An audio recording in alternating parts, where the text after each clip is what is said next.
Alright guys, we'll be going live in 3 minutes.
Alright, and we'll be continuing now.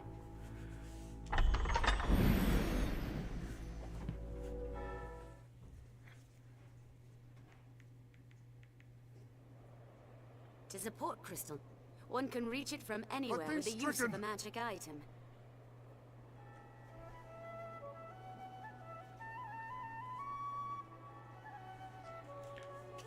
Alright. We'll be continuing where we left off.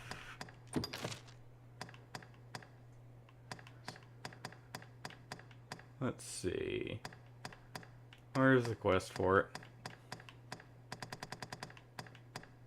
Or wait. Yeah. we need to talk with the Chamberlain. This is a place quite restful to my kind.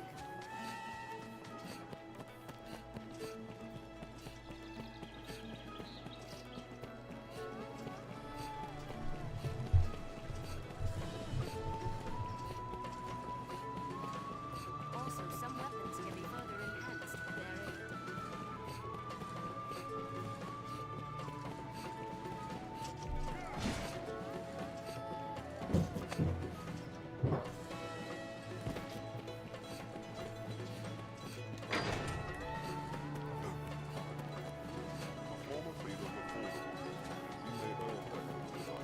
Well met.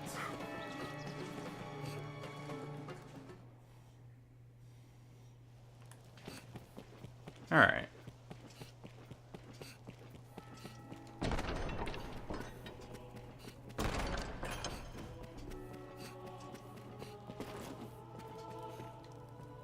Many within the... I have more tasks that require your attention. Pray. We'll be going after the King's But first. that ring. From there, we'll be, after we complete this, we'll be going and assisting Mercedes. And we'll be going through Bitter Black Isle 2, or, Form a favor for post Damon, may earn that golden right before we fight Grigori.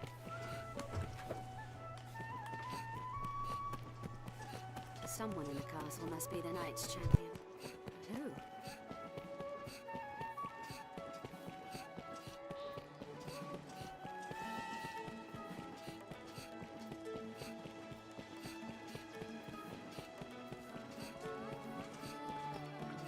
Well, also, let's see. I'll not. Grand Sorin boasts an impressive array of shops. Truly. Oh, almost forgot to go to talk to the Chamberlain a second time to get more information.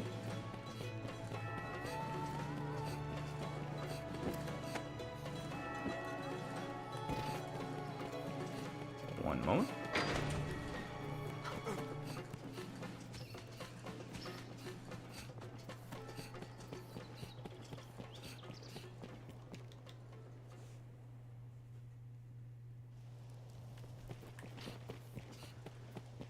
But we will be probably finishing this run up today. And for those who are just tuning in, we'll be streaming Dragon's Dogma 2 on launch It pains me. as well. Here, let me...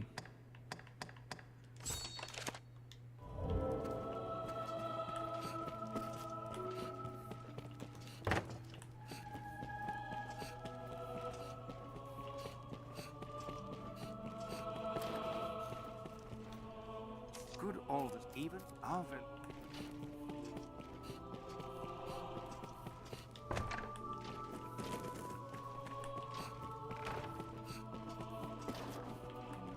Ah, it's upstairs. Alright.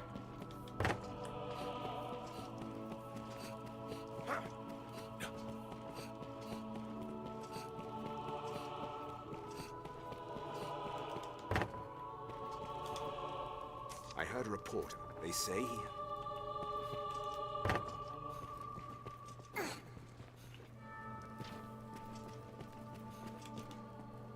Many within the... I have more tasks that require... This... It pains...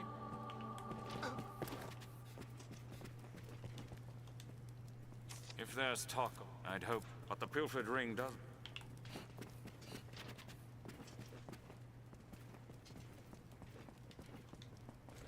Salamet. Time... There we go. Salamet. Once their research... He I know.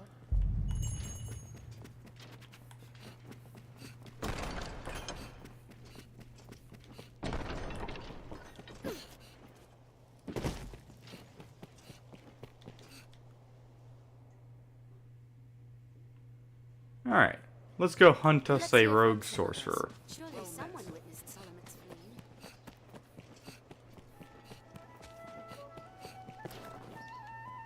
fleeing. A sorcerer, eh? No, wait. There is rumor going more than his dress. Alright. Ask around. Salvation is on the tongues of everyone, from peasants and noble.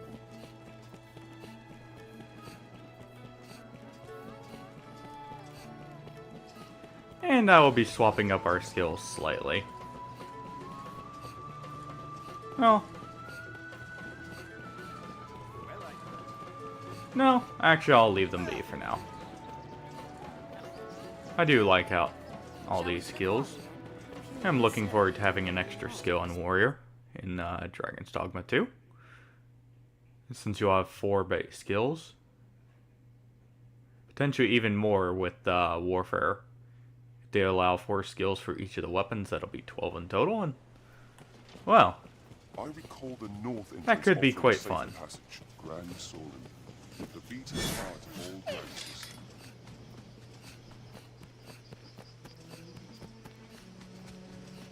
But we'll be running over to the Ancient Quarry and confronting the thief himself. Onward, this was a proud hall once. Perhaps there's aught nearby yet. Before setting off, we ought to equip ourselves to suit our wishes.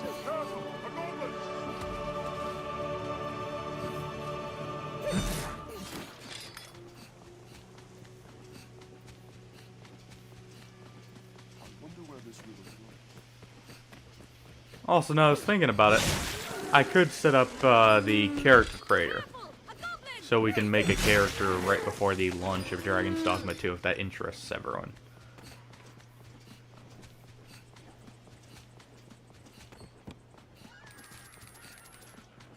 Cullings from the quarry. Large stones. This must be a quarry. A quarry is a spot well suited to hiding. This passage. Oh, hello. I've the spot. I guess we can also help him while we're here.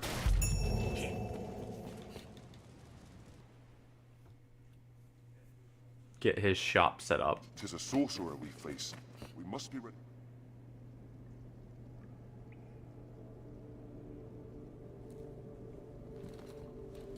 Well, well.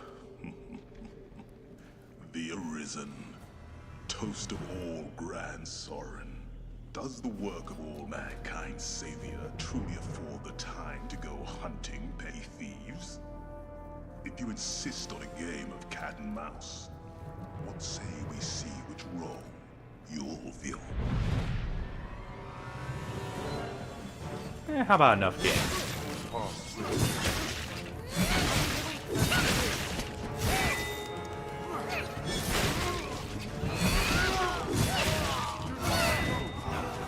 And there we go. We got all of them cleared out. We've lost him. So we will have to give chase. But first, let's open this place up a bit.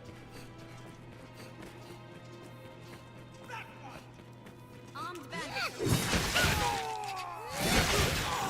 It was hardly a war. Sorcerer master. Stay vigilant. Counter after they strike. Armed rogue. Wait for an opening. What's this? There. Dark Pawns get the... No, they did not get the Sorcerer. There. It'll take more than that. That's all of them now. A hunk of meat left here may spare us the ogre's attention.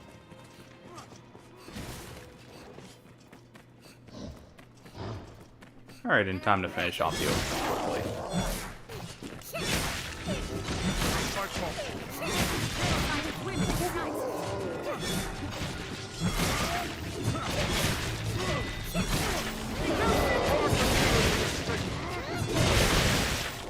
And there. It's the Cyclops handle.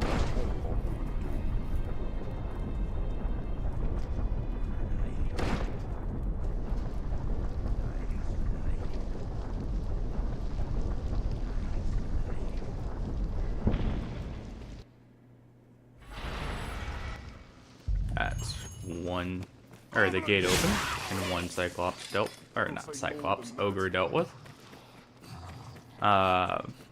We'll just go ahead and deal with the other two Alrighty.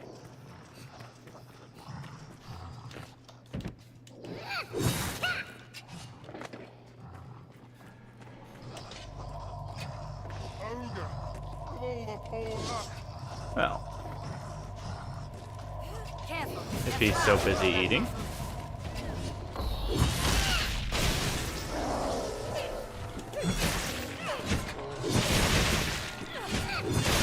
Didn't get him on the head, so didn't get the one shot, but that works.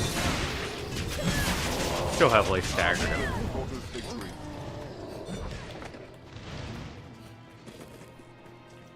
Believe there is just one more ogre we have to deal with.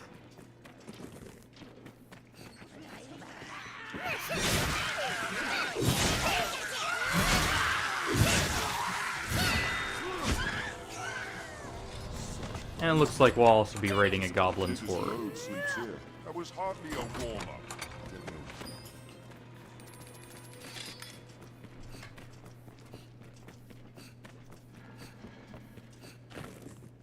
And we should probably collect a few of these herbs. Just in case.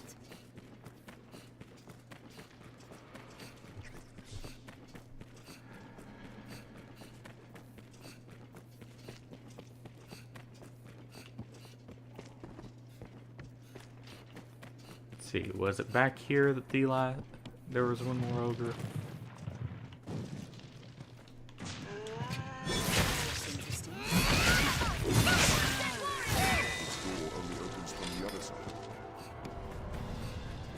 Appears not.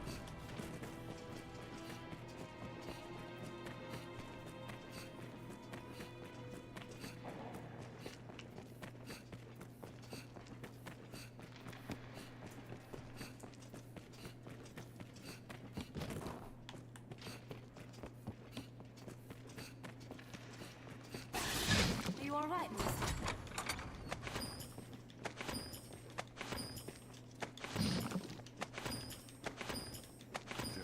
Alright, collect all of that. And we'll be moving on to turn in the quest for opening up the gate for a good merchant friend out here. Shall we return to Grand Sorin for now? I see a gate. Closed fast. And luckily I have some Mithridate, so That panel on the we can get rid of that poison immediately.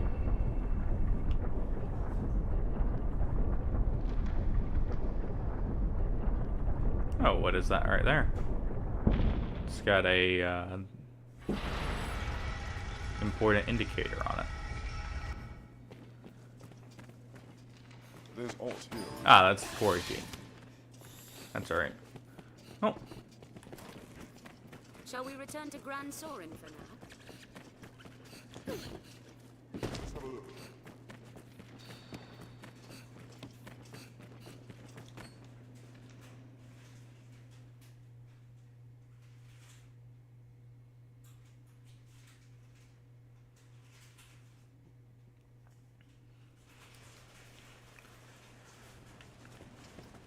This path. Bested a gate, have you? Hey? Say, you've half cleared the path already, sir. I've every... alright. So there is one more ogre there. Is what We've that lost him. means.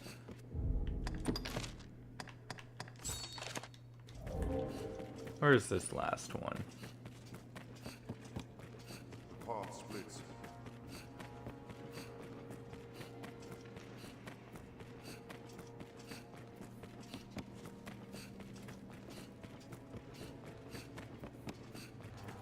Let's end our ogre problem once and for all.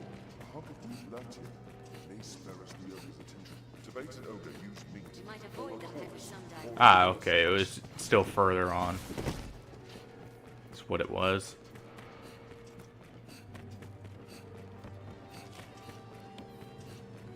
There was a side path here somewhere.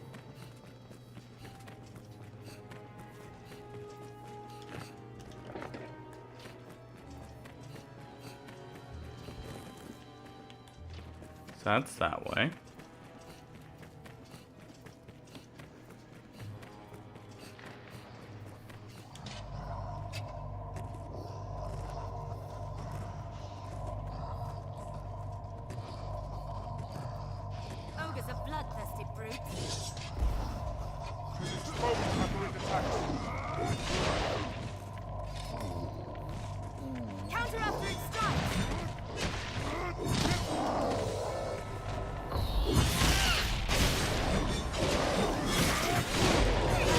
And there we go. Did it! That's that done. Was the last ogre in the quarry.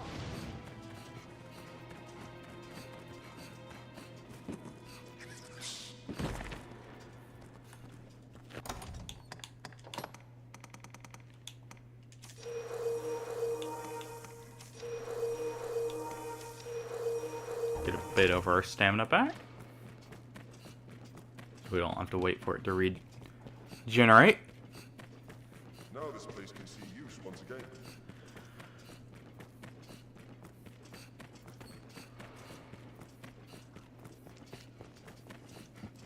The path Get ourselves a merchant set up here.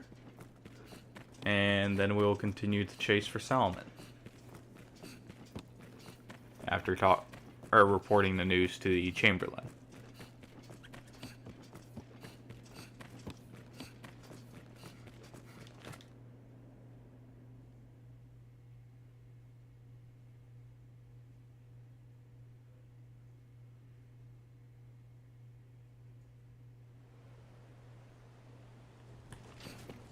This path. Oh, I'll not. With this, 'tis a fine. Alright, and there we go.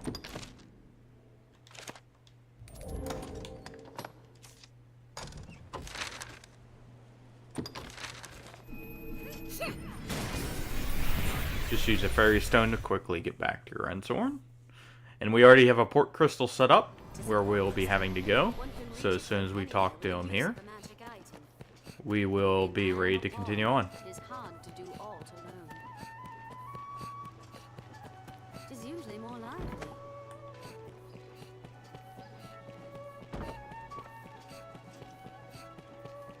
It seems the castle walls are weak in front of stairs ahead. Day to night, this area feels completely different. Hello. Well met, sir.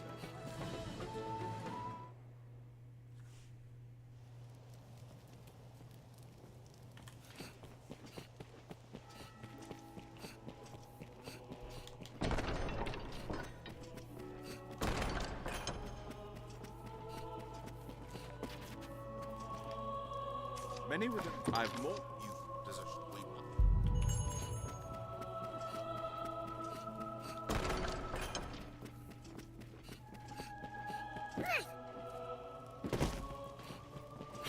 Alright. We'll just make sure to Someone get may know of Solomon's or plans. talk to one of the townsfolk who knows where he is, just to make sure our pawns have the information for later. Salvation and the Knights Champion. The capital. And to make sure it hits the flag to guarantee he spawned over at Blue Moon. Who among Perhaps the peddler saw Salamet flee. I'd imagine we would never tell. Do you know of the blue? What's it's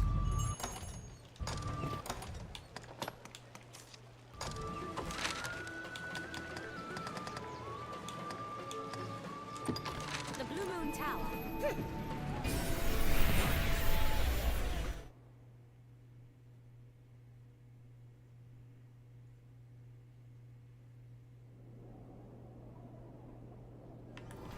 What do you make of this, Master? Shall we enter? And we'll be quickly stopping in here and looting everything that's down here. Stay alert.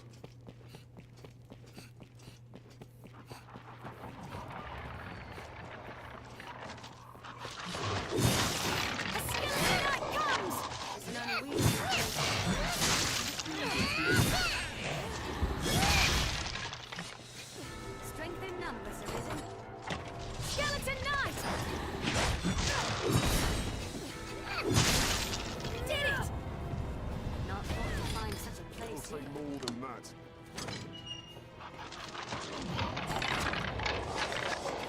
Must stay calm. One at a time. Order's victory.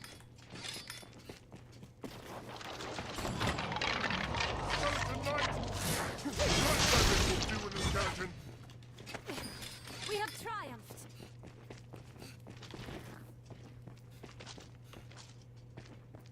Leave that alone and open up this door.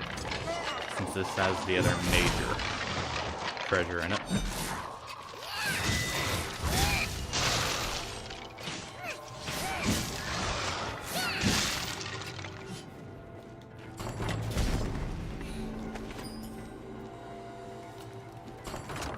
I guess our pawn thought some explosives were needed there. Ah, just something we already have. That's unfortunate. Oh well. We'll just continue on then. Toss that over to our pawn since that weapon will be quite heavy. Yeah, 7 pounds.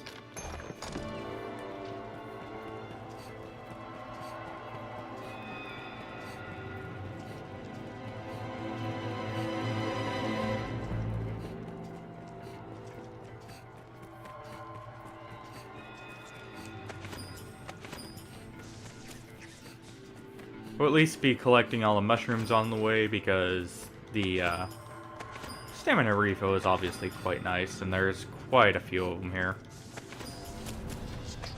Healing items here are sadly too weak to really be worth grabbing. In most cases, at least. Keep watch for falling rocks as we walk the slopes, Master.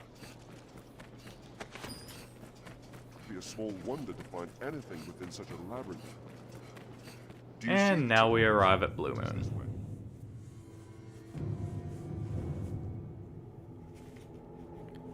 And due to the fact we one-shot the Griffin in our previous stream, we didn't even have to come here the first time, so we get the intro cutscene. Said to have stood here since time immemorial. Standing in such remotes, we're here.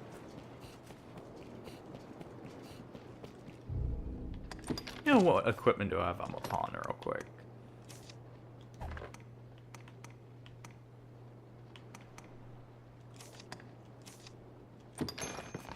I'll actually take the Dragon Forged version and run of the hammer we just got and run around for a bit with that.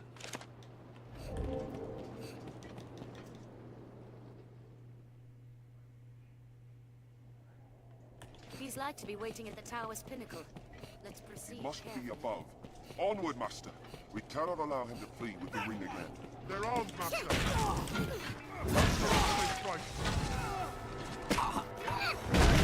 An opening.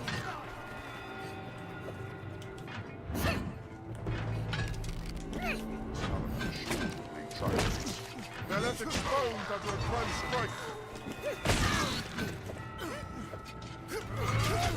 Strength in numbers, Sergeant. It'll say more than that. Get him! We'll find him in the highest room, no doubt. Armed burning division.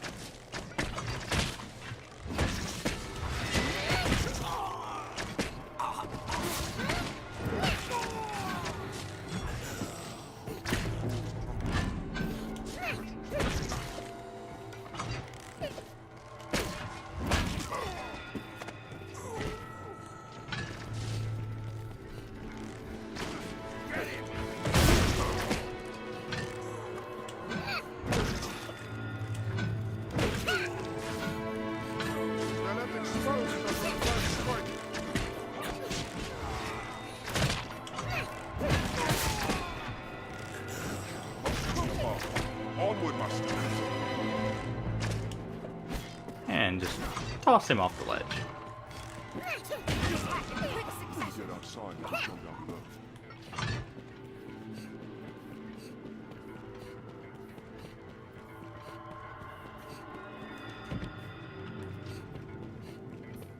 Well.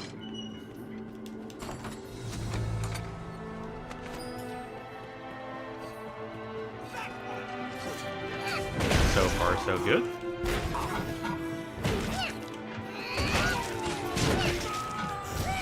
Take heed, Arisen. We don't know the extent of his power. Get him! Underestimating the terror. Armed road. He must be above. Onward, Master. It's over.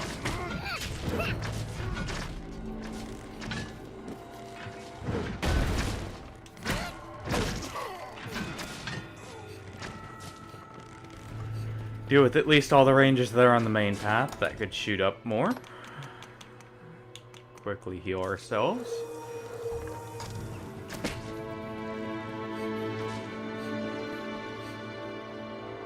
Truly, the Arisen is a profession given to leisure. Or do you hope to earn your meals catching... And we'll just skip his dialogue there. Not incomparable character. A vessel worthy of housing the whole of my legend. What sublime bliss. And there we go. Rapture. Yes, I will see my dream made reality. My essence, my very soul inhabit the ring. In it, I shall be reborn unto life everlasting. None of them survive.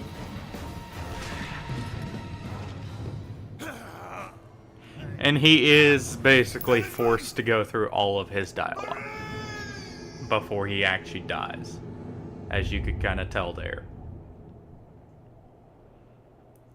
So even though we technically one-shot him right at the start, it still took up until he finished his last line for it to register.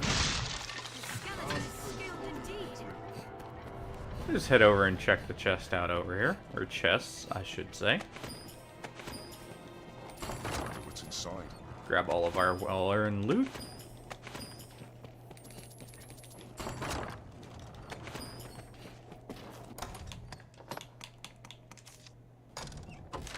And head right on back to Grand Soren.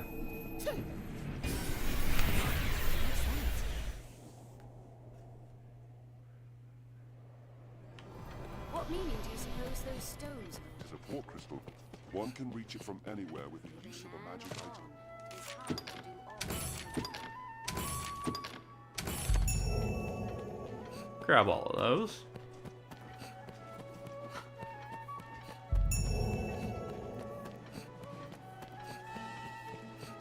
Quickly stop on by the inn, deposit some of our stuff. Remember to save enough for lodging. Have your pick. What will it be today? Because we do have a few extra unnecessary things to carry that we're carrying.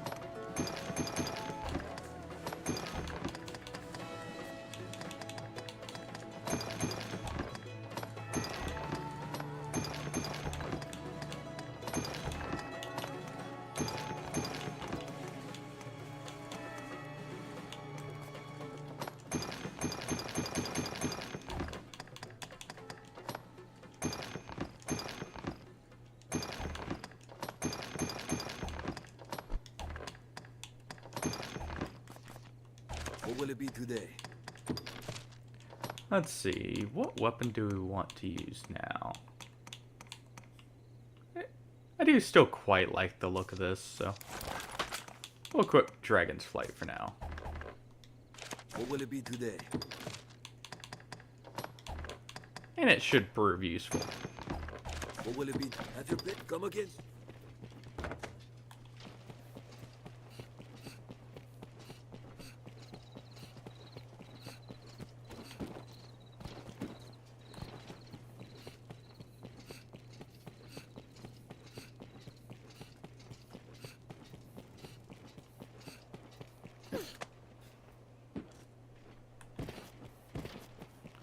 But from here we just go talk to our standard quest giver,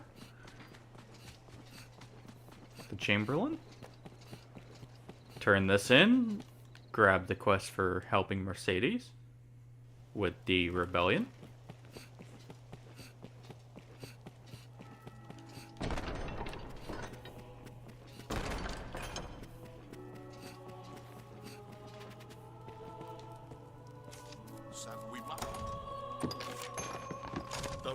We could have made a forgery, but we already have one copy of the ring in our storage. I have more tasks that I did, but Lucy, it does. Alas, can I ask that my...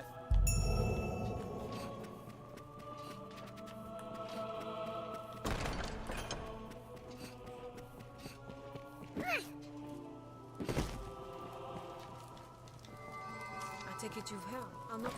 You have my. There is someone. I will.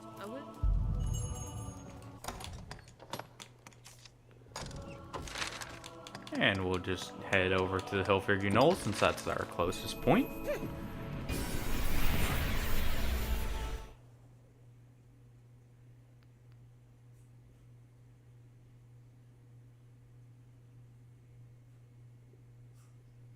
From here, it's a straight shot right to the fort. We'll assist in quelling the rebellion there. And we will still interfere with the duel with Sir Julian. There, Master! Dire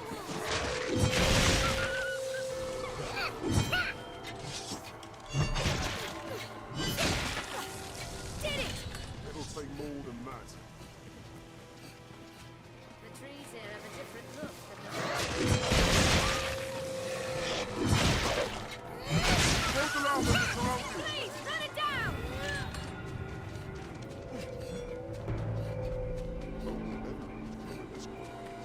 Perhaps we might harvest off them.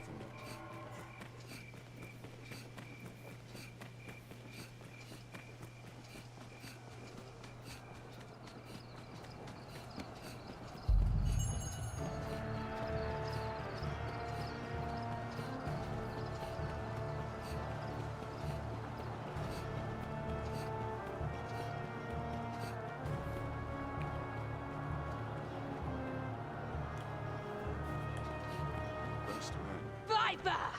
You colluded with Salvation to work. I had thought, nay trusted you were above the base treasons of Salvation's line.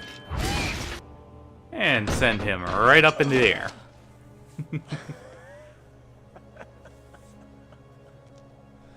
You owe the Arisen a debt of thanks, woman.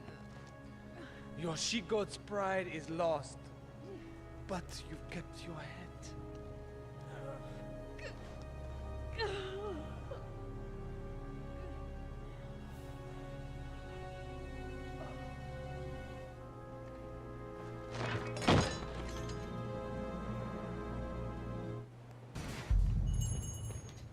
I must make a pitiable sight. I knew. I am a meager choice to send as aid. I know it well. Still, I could not. I must make. I'm still. I fear I put on a shameful display.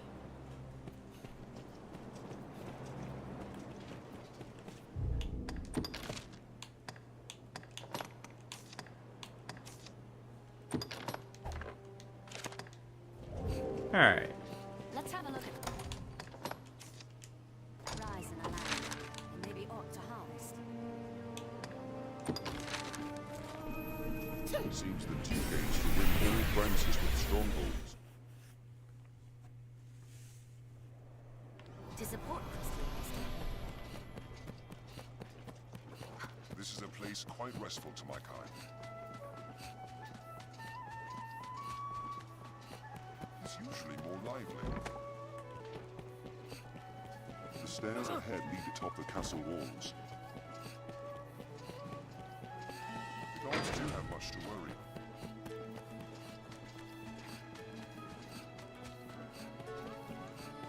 Well met. How goes your however, as I have your ear, friends, what say I shall add each any rarities right. We'll not be buying the house from Fornival this time.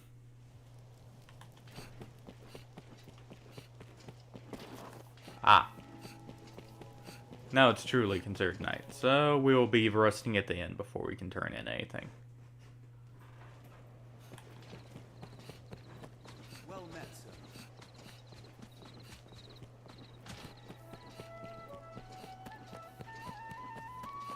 Salvation is on the tongues of everyone, from peasant to noble.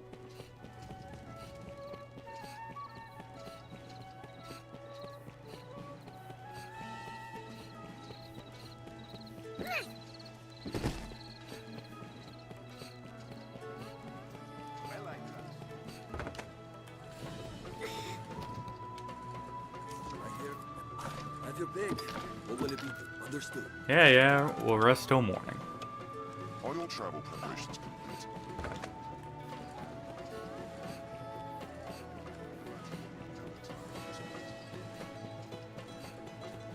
I believe our pawn is quite right about that.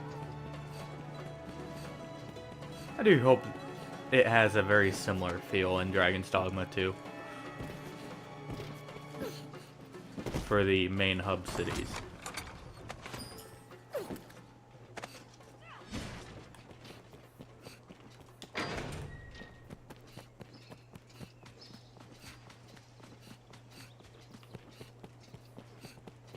Well met, sir. Only 5 days from now and Dragon's Dogma 2 launches. Man. Been a long time coming, hasn't it?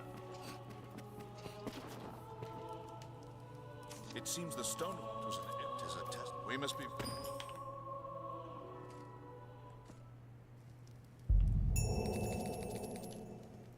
A matter of a most. Meanwhile.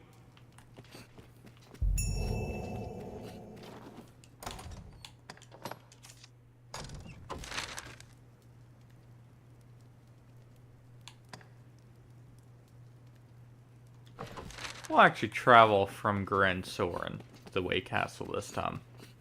Just take different routes, since we're going to have to run either way, and it's about the same distance both ways. I believe Castardis is slightly quicker, but not enough to make a huge difference. Well met, sir.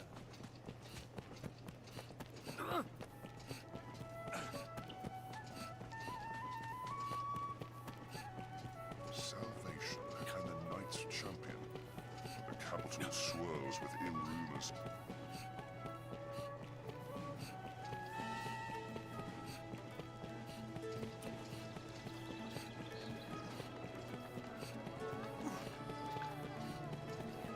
Now thinking about looking at the art of the weapon we have here, I do have to say, I would like if we could get some battle axes for our warriors, at least. Just to have a bit of a different look, and a bit more of a barbarian style look for the warrior class.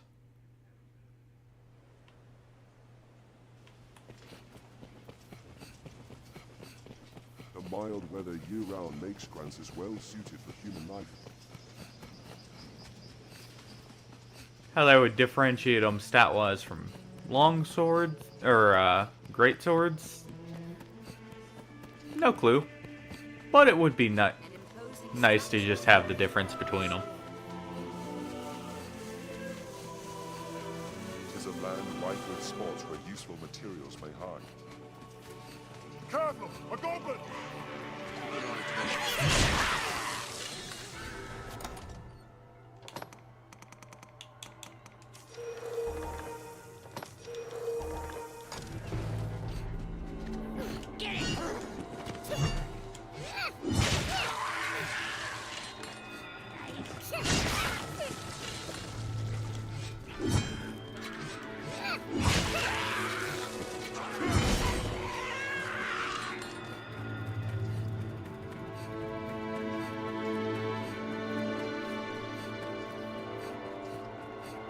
I guess we can map out one of the side paths for this area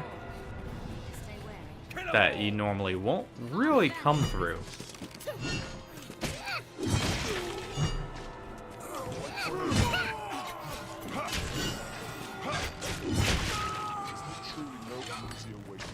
Because the main time you come through this area is for the ox cart quest, but you really don't have to as soon as you get to Grand Soren. Due to the fact you get the fairy stone. Visibility is poor. Stay on guard. So by that point you can technically just travel freely back and forth between Castardis and Grand Soren. So unless you just feel like running back like I am this way. It is quicker overall than the ox cart path, But you really won't head this way in most cases. I guess you could for the Water God's altar if you didn't want to travel back to Cassardus, but early on at least.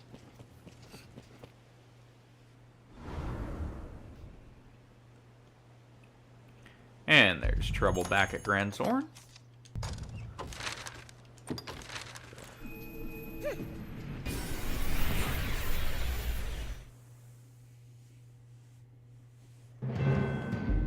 What meaning do you suppose those stones? The core crystal, one creature from anywhere with use of a magic item.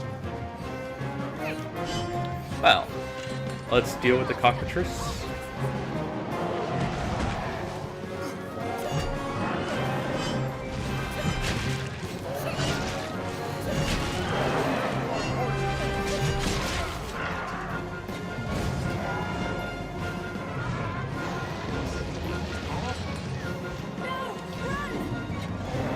Get right below it so it can't hit us with its petrifaction blast.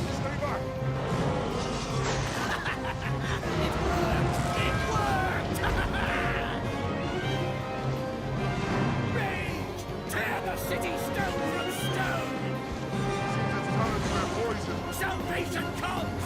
Grand Soren will be dying in blood and drown in fear! You fools! You've allowed salvation right through your gates! Alright. Come on. Die! We all know you want to get the guy who summoned you.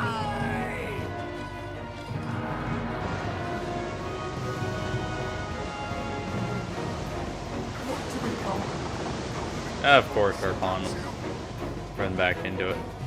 We'll deal with that in just a second.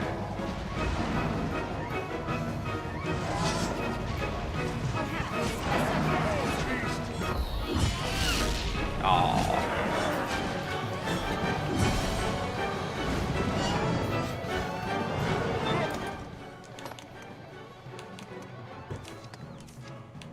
Just give him a secret softener and let him cure himself at this point. My spells are sealed.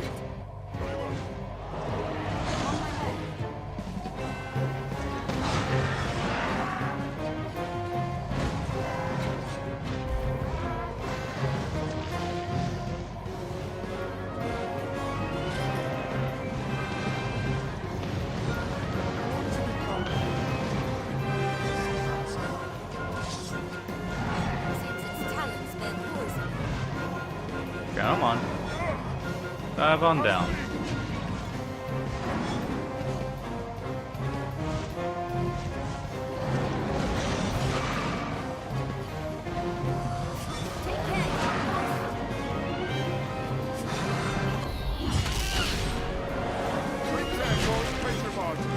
And we'll just fight it normally.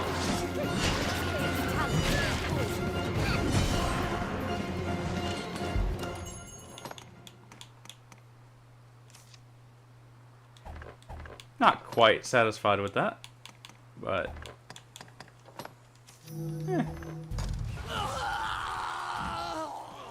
oh. I would have thought it would have at least had to have actually interacted with him. Well.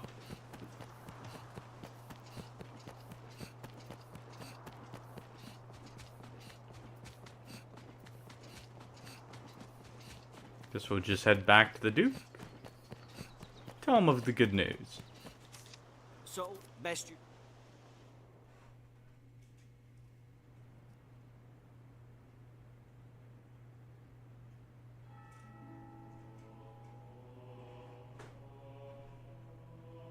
What damage have I wrought in carelessness? Hail, Arisen. Is it you? It is like you then.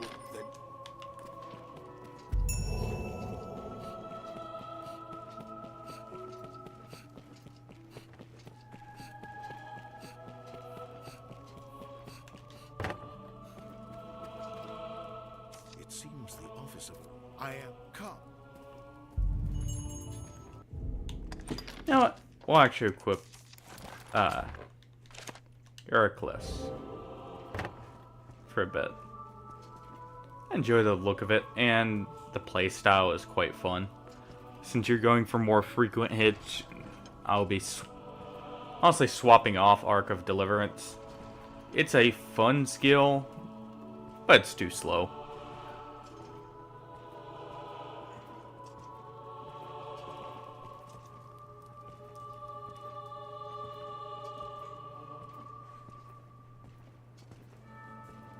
More useful in Bitter Black Isles, less...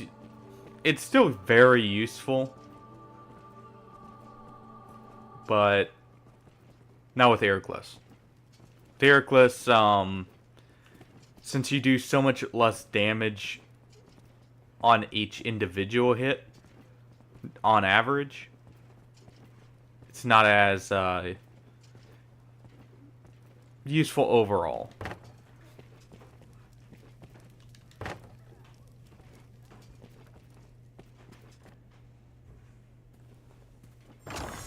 And now we actually get what was in the chest, since we gave him the actual ring. Take, may you find.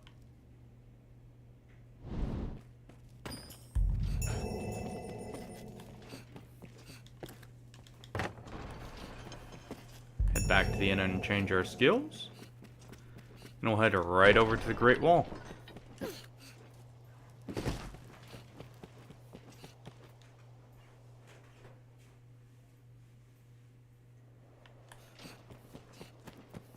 Well met, sir.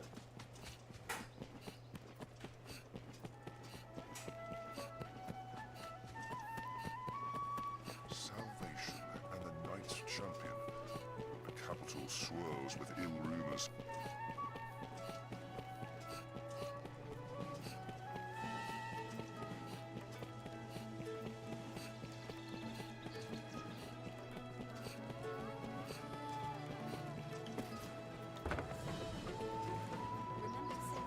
So, have your pick. In you, or will it be?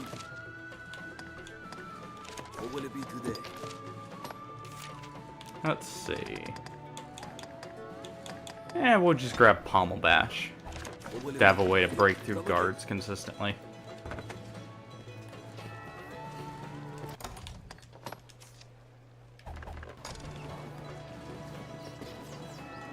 Have you equipment? I and my husband.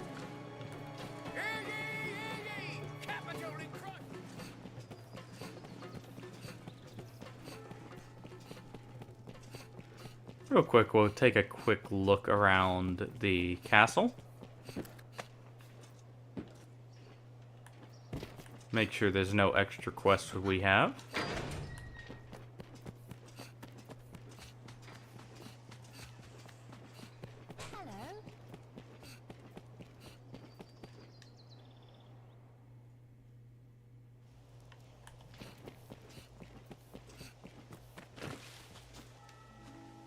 Thanks the Maker you yet live. The Duke was furious at the news of our actions. As I'm in his rage, he banished Milady. Now she fears her husband will have her killed. We must take our next move. Please, Arisen. I have where to enter. Please, Well, guess we're on a rescue mission.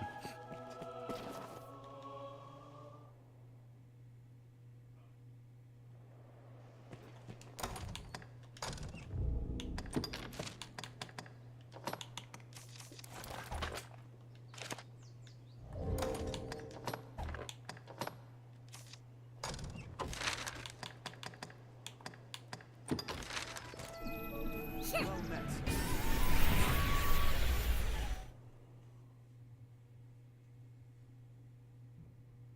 Seems like the Queen is in a bit of a pickle There's something wrong on the hill. for the events she orchestrated. It seems like the bold-faced lies she told the Duke didn't really stick.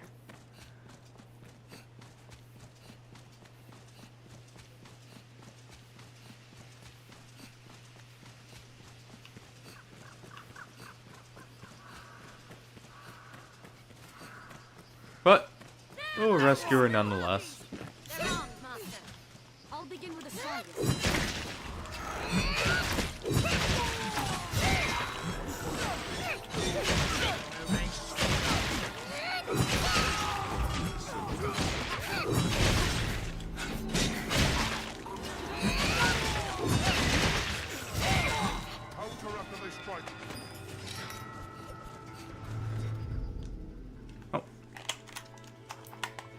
didn't even get a notification. Sorry about that. Guess it's a good thing it happened there.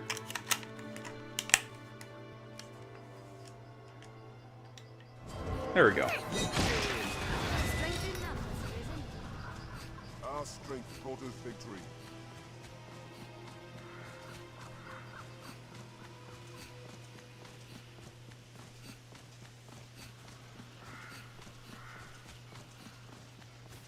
We may be able to glean material from the boulders of this wood. Almost to the fort that the Queen has banished to. There, Master. Die on these. Clever than a common wolf. Don't allow them to surround you. Out of the way!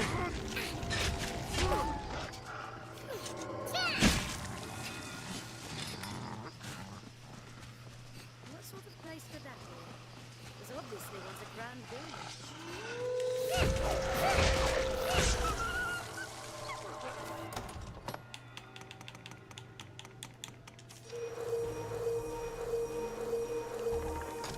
Quickly refill our stamina. And we'll see if we can just head through the front door.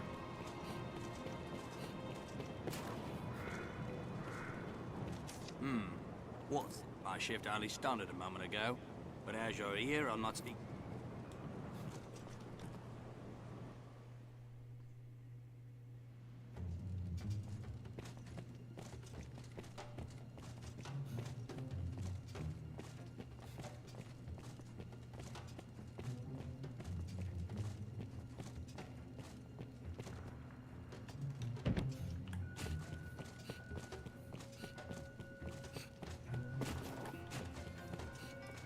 Oh.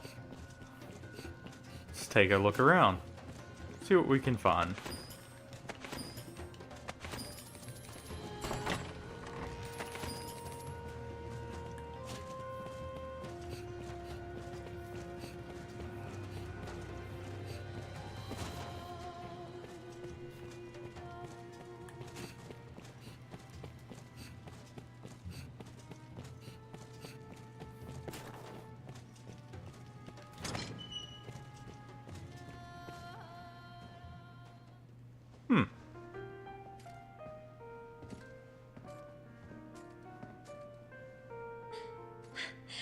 You've truly come for me.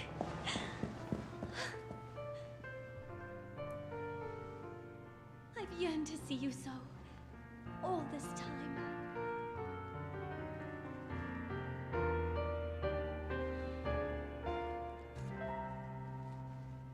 A little bit awkward with how tall our character is.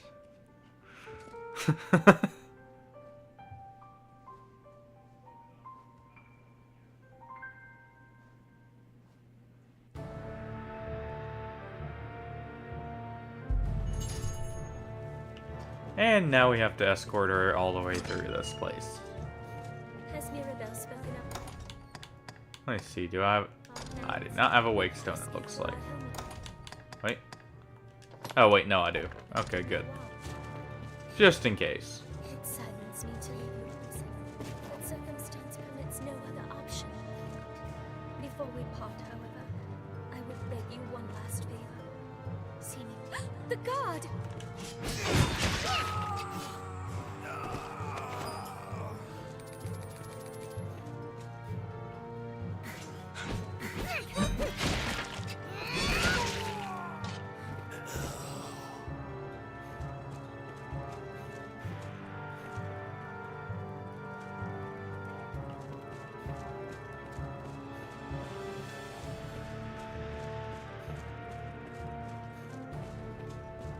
Well. Found you!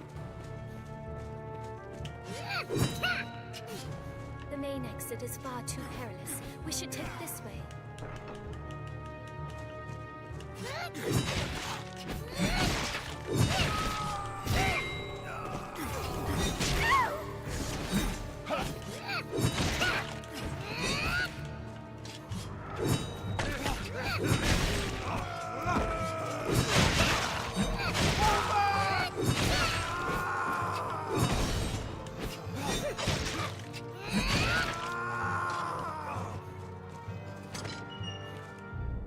guess it would be better to equip something that just kills them outright.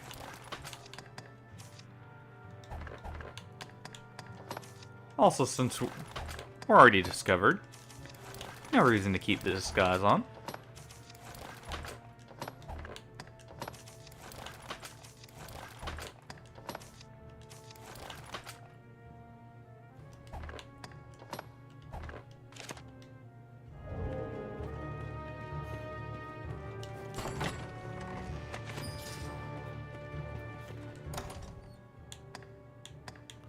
See if we can heal her with this. I don't remember if, yeah, I did. Okay. You can heal NPCs, it looks like, with the incenses. It seems that we found the way out in the nick of time.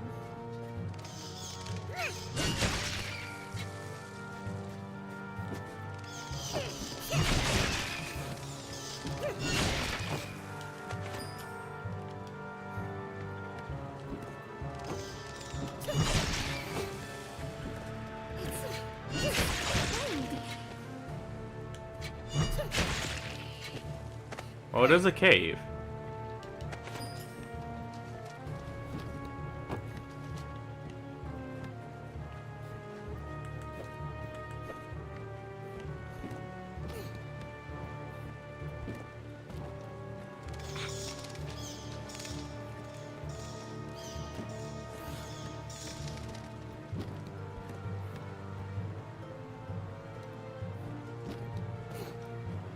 Okay.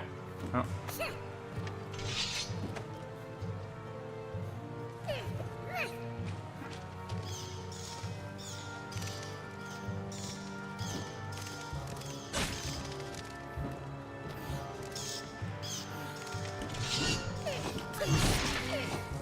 I cannot possibly cross here.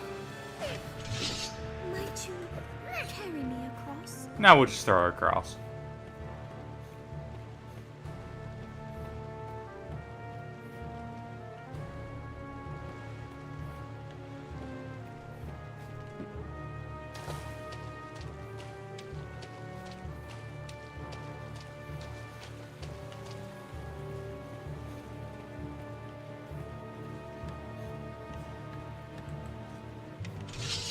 Kill 'em all! Ah, some bandits are down here.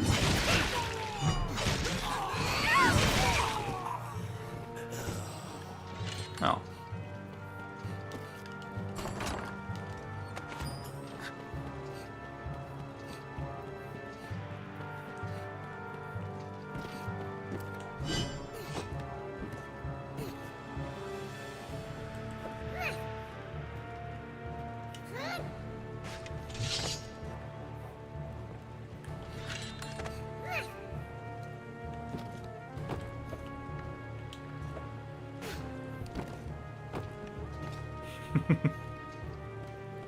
Slightly amusing way to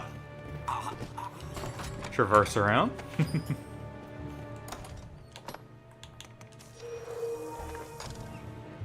They're on, Master. Oh, looks like our pawns are able to join us now. Searching this area. It would appear we have a choice to make. They attack in quick succession. I know not which path to take. I leave from the judgment to you.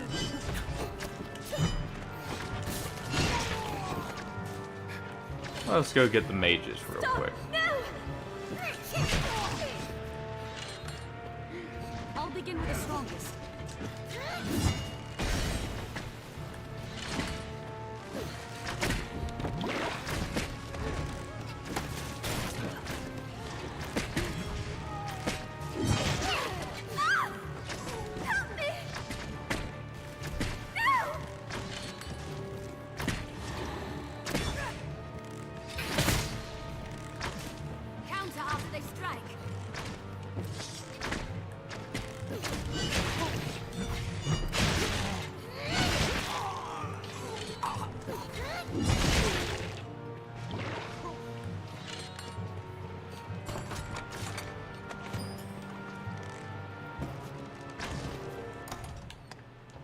Alright.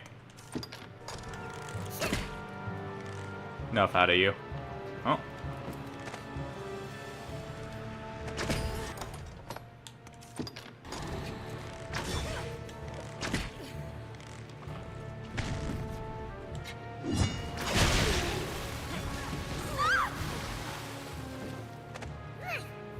Where's the last mage?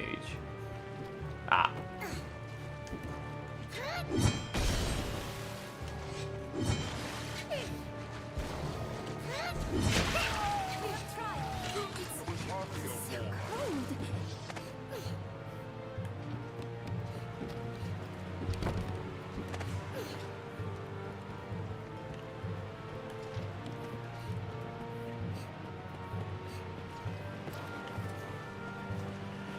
And we'll head this way.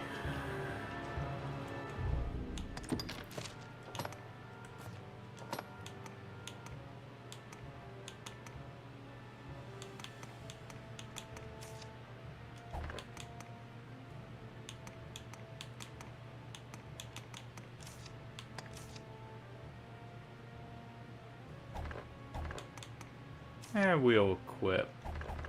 And we'll just leave what we have on. Actually.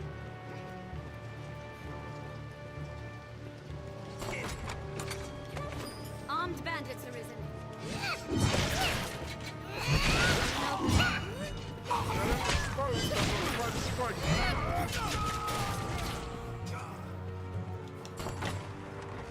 It was hardly a warm-up. This looks interesting.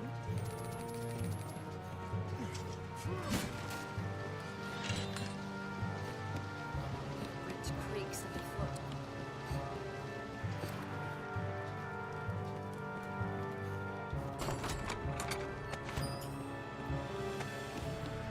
Oh. Hopefully we picked the right path. And it appears we did.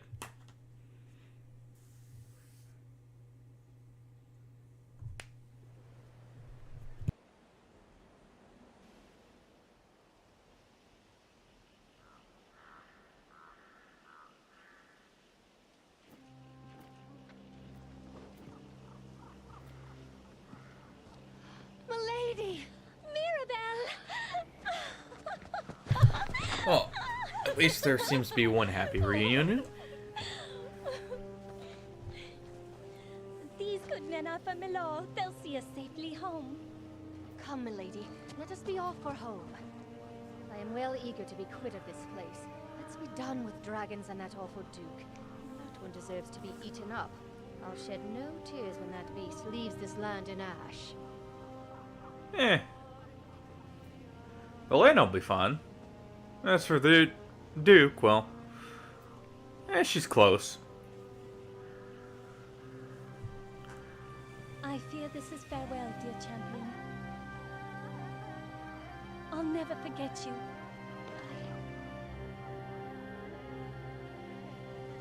All right, milady. Let's be off. Quickly now.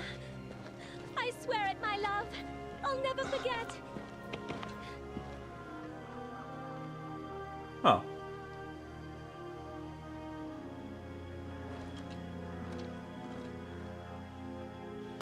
I've gained quest knowledge. Just a real beauteous man's. The real funny thing is how close this Chimera was. I'm surprised we honestly don't have to fight off said Chimera so they can get out of here.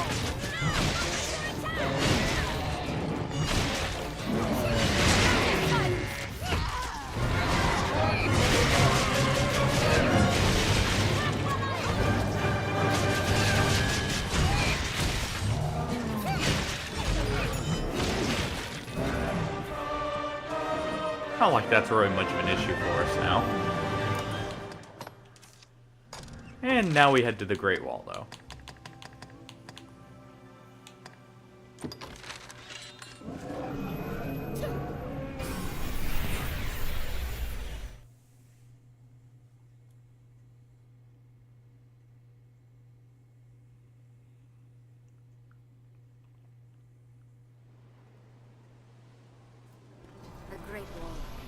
was built to keep all manner of beasts from Grances.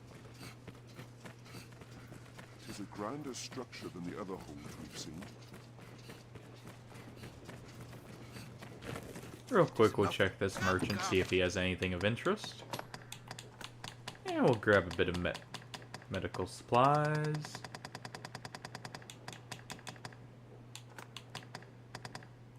Grab one of those. Do you have any secret softeners? We actually should technically have, yeah. Actually, there's some cockatrice liqueurs. So we'll grab a few of those. Grab an oil flask.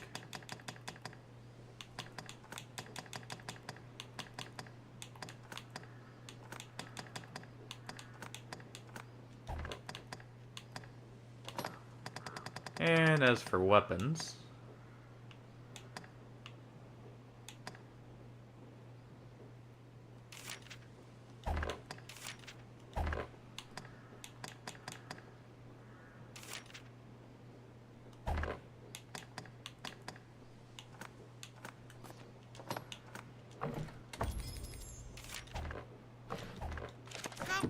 grab that since I do like how it looks. One of the honestly best looking great swords in the game.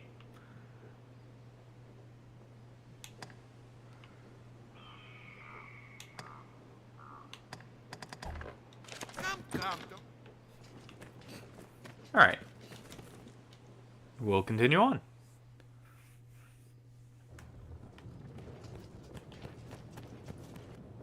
And it looks like Salvation has already been here. Already ruined the place.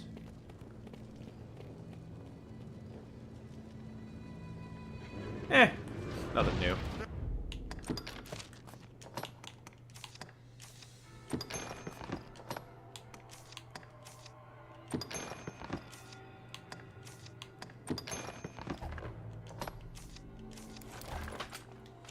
Equip our anti-Cyclops Warhammer.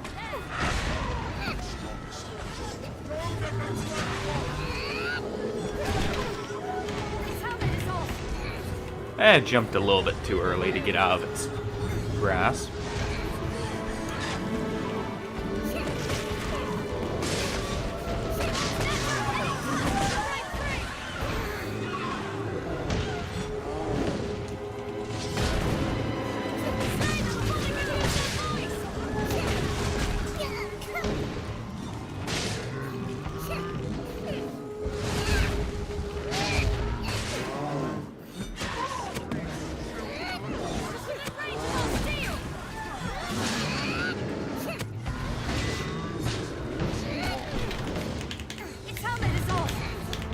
Get him to knock his own helmet off.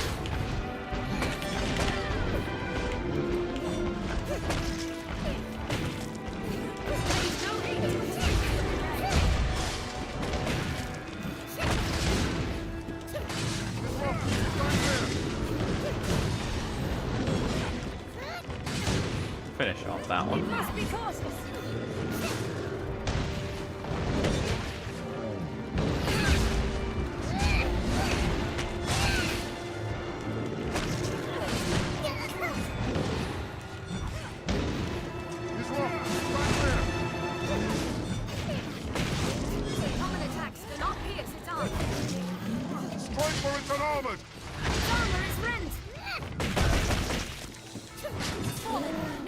And there we go. It's both of them down.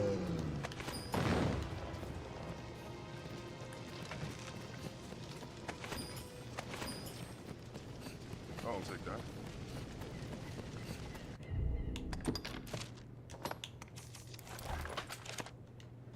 Just re-equip this since I don't expect us to go against any more Cyclopses in the fort. Not quite big enough for that, you know?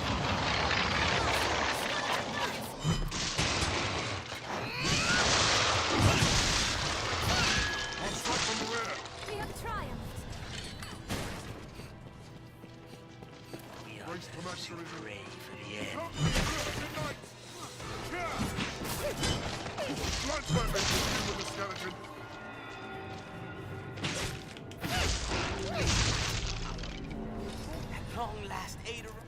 passage here will take you there more quickly.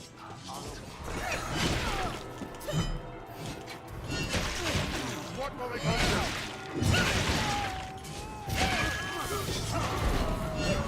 Just cleave through all the salvation mages. And then head through his path. Mayhap the men of the wall could open it.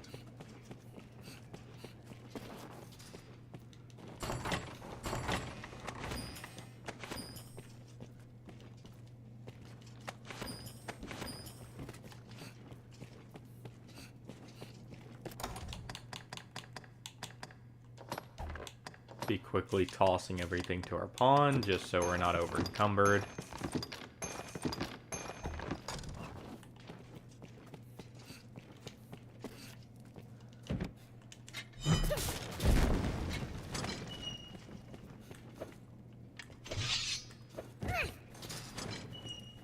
Head back down with the explosive barrel, break the wall.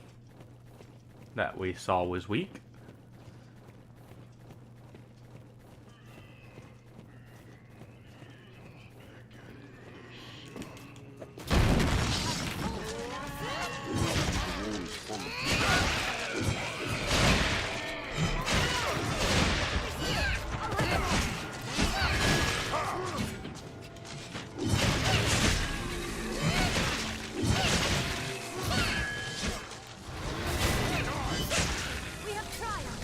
There we go.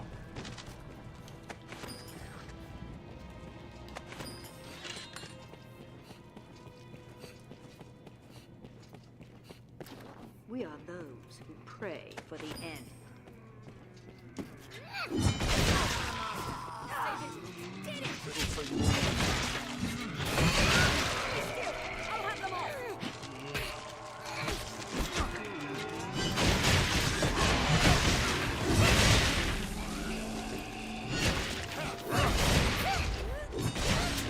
My thanks. Maker bless you for your kindness. That was far too... Here, take...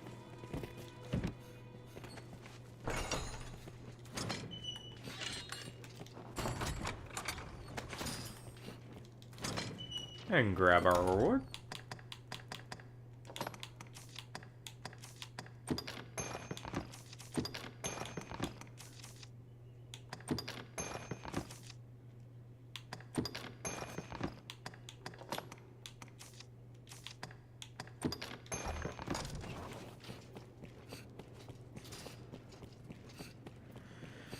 From here, we'll just be heading straight to the top now, while rescuing every guard we can on the way.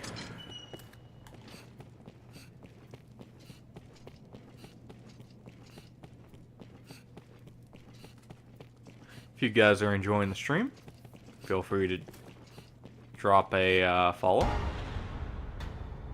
Mad! Salvation is mad to conjure up such monsters. Everyone follow really helps. Sure as the rest of us. We have a goal of 10 followers currently.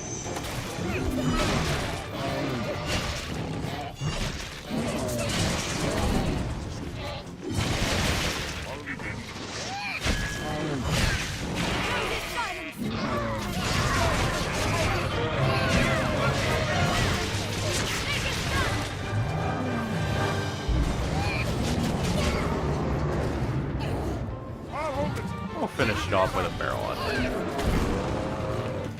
Almost.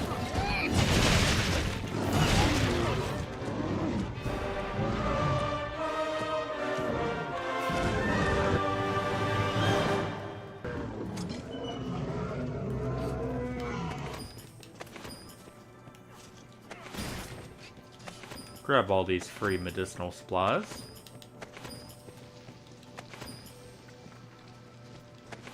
Grab that poison flask too.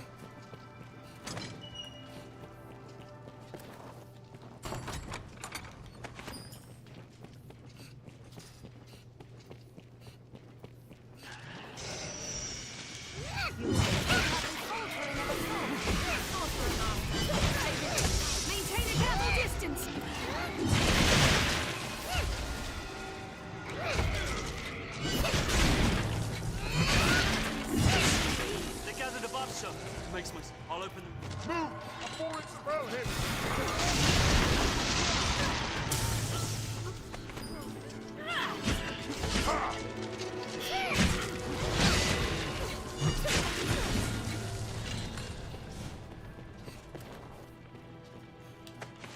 Well, looks like one of our pawns had already hit the wall with a explosion of some kind.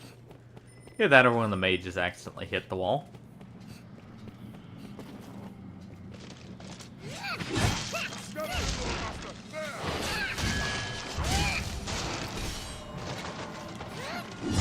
I'll hold the creature still. Merciful me. Ah. It'll take more than that. This looks interesting. We're having no troubles at all going right through this. Not surprised, but always nice.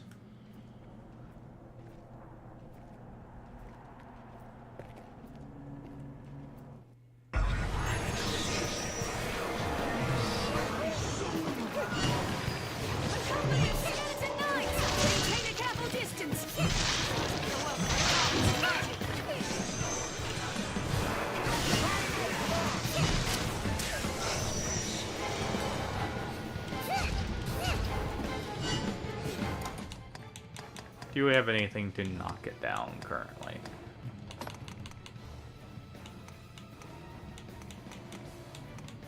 Not really.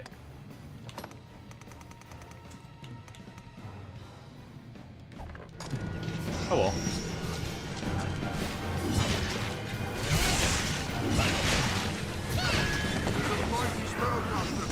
Careful, you won't turn to stone.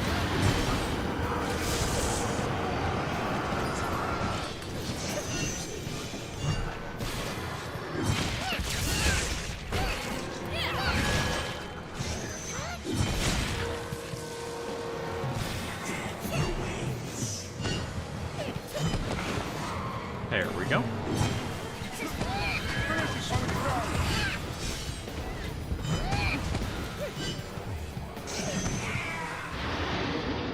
Well, that was easy enough.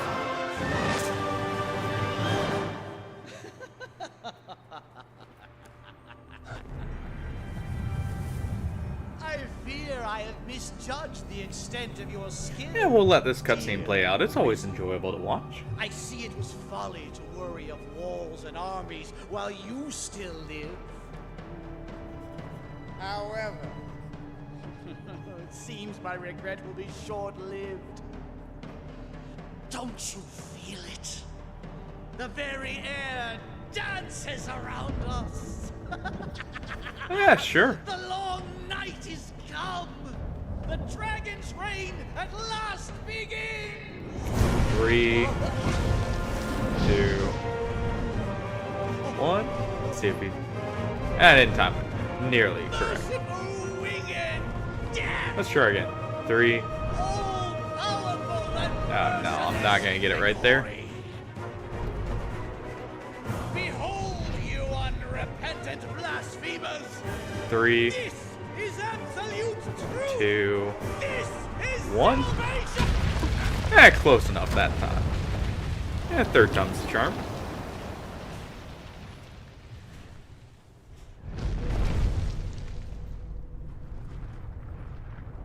The rantings of an up-jump zealot make for tedious listening. True. His ilk serves no role in what is to come.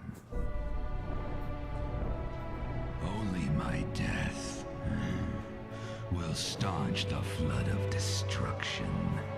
A task. I do hope the dragon in Dragon's Dogma 2 is as memorable as Grigori If you is. would face me, seek me out, and I shall allow it. But heed the zealot's lesson well, when the weak court death may find it. Until then, I shall hold your little keepsake safe. Your dragon forged will speak for my diligence in that. The choice falls not to me, nor to the whims of fate. It is yours alone.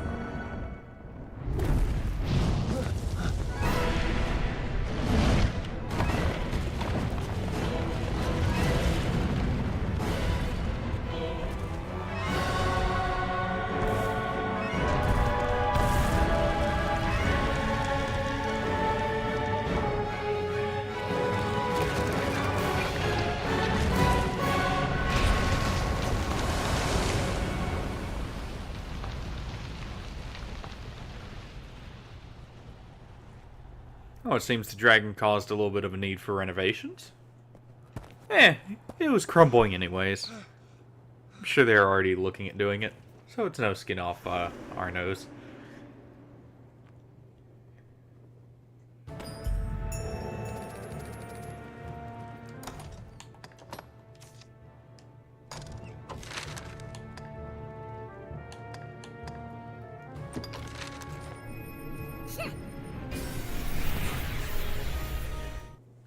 We're heading back to Dragonforge to get some more information on the dragon. And then we'll be heading to Bitter Black Isle. This leads down into the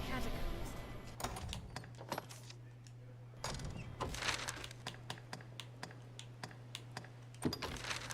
We ended up going to the wrong port crystal.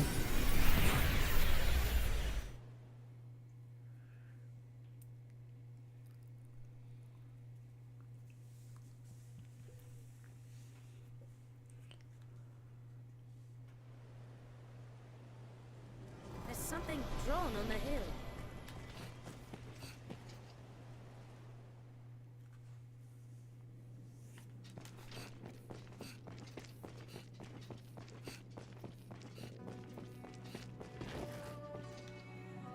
The hour is come, Arisen.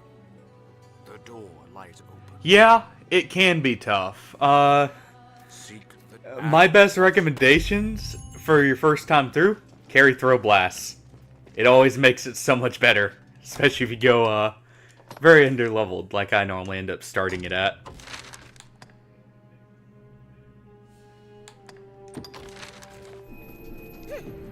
You can basically use throw blast to clear most of it up until the Cursed Dragon and Bishop fight. But it can be tough, especially when you're getting one shot by everything. If there is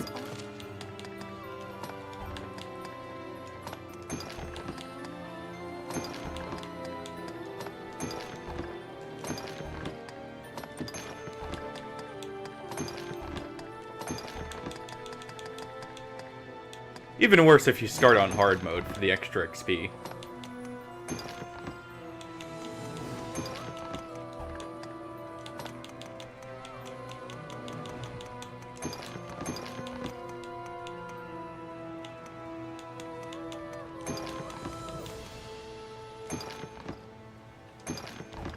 if there is aught I can do, Let's see.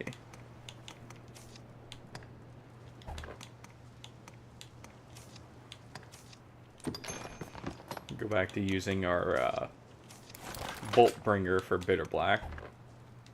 if there is aught I can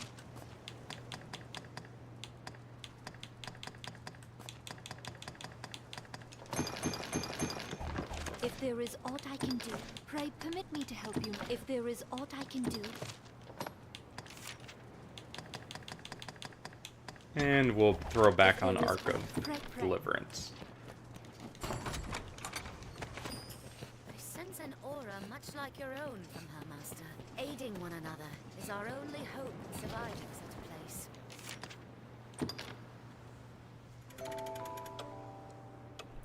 So what's your favorite Face the class? trials ahead well prepared. I see you said you used explosive arrows for This place is without its Bitter master. Black. Oh well, if you've the need and the coin, I've what'll it be?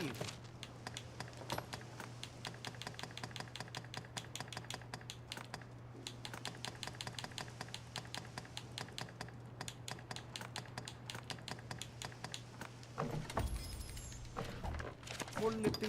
If no.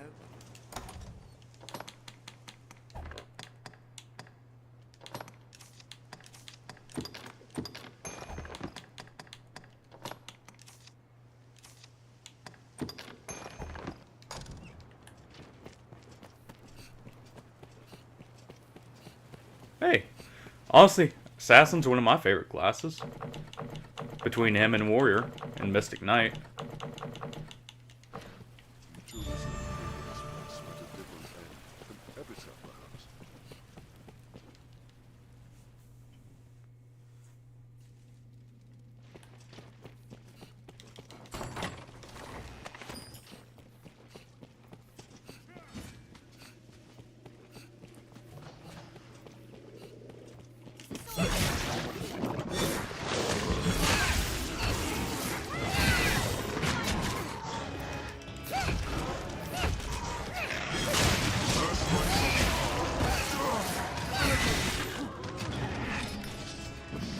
There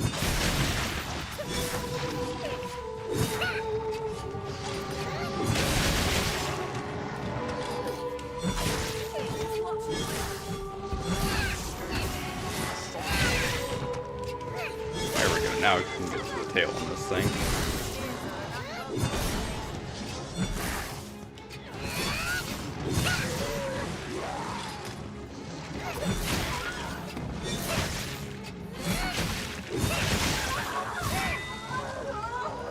Yeah, we'll be doing Bitter Black Owl literally right before Grigori, so should be an exciting little bit here.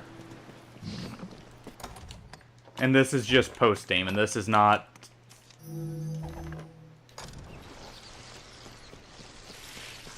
Hey, Warrior's fun. And Fighter is getting a lot of Mystic Knight's shield-based abilities from the look of it. So... Oh, well I guess we won't be fighting the Gore Chimera. Now we're already set up to fight Death, so... But Warrior's a lot of fun, especially since it seems like they're adding a almost rhythm mechanic to them for Dragon's Dogma 2. For at least some of his moves. Oh, I was trying to wake up our pawn here. There we go. But yeah, Fighter's getting a lot of like the if you're shield's enchanted, you get Mystic Knight's special parries and some of the stuff like that. Yeah, I noticed that. Hopefully they didn't like lose some of what made Fighter fun in this, with it being a more iframe heavy class and everything. But it does look like it's honestly, all the classes look like a lot of fun.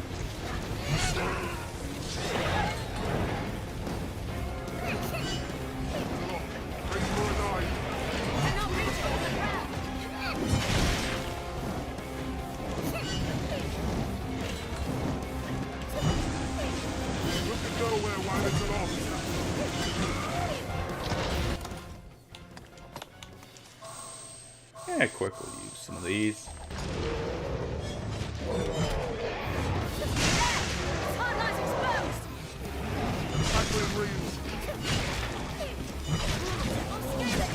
Warrior does seem like it'll be a bit more skill intensive. In this game it is a lot more oriented around using basic attacks due to how, well, your basics are quite strong overall, as you can probably tell.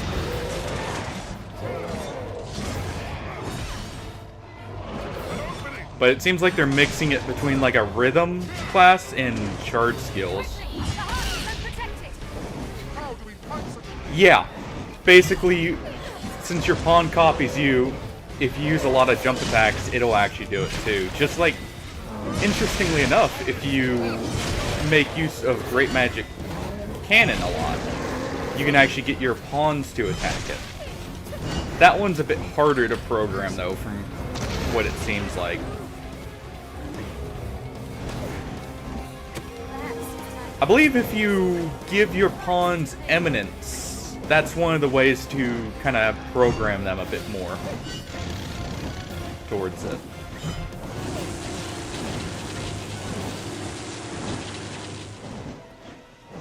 We'll get nowhere while it's aloft. It's eminence and what's the one for core skills? But if you use those two augments, it heavily skews your pawn in favor of using their basics more. Oh, I'm actually not as low on stamina as I thought.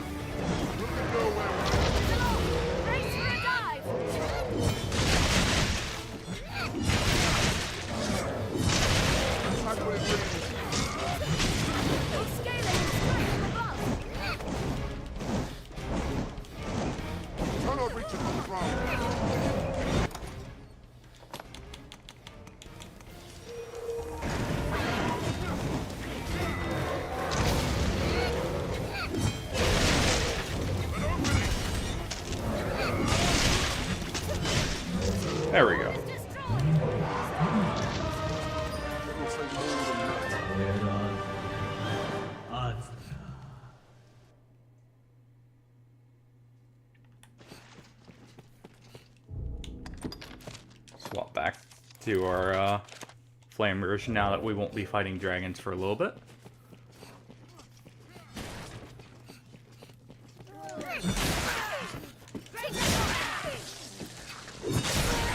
I hope they have the pawns to where you can get them to mimic your playstyle more into, like you can in this.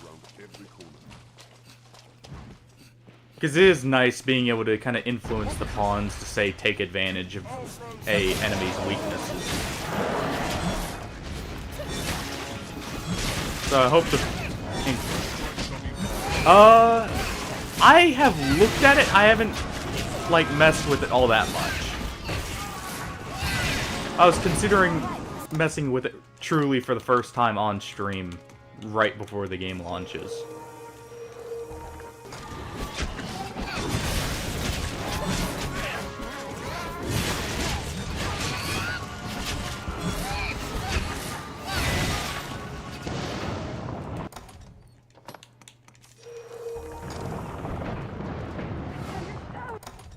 Alright, there we go. He's used all of his blasts. Where's the cockatrice liquor? There we go.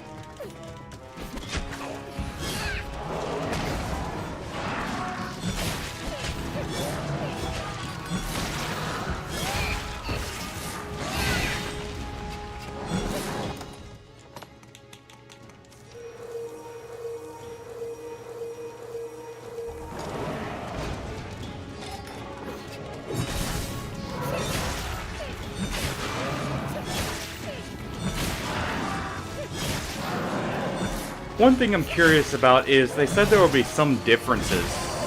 Oh. Hey, I can see putting a lot of hours into the character creator. I just kind of stayed away personally just to keep it a little bit fresh right before the game came out. Because I know otherwise I'd dump a lot of hours in. That and had some runs like this I wanted to do. But I do wonder, they said there will be some minor differences between the beast race and actual humans. I wonder how minor or major those will actually end up being. Like, will you have an easier time with certain quests, or will it be like you have to take a completely different route or prove yourself for a quest, you know? That's one of the things I'm curious about.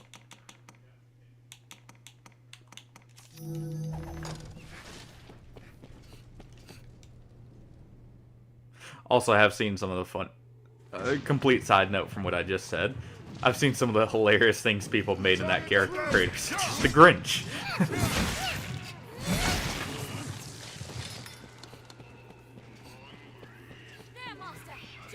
And I've heard of a Rajang lookalike too being made.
I did see that.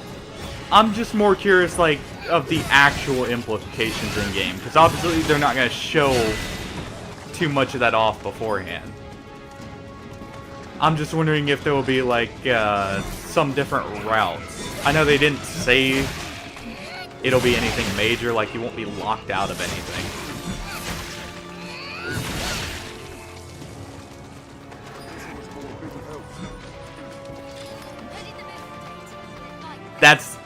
I didn't watch it all the way through for that very reason. I kind of figured. Game trailers nowadays are not great about it. I remember I avoided the trailers for DS3's DLC for that very reason. Because if I'm not mistaken, the Ashes of Arendelle one, I watched it after the DLC came out. Like, after I completed it, and it was literally like, it showed off every major thing that happened there. Which I get some people may like, but you gotta leave something for in-game, man.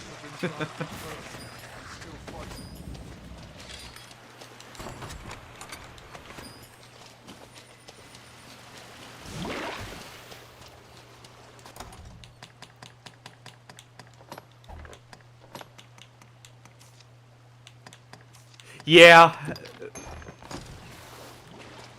That's definitely a good place to stop, because I have a feeling they have added a lot of monsters in, or at least changed up a lot of them heavily.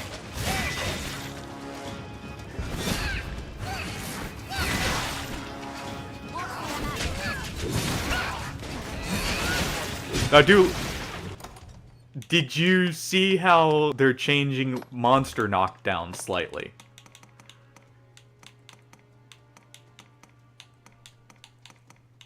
Well, I say slightly, it's actually a pretty big change in some ways. Let's see, there we go. That's what I was looking for.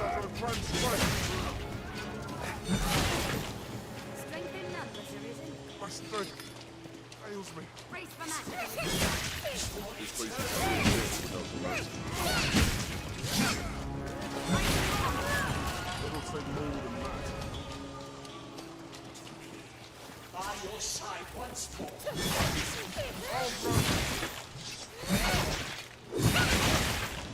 I am poisoned.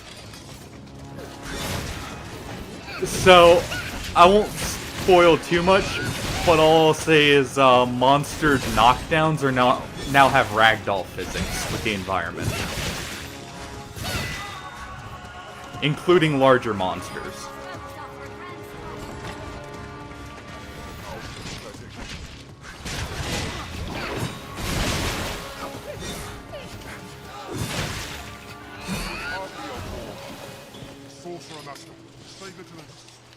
And from the few clips I did see of it, it's pretty hilarious with some of the stuff that can happen. It's not like the Skyrim ragdoll from getting hit by a giant, though. It's more of they conform to the environment, I guess I should say. It's ragdoll, but without the launching aspect that's normally associated. A gazer, strike it down.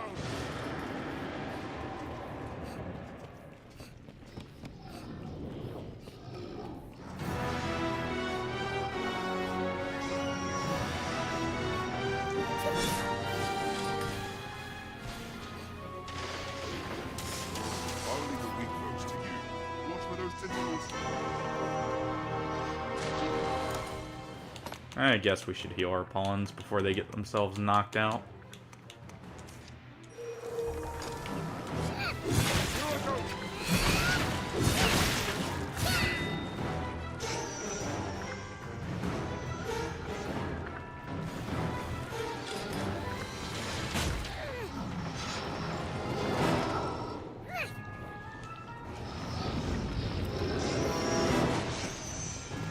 Let's have those tentacles off.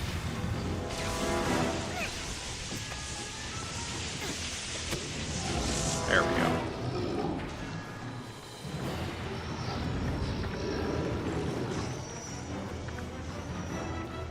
Oh.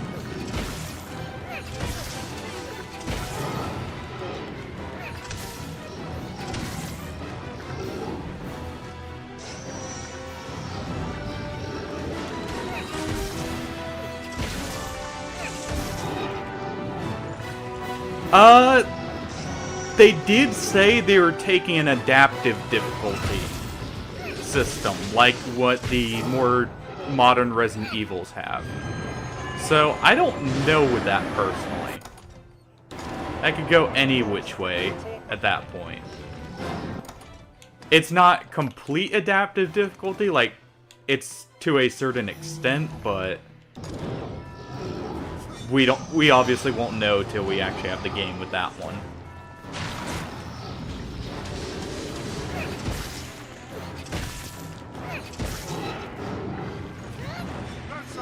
But I do agree with you, and I hope it's like a decent difficulty overall, because it feels so much more satisfying with that.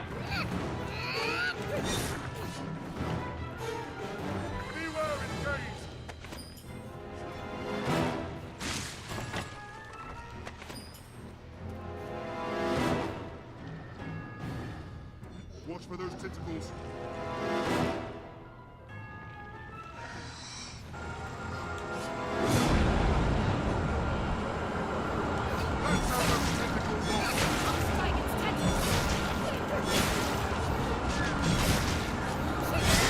Use the magical energy it produces.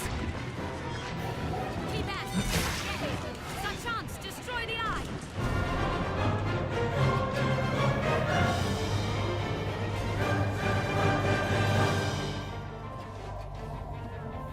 Our pawns can hit that.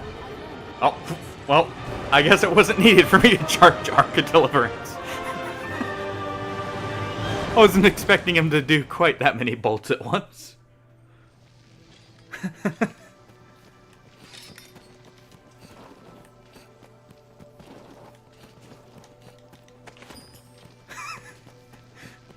Definitely clipping that for later. That's a pretty good one, actually. I think that's the first time I've had the pawns just go full ham with the great cannon it gives you. Normally they just ignore it and go straight for the eye.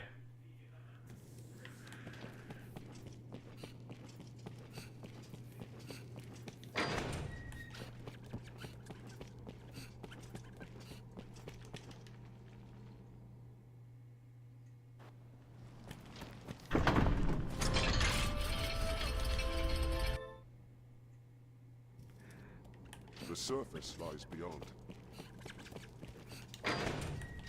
Just quick. Apparently! Which is funny, because I should clip it. That, Bayu over there? However you pronounce his name? The blue pawn? The first time we went through this, in the previous stream, he just sat there running around in circles with the eye aggro to him when it was doing the tentacle spike up from the ground. So I couldn't get the eye to actually hit itself. And he just would not come here, even with me calling for him to come over in that. So it's funny for him to go from basically like just throwing the fight to where it's just that much harder to actually going through with it. Because I haven't rehired him or anything. It's still... He should still be at the exact same point.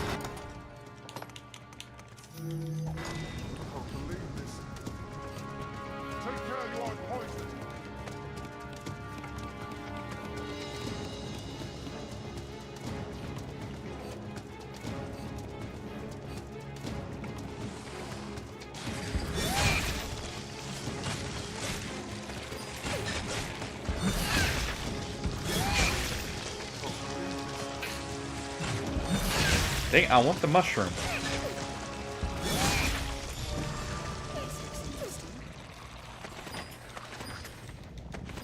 Still fighting. There we go.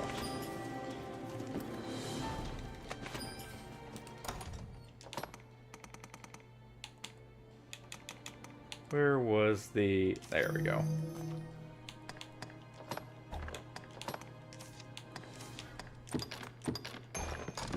Wait. I know I deposited all the blast arrows that were originally on the pawn. Where did it get the other 20? It just picked up 10. I know, but...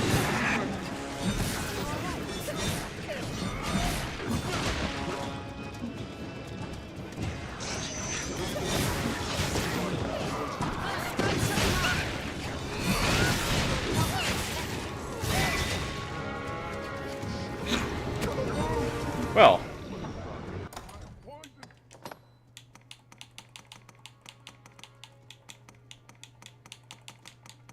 Vivifying Essence again. And I'll just use a Panacea. Weird curse.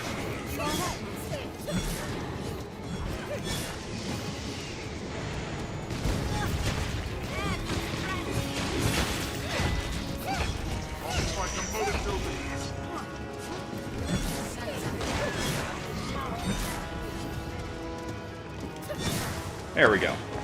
Came just a little bit lower.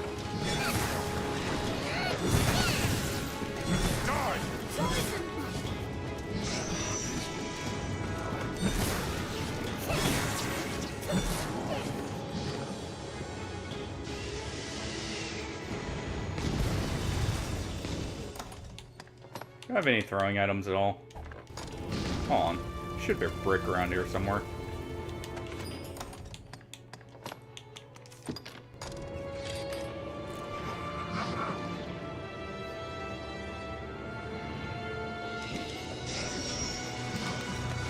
Almost.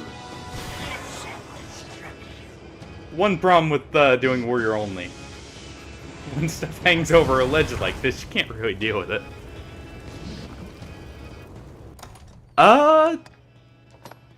I will have to personally experiment to know what I want to grab for pawns with that one, because... And one thing they did say, and we haven't seen, or they haven't showed off yet, is there were supposed to be pawn-only vocations. But just with how your classes as a whole have so much more to work with, it's hard to say what I'll want for pawns. Because I think each class has like 20 plus skills that they're going to get in DD2. I'm just going to leave that guy. Even though he's nearly dead, he's just hovering above the ledge there.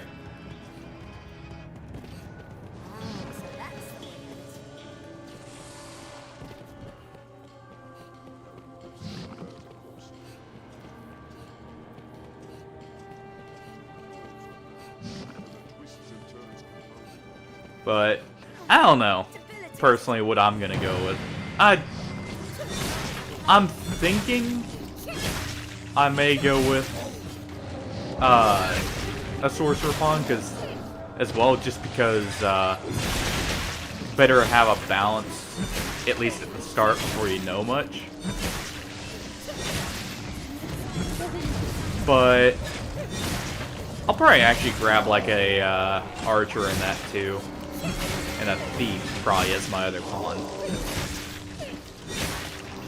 Because thief on their basics, I did see this, can steal items. If you get the skill for it.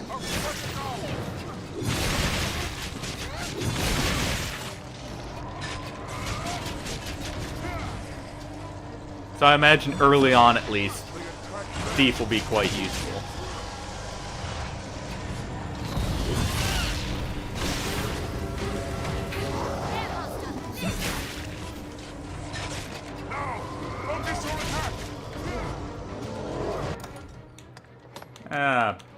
Better use a incense real quick.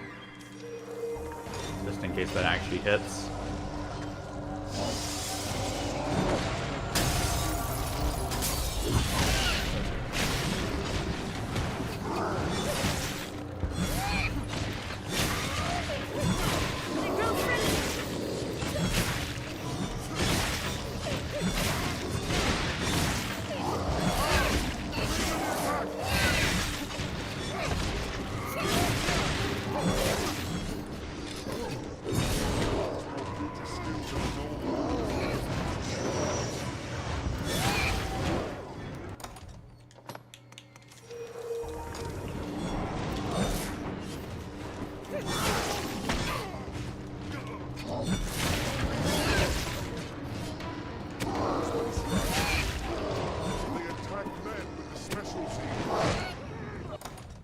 I wasn't able to quite grab onto him in time to get the pulling him down.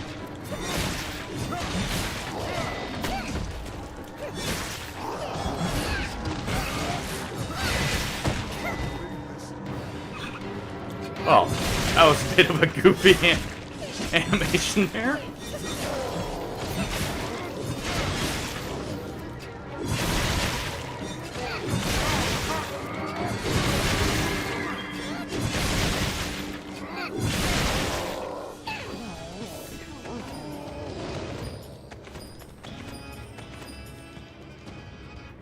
Alright. Well, there's an Elder Ogre down at least.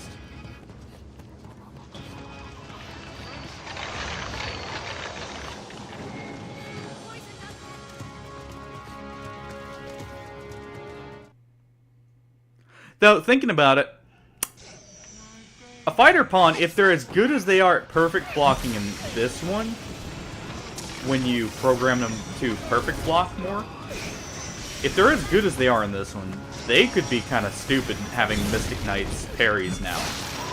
I just thought of that.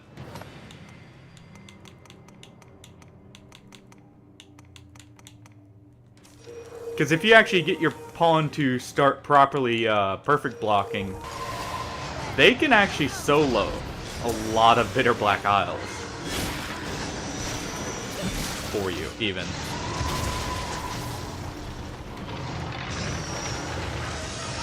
I think someone has a video of like a pawn soloing 3 eliminators, for instance.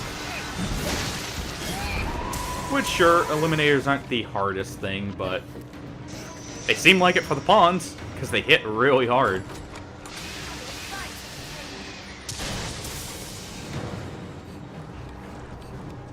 So I don't know, it really just depends on how the pawn AI works.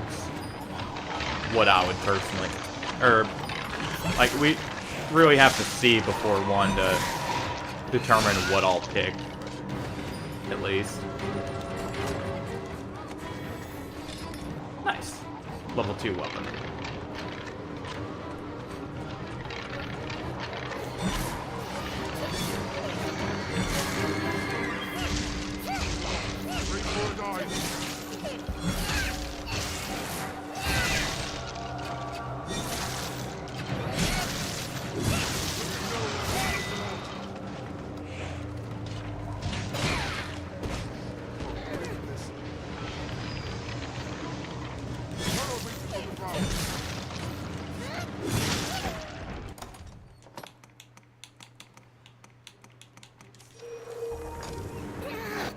I should equip a blunt weapon.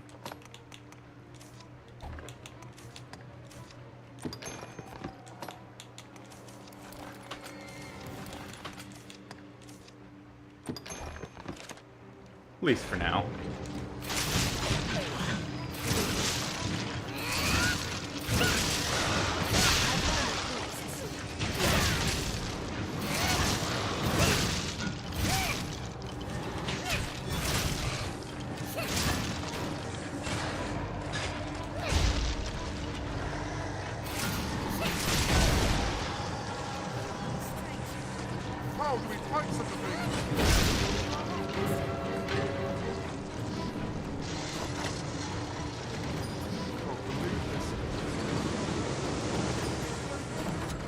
I guess we can kill that cursed dragon, actually.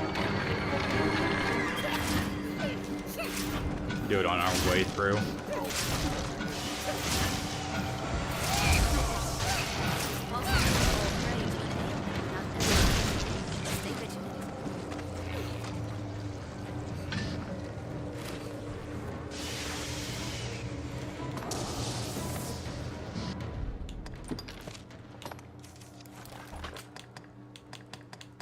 See if there's anything we can give our pawns to lighten our load real quick. Oh, I guess all this stuff.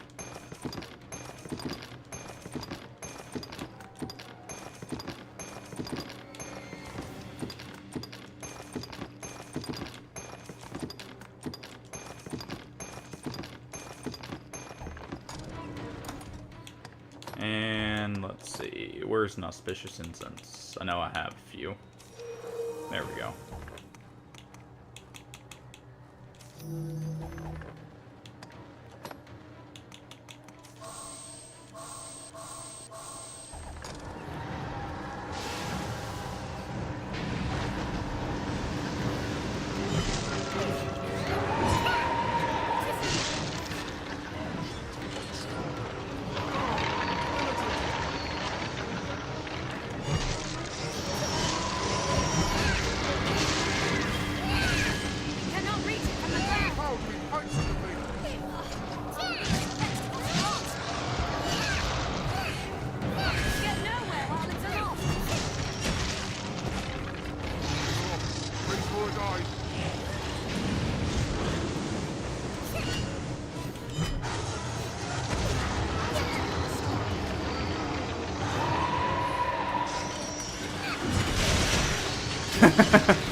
Warrior has both an easy and hard time with this one. Funny enough, if you're going through first time, Warrior actually has kind of a brick wall that you can hit in the form of the one required living armor you have to fight. It can really mess with you. But some of the other enemies he actually has a very easy time with.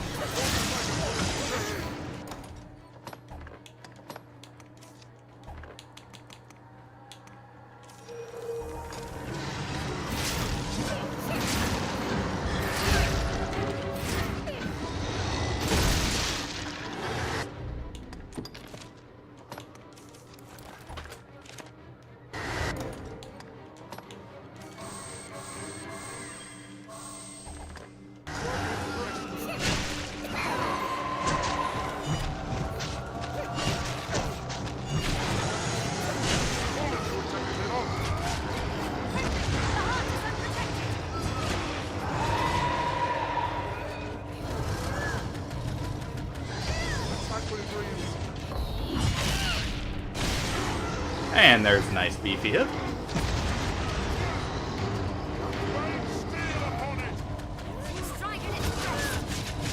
Should be able to get 2 of these off before Barriets. Of course they would do the dash. Get down here. We're not done with you.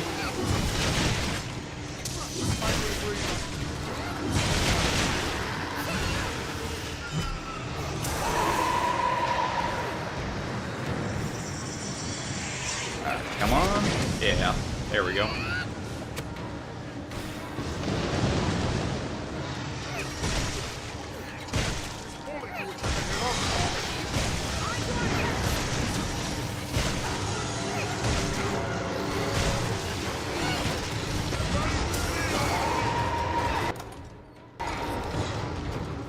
All these freaking banshees, man.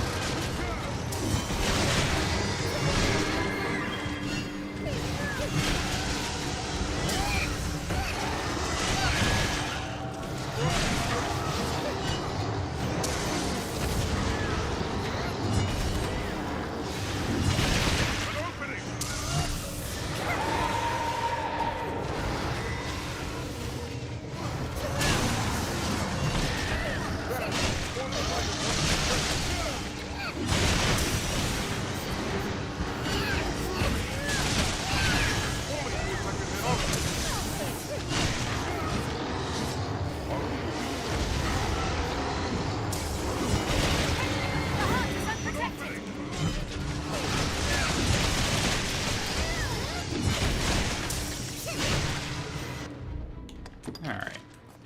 And just so we get the Dragon Forge on this.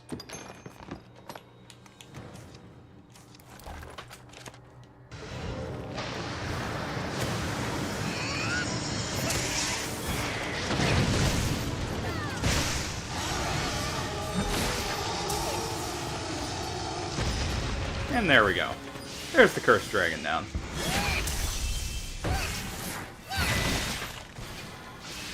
Nice, we did actually get the Dragon Forge. A skeleton sorcerer, there!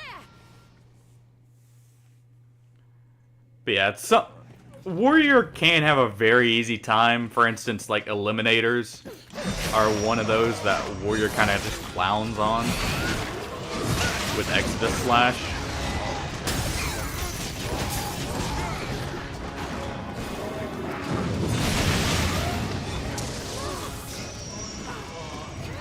But stuff like living armors, obviously phantasms are another big one.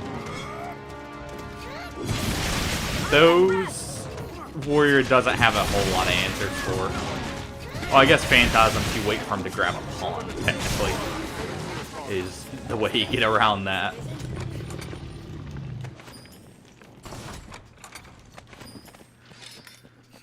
The only way I can think of that Warriors can get living armors normally without like the use of items is either ledging them or getting a one shot off, because I think you can do it with Arc of Obliteration and a high enough damage weapon.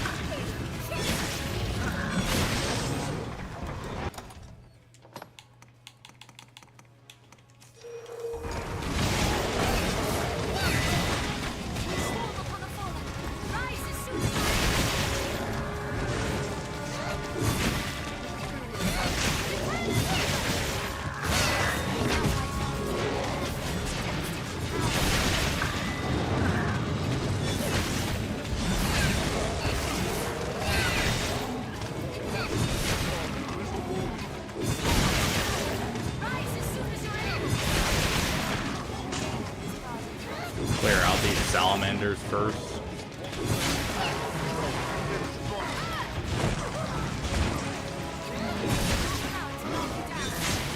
There.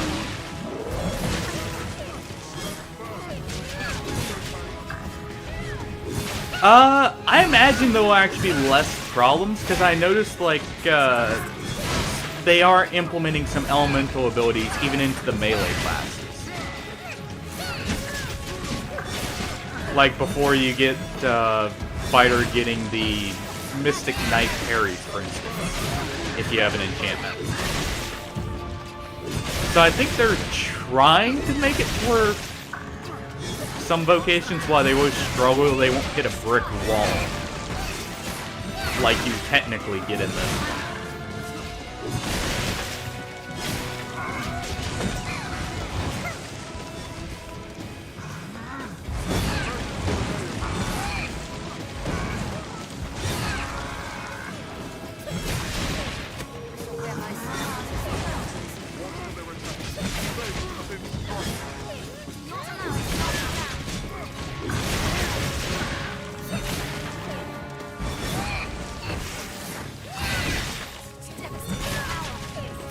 But that one, I don't know if they'll give Warrior as much elemental potentially as they are Fighter. So you could be right with that one, honestly, thinking about it more.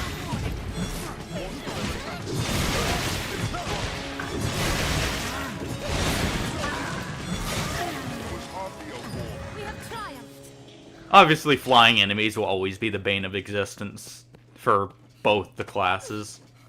That's just because obviously you don't have any range to deal with them. That one's kind of a given. But as for like some of the weaknesses like living armors in this game, who knows, honestly. We don't know all the skills yet as far as I know.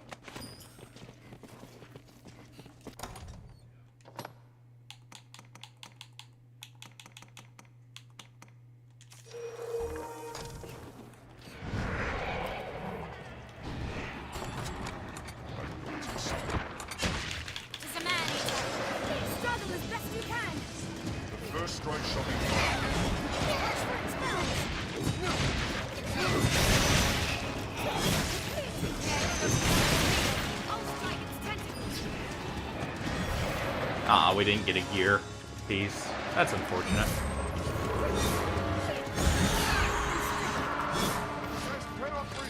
Yeah, we're not gonna be dealing with those, I guess.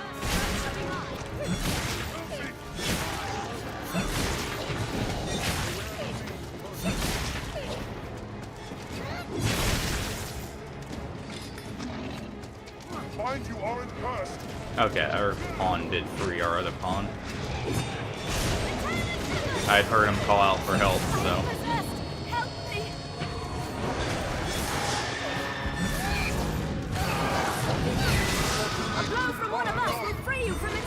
Yeah, that is the one. Honestly, I think I'm going to play if they give it to where each weapon has 4 skills.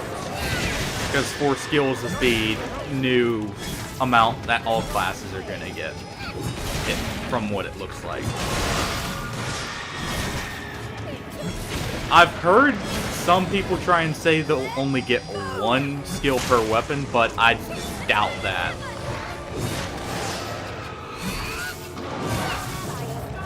But I'm definitely looking forward to Warfare.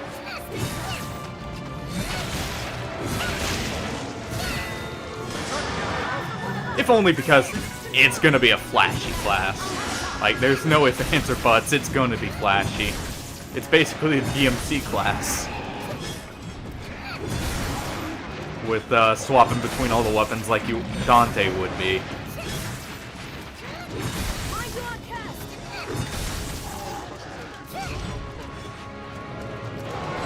Someone hurry! Attack! It is not too late. I'll have it off. Strike while it holds Help me! Hurry!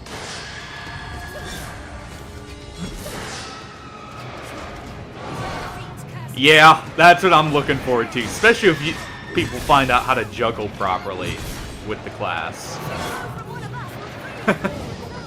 Someone hurry! Attack! Have to check and see if Dungiri puts any videos out for it.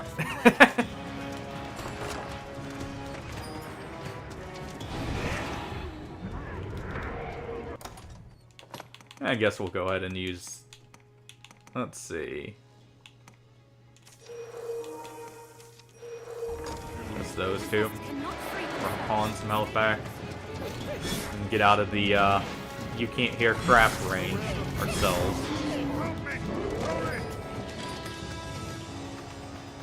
Someone hurry! Attack! Ah, both our pawns are captured.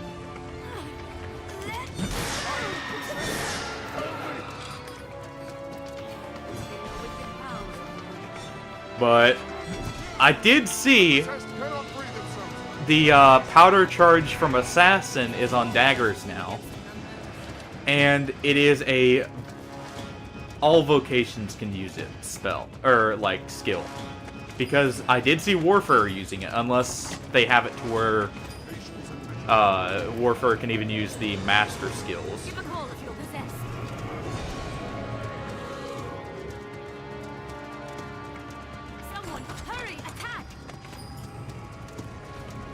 Also, I like the fact, from what I saw, you can actually plant powder charge on top of enemies now. I can imagine that being quite funny to use.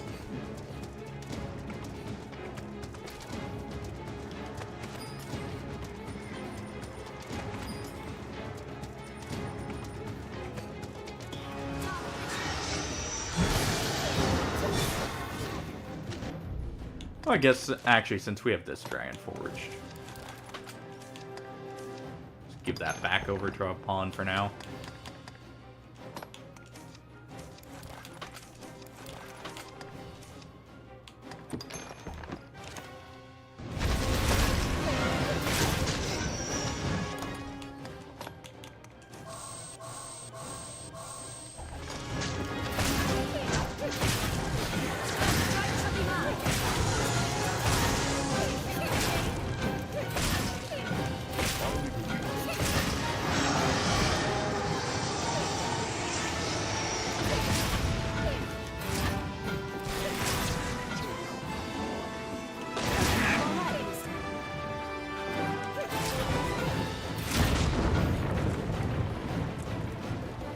Come just a little bit lower. There we go.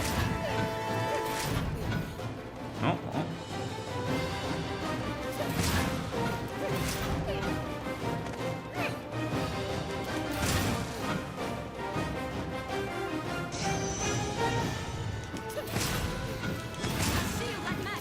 There's a mighty spell gun!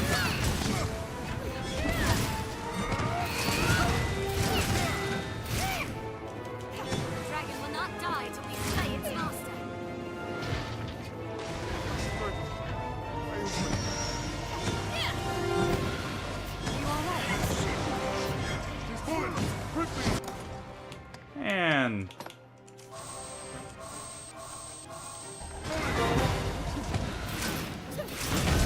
ah, I did it just a tad too early. That would have been perfect there. I was trying to time it for the extra damage that you get for doing on the flash.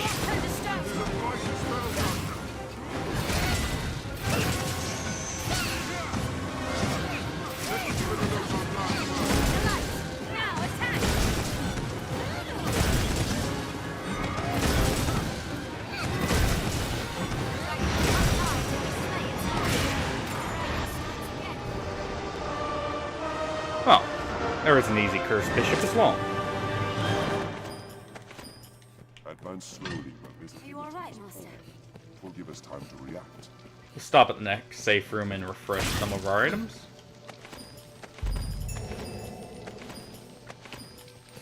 I guess I should go up and grab the level 2 armor that normally spawns up here while we're here.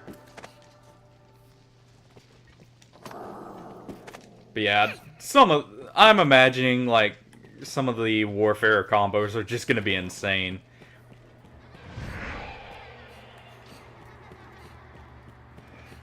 And that's something I'm really looking forward to. That and, you know, mixing greatsword with like the Mystic Spear Hand class's weapon. And some of the cool stuff that class does.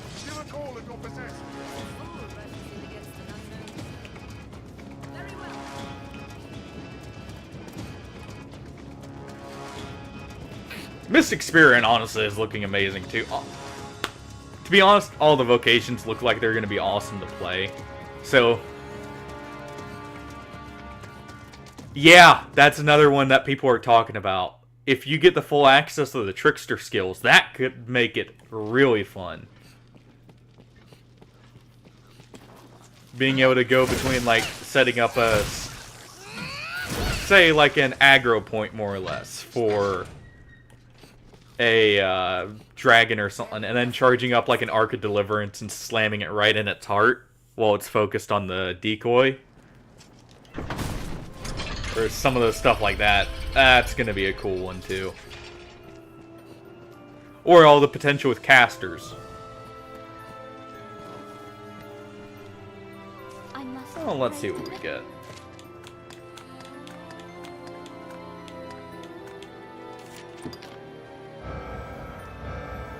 Oh, nice, a light pickaxe.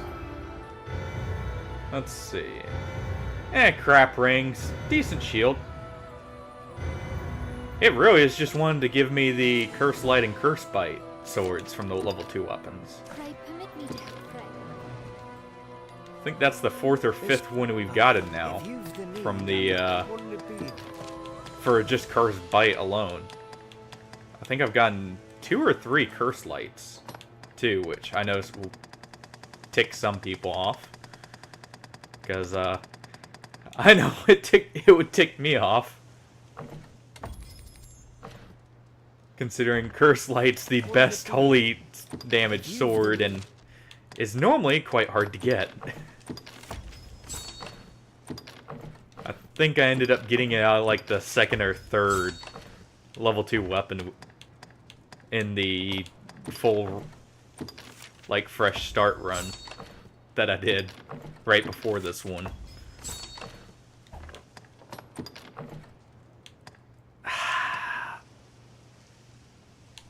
I always look at upgrading the Magnanimous Cloak and then I see it's a Ring of Thrift and I'm like, no, I'll leave that alone.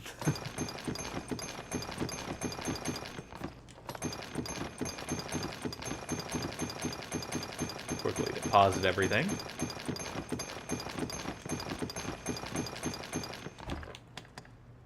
I do also hope there's like a deposit all for materials. Because it is a little annoying having to spam through them all.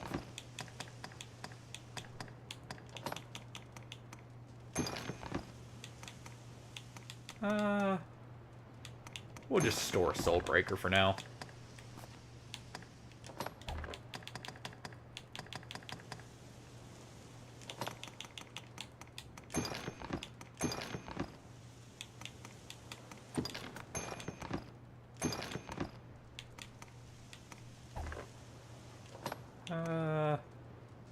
Also store that.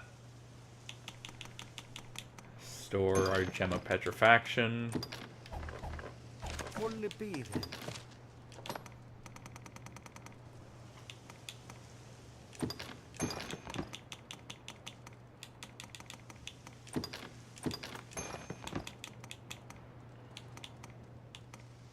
Which King's Warriors do I have? Yes, that is the other thing. I hope we get more, and it's not as heavily tied to character size. Because if it wasn't for that, I would honestly make a midget warrior for this run, just because it's funny. I was still considering changing the warrior character edit for it, but the carry weight, man, kills me every time I look at doing that. Because it's like you get a third of the carry weight. And that hurts a lot. That is the other thing people are thinking is going to balance out Warfare, is having to carry 3 different weapons. And obviously the supplies for each weapon if you're using like a bow or something. What'll it be then? If you've been... Upgrade that just in case we If you've come across a dragon and we want to try dragon forging the saving grace. But yeah, I hope either they need to add more carry weight, have a way for us to quick store on the fly, or have it to where like your augments like Sinew just give you so much more. Because it gives, I believe it's like 20 points of carry weight in this one. Obviously I have it on right now just because convenience, but it's not enough, man. Especially with the limited augment slots.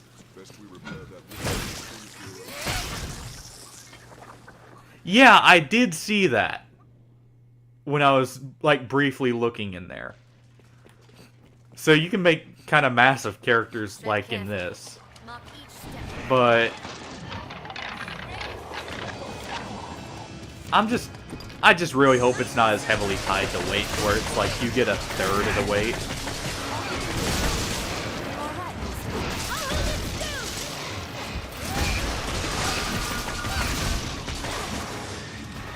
Alright, where's the other knight? There he is.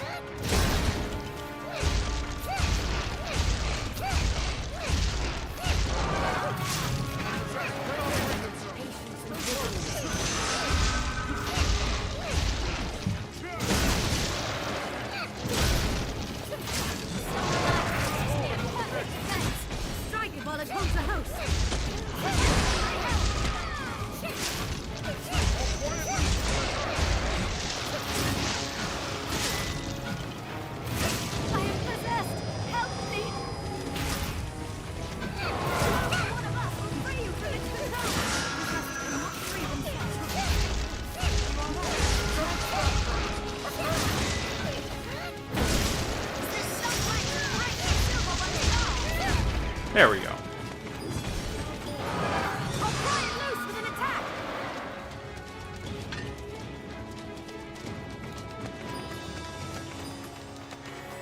Another thing I'm happy about that's been changed is, from what it looks like, there's no more min-maxing from classes. So, like, you don't have to play Sorcerer for 200 levels, basically.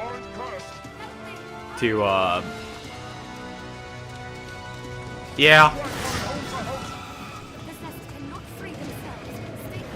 Yeah. No. Just in case you've never seen it before, some funny things you can do in this. You can actually hang off these bodies, by the way. And it can make fighting some enemies pretty funny if you're trying to let your pawns do it. Because they'll just keep swinging at you and missing from swinging around.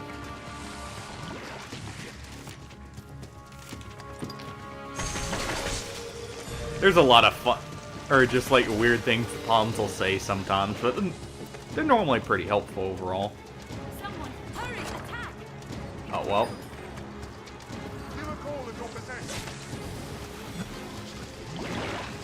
Oh, pawn made it to the rift light.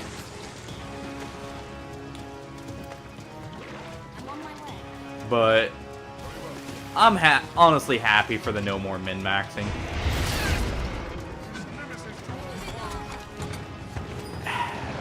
Yes, but at the same time, it was annoying to have to play a completely different vocation to get the optimal stat growth. Like with, again, Sorcerer for Magic, where it was, you basically played Sorcerer until 200. and then swapped off. I mislike the feel of this place. Yeah, that's what I'm hoping for. I do hope they implement something that's just not as intrusive to the actual gameplay.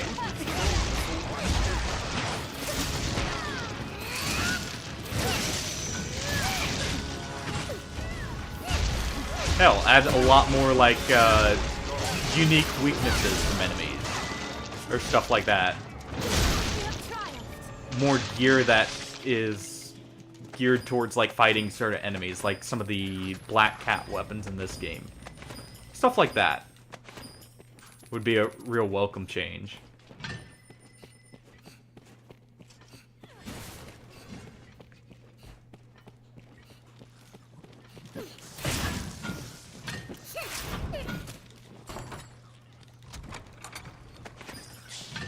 Nice, some nostalgia dust.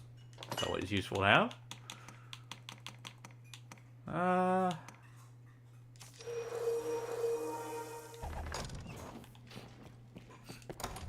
I'll just toss one of our pawns a brew. This will restore a bit of health.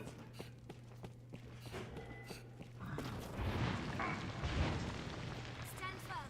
An eliminator comes. 2 arms arisen. Foresight.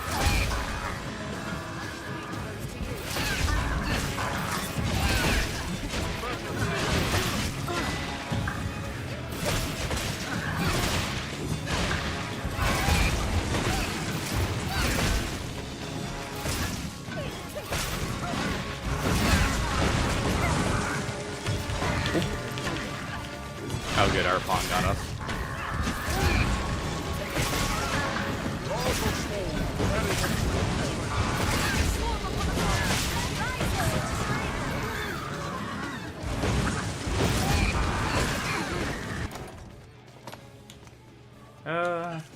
Just use it for ourselves since we're good on stamina.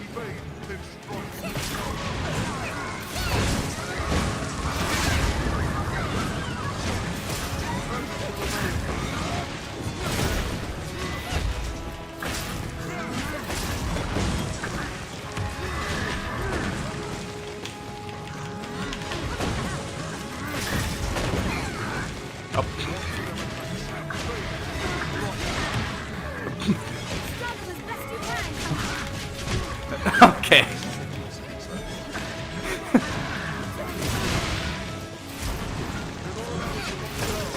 Well, some people may be into getting stepped on that much. Not me. So I would appreciate if they would quit it.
It should be busting down now. Almost. Oh.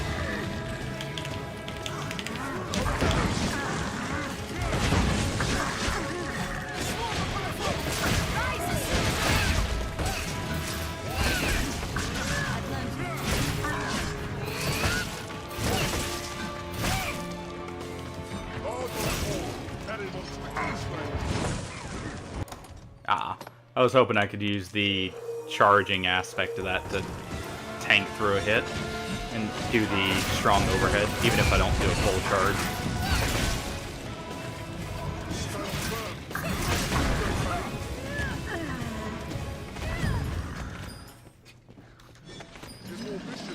routes outside. No, we'll fight one of these at least.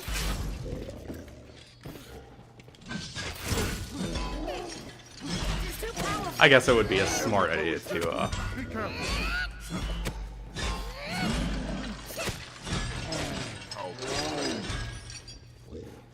It's more vicious than the Cyclopean. Oh, thanks for the follow, dude.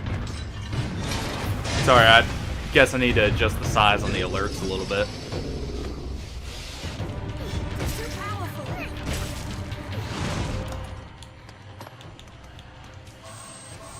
At least I have the bar down below to let me know if I miss it there.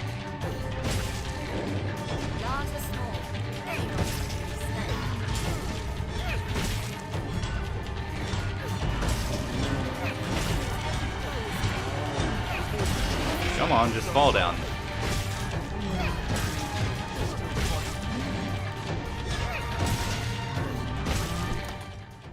Yeah, I figured I was low on stamina.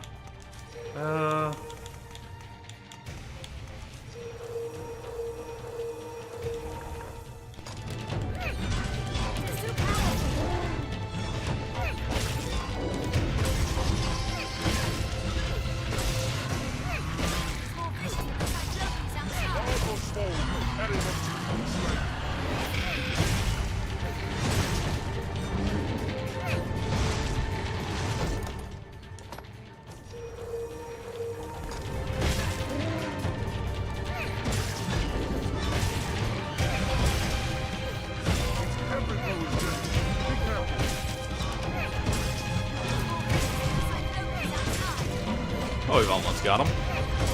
Was hoping I'd actually get a knockdown so we could make this go quicker.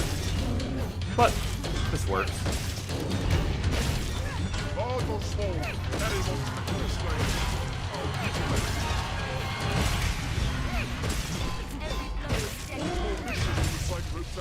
I think I'm actually positioned perfectly to where he's trying to grab at the wrong spot looking at it.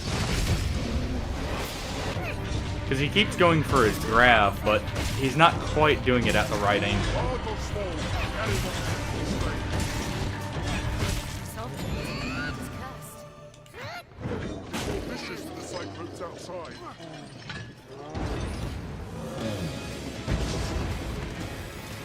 Oh.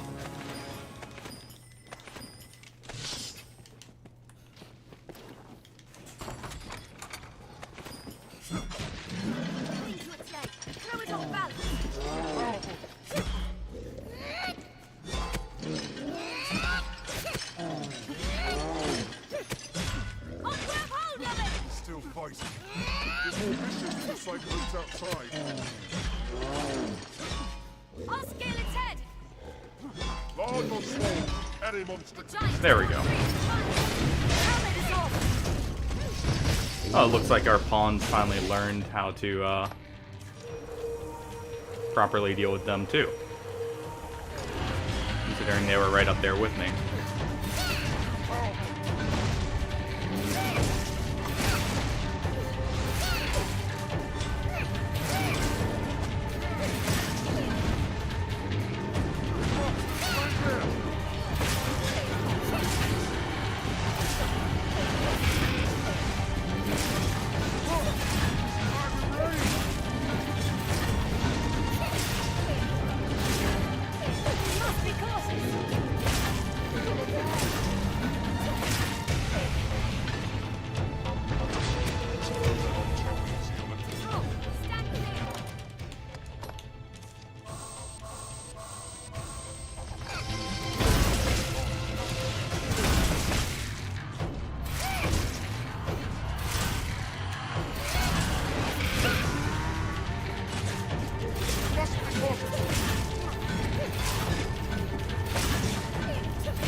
Keep slapping the goose a little bit, you know?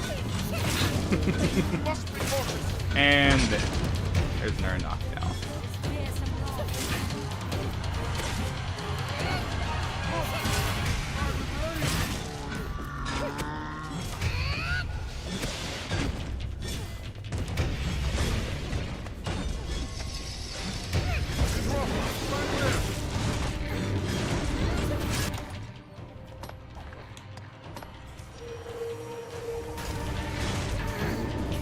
Oh, we got shoved through the wall there, so it pushed us into his hand. That's unfortunate.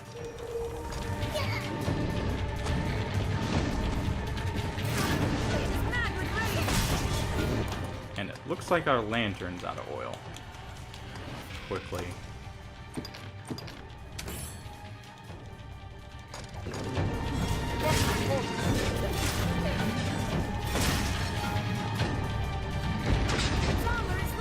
Alright.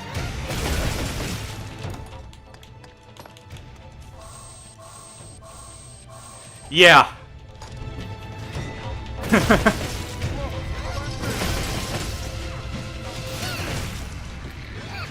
Because, not gonna lie, well, it took a little bit longer, that was useful to not have to worry about him actually landing the grab on me.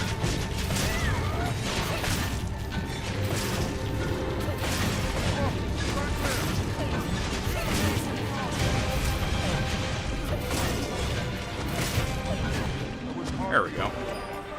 Come on, gear 3. Ah, still just a weapon. That's good.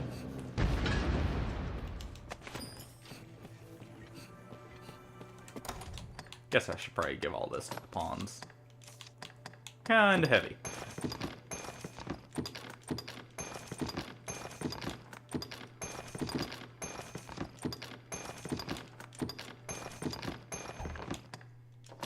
And did we get... okay. We did not get any shackles to also give them. But I guess the armor in that does have a good bit of weight too.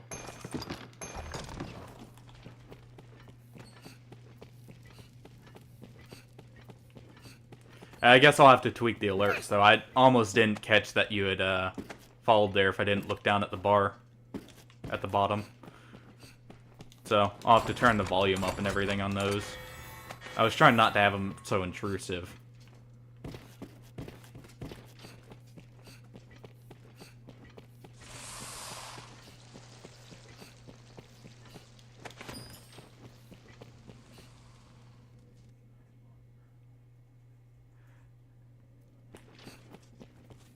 This place is sure death without a lantern. Alright.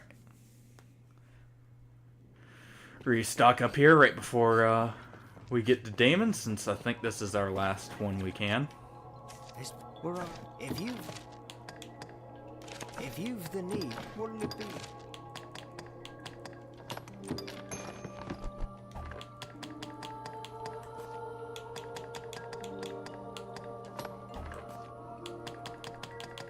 Okay, it's just materials that were weighing us down.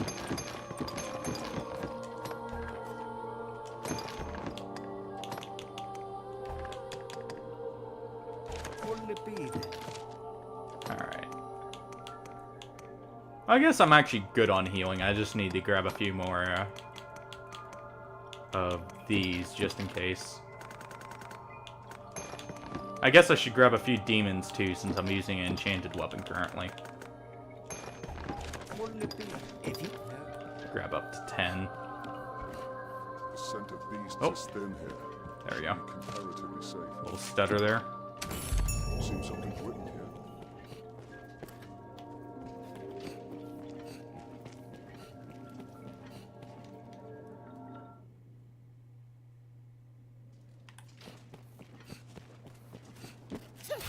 This place is sure death without a lantern.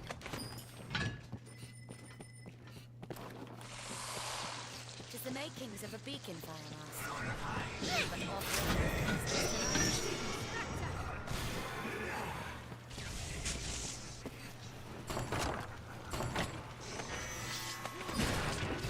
You know, I'm almost happy we're getting more level 2s than 3s for the weapons. Personally, I prefer getting the level 2s since they have all the elemental weapons that are endgame. The level 3 ones are very good. They're really broken, but I do like having the elemental ones just to get that little bit of extra out of the weaknesses of enemies more. I don't remember if there's a... other than daggers, there's a good endgame fire weapon though, sadly.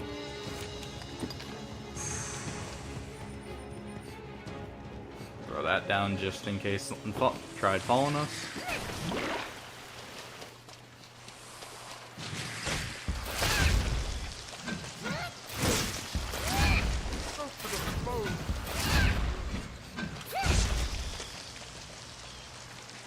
Good, we didn't get the defense down. Level 2 armor is nice. A bit more light can only help us in our explorations.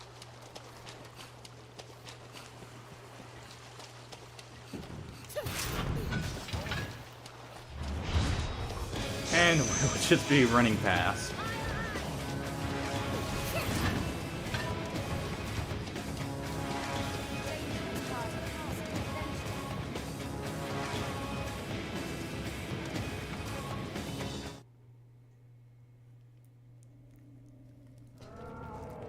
Okay, neither of our pawns got down. Nice. Access to the rift is vital in the bowels of such a place. Please tell me it's not just two. It's two red dragons. Lovely.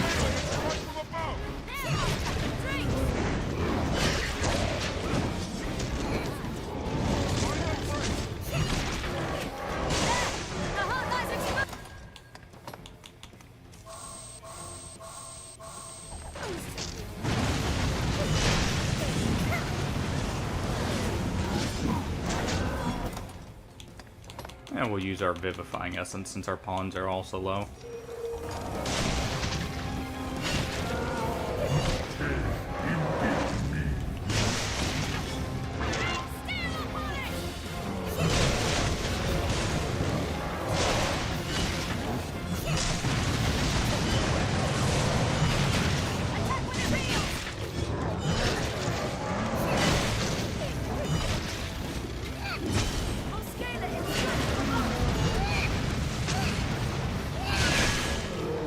There we go.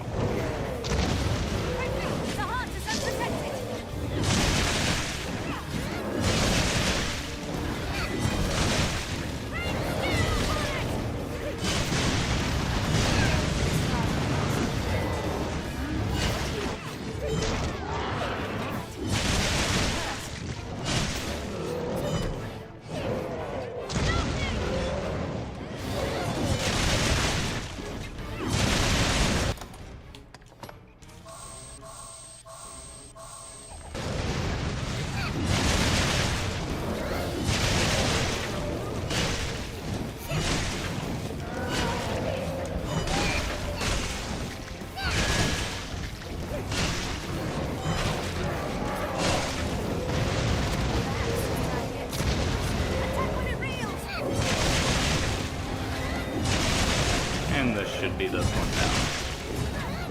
Just a second here. Yep. Alright.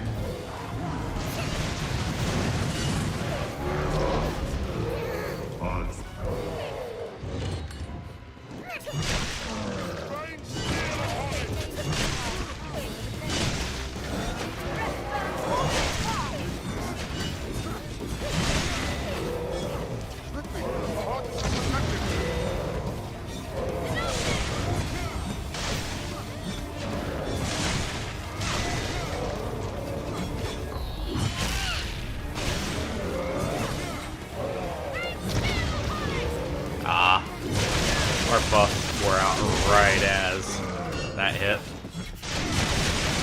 That's why it didn't do as much damage. That would have been a really good hit actually, because that all hit hard.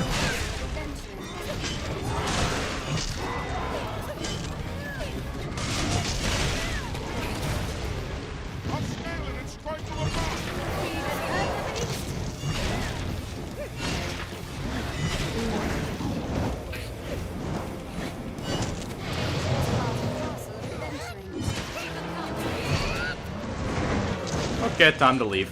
Before our pawns get taken. Ah, you know what? They're getting taken. Yep.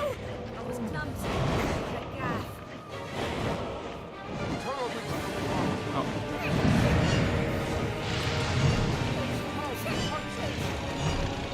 Ah. Yeah. Oh, he's actually staying away. So it's just our normal pawn, or our main pawn that's gone. That's not too bad, at least.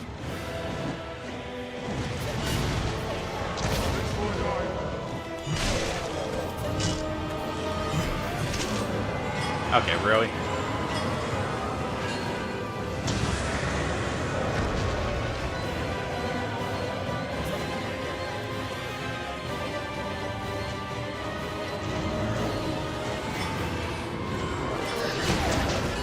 I'm scaling these spikes above!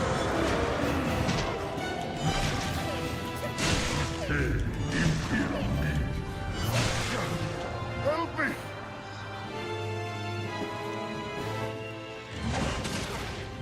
Yeah. Oh, there's a double rip now. Oh. Almost thought we'd get to revive him there because he was being held by the dragon.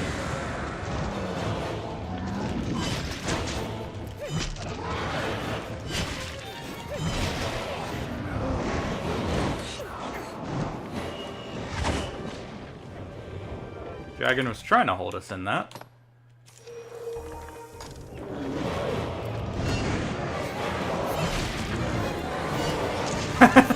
Yeah.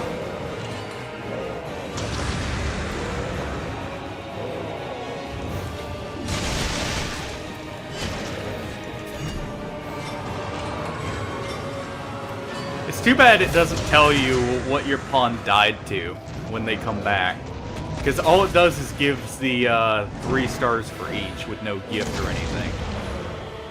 It'd be funny if you just saw like, oh, your pawn died by the base goblin. Or, you know, death. To see just what they were fighting and what you can improve them for.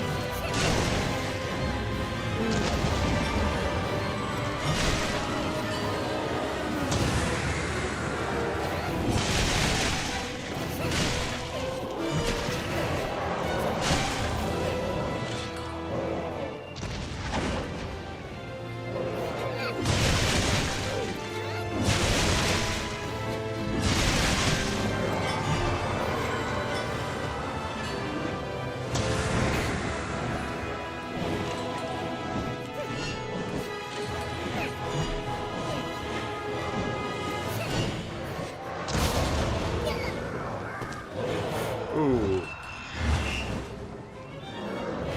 That was a close one. The wind blast from the dragon nearly just caused us to wipe there. I believe I have a wake stone, but that would just be an unfortunate way to go.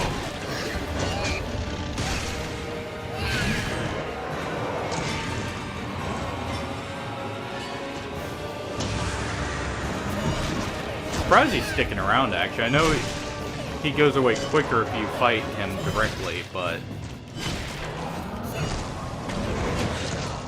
he normally tries to leave after he takes 1 or 2 of your pawns.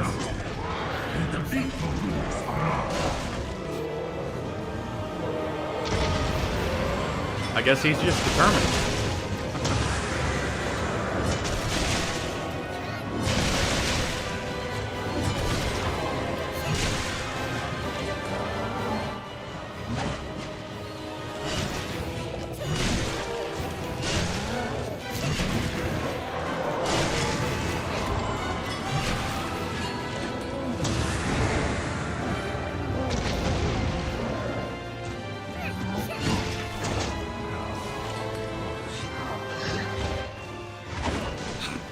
I think the dragon just slapped death.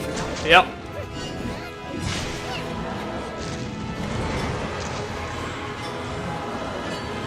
Saw the slight flinch from the hit on top of seeing the health bar popped up to confirm that.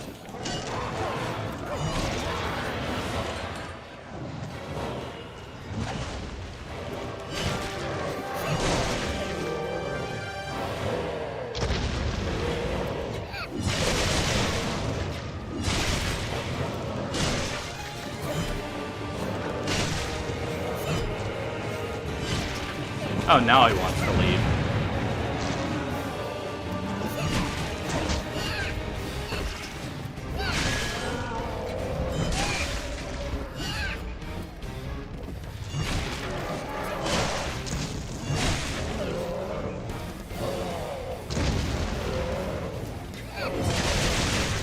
Took his sweet time making up his mind to leave there.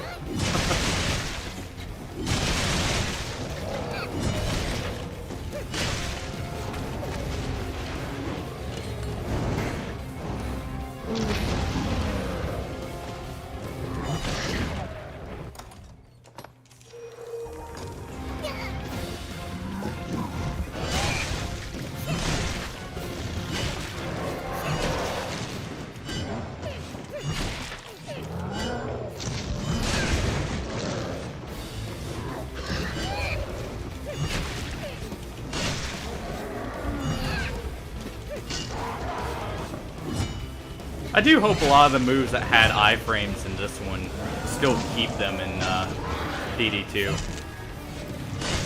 Because they really make some of the classes play so smooth when they otherwise wouldn't.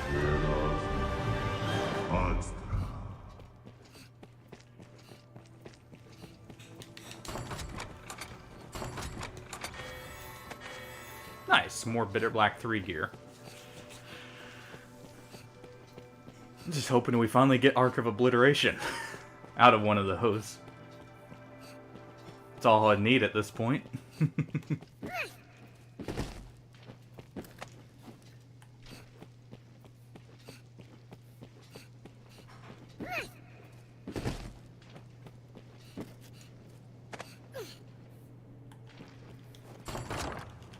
Do I want to grab... I guess I should just grab the pawns after running through in case it's all living armors right in front of Damon. That'd probably be the better call. Well, I guess I can just summon my main pawn and give him all that stuff so I'm not over encumbered. Head up there real quick then. Do that.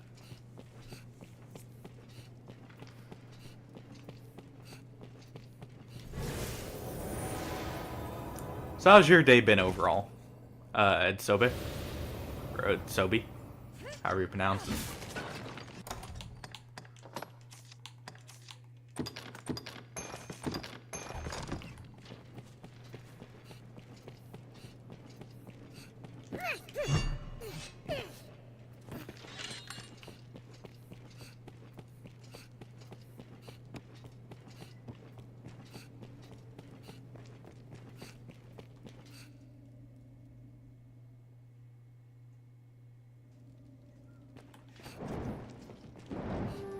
I believe since we got double dragons, it should be a bunch of eliminators?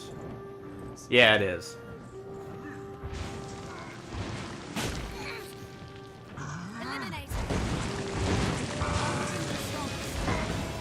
No, I haven't. I may look up and see what that is. Or actually, is it like a sport event, basically?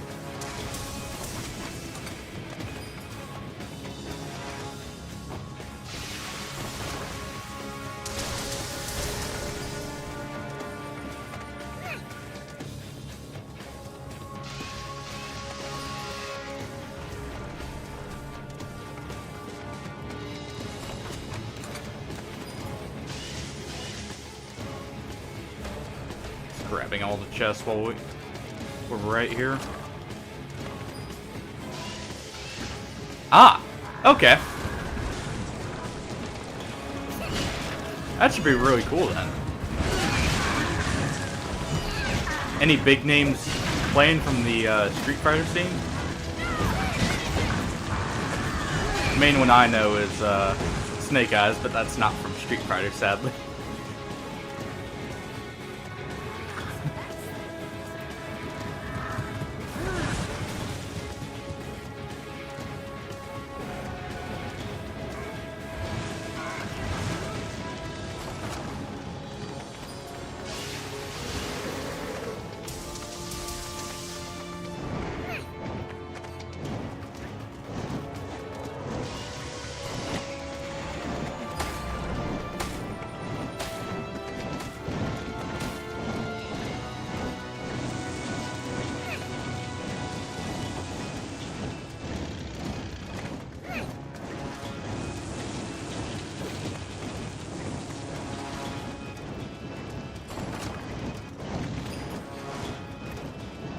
Ooh.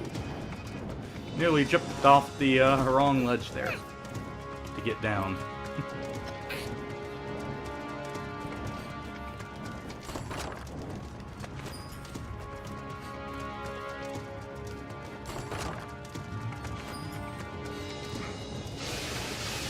I've heard of Punk actually, so. Alright. Yeah. I know Snake Eyes mainly from Guilty Gear, but I do know he came from Street Fighter, from Geef, and I have seen a few of the clips of him. I gotta say, he has some really awesome, like gameplay overall. Yep, and there's the 3 living armors.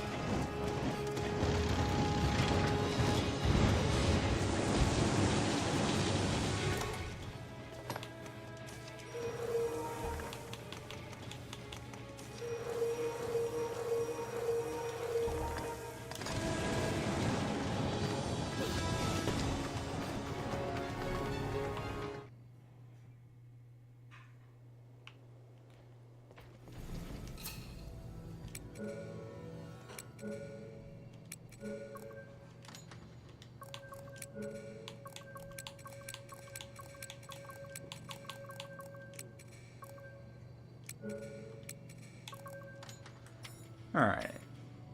Let's see.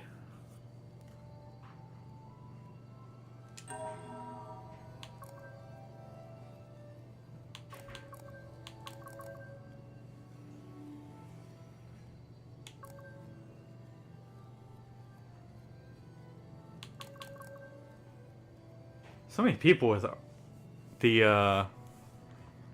Arc of Vengeance on otherwise really great movesets for their pawns. Yeah, I was thinking about that since they've been doing more and more collaborations between their IPs. I'm looking forward to the Devil May Cry combinations. Or are you meaning in Street Fighter itself? Because that could also be pretty freaking cool for some of them.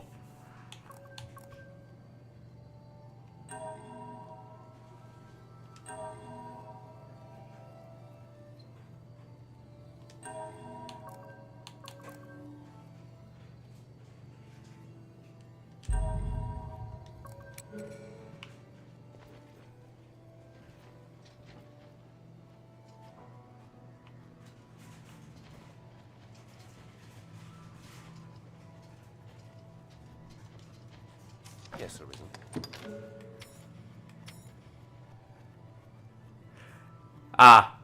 Yeah. Yes, Arisen. Medicant. I'm trying to think of how that affects Warrior. If you should ever... Wait.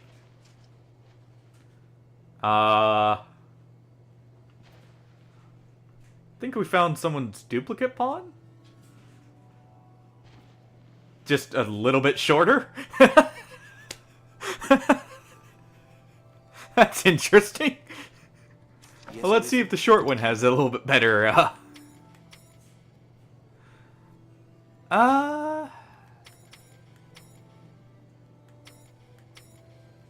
Yes, Arisen. If you should ever... Not quite. Yes, Arisen. Let's see.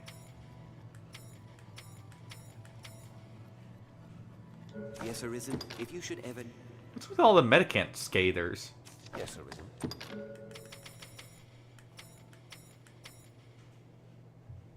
Yes, Arisen. If you... Oh, let's see what this one has.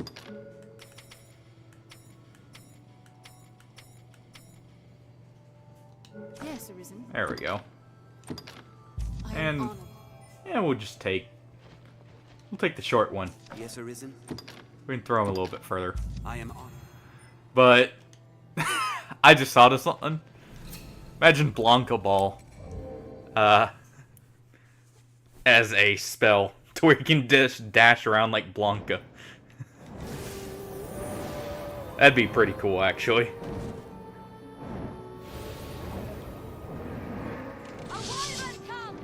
Access to the rift is vital in the bowels.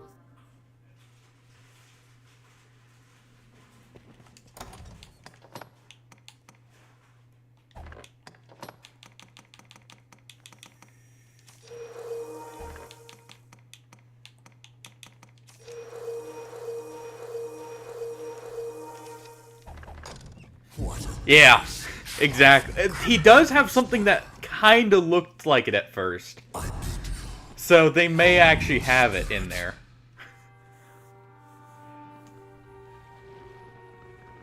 Like, he has a lot of very rapid spin, like, dash moves.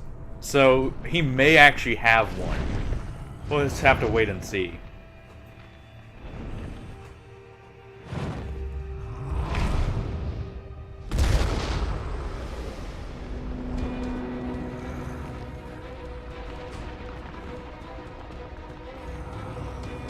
see.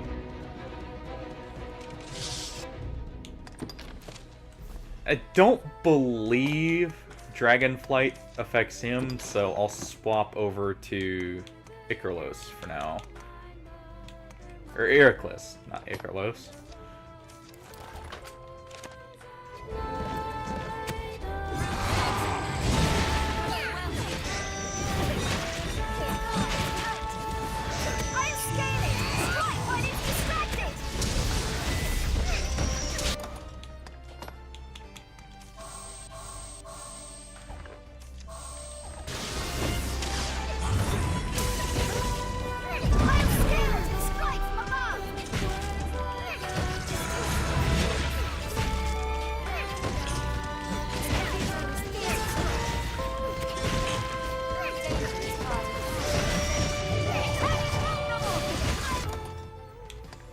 Okay, we're at half stamina.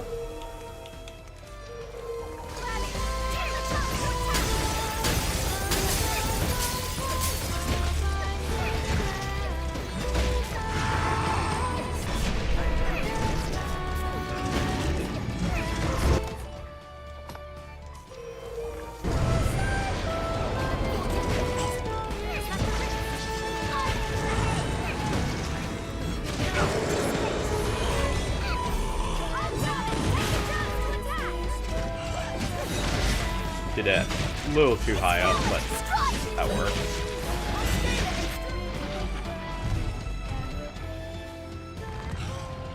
Man, I love the soundtrack for this game. It's such a good one.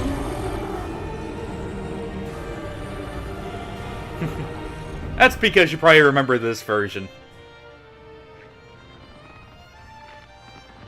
Slave to a broken order, dare you look upon the truth?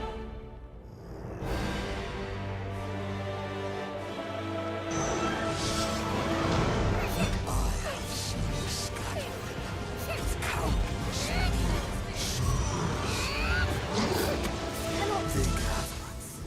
Ooh. Did not realize we got hit earlier. Well. Oh, wait. Heracles. That's why. Yep. That's exactly what's doing it. Revive the pawns and then...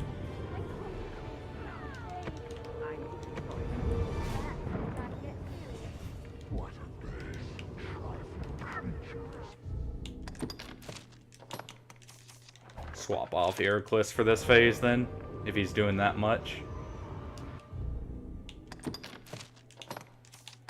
And go ahead and give that back to the pawn, so we're at least at average weight. Alright, everyone's nearby. Where's the sauce? Looks like we're out, actually. There we go. Ah, I did that too early.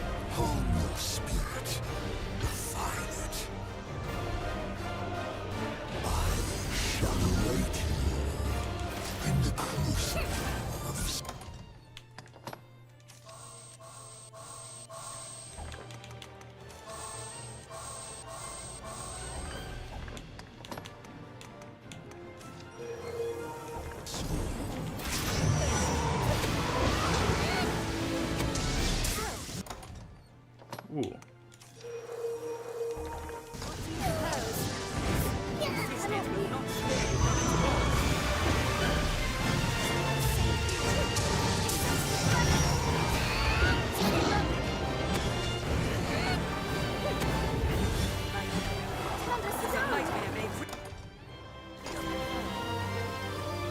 Let them actually wait a second so they get out of the field.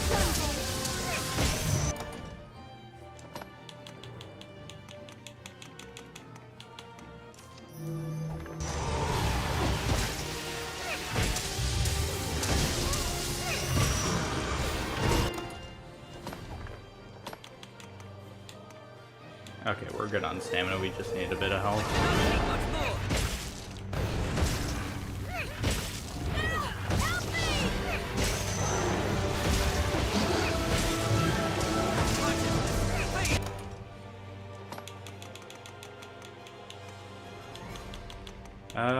Do we have any secret softeners? Let's go ahead and give those to our pawn.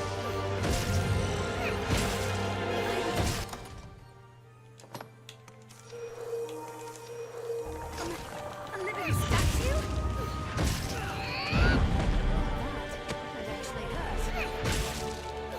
Please, help me!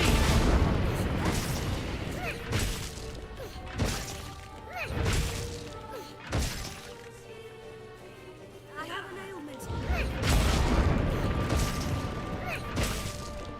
I cannot take much more! So, what do you propose?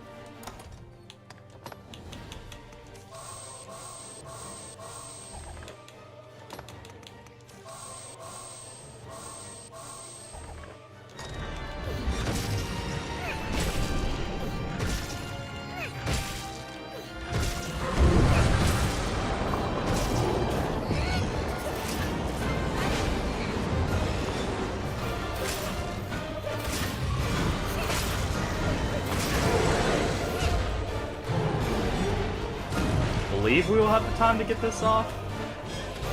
Just barely.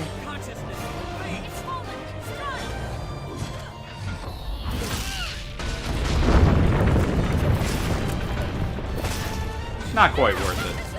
That's more due to the hitboxes there, I think.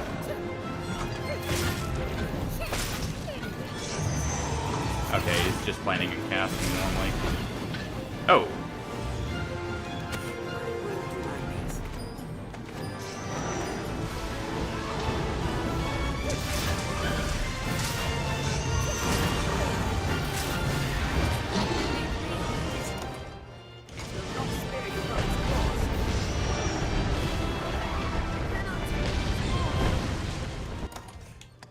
Ouch.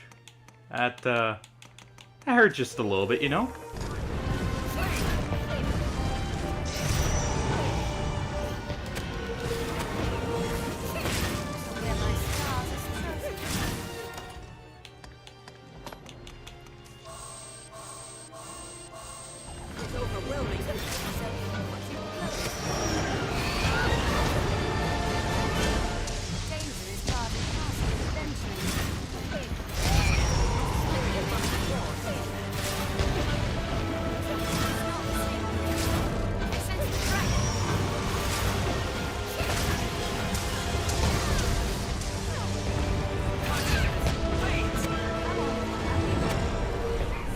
Oh no.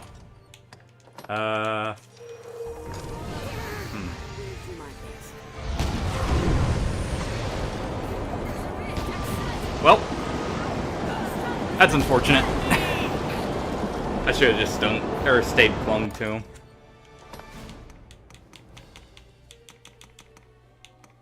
I think if we keep full stamina, we actually can survive this. I don't remember.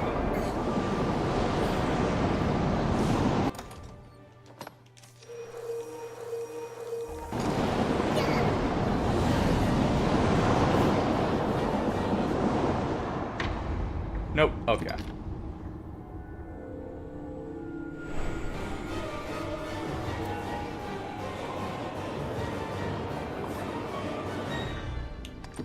Before our pawn goes. Oh, well.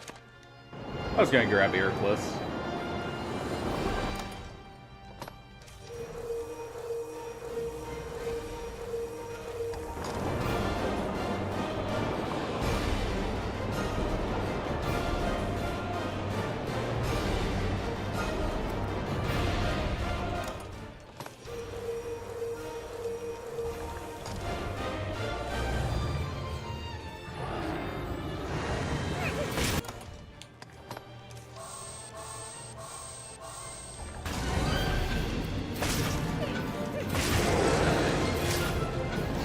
That's unfortunate our pawn got grabbed, but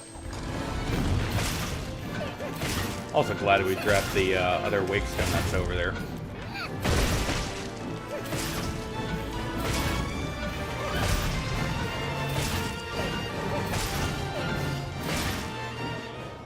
And there we go. Here's Damon Part 2. Right before Grigori. I still think I prefer Grigori as a boss over him. Even though he is cool, Grigori is definitely a cooler fight overall.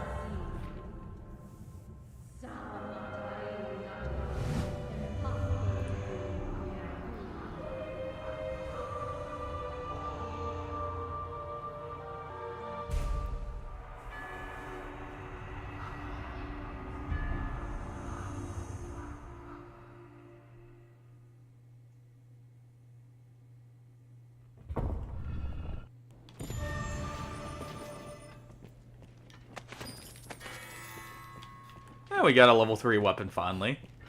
And it's not going to even be for Warrior. I had to take a guess.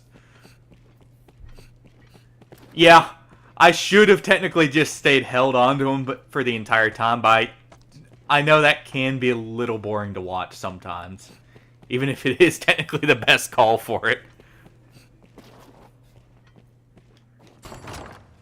I remember my first time beating him, I literally just threw on all the grip augmentations and literally just held on smacking the entire fight between both phases, just because I didn't know much about the fight at that time.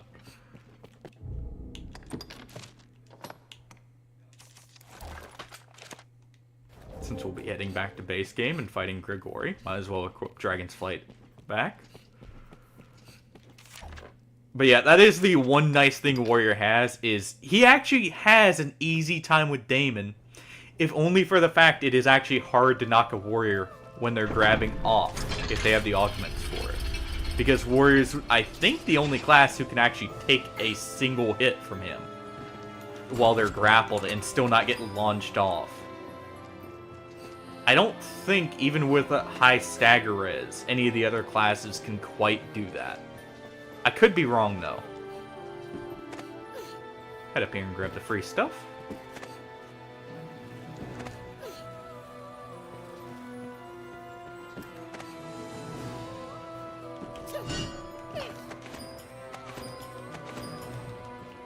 And just Rubicite, but hey.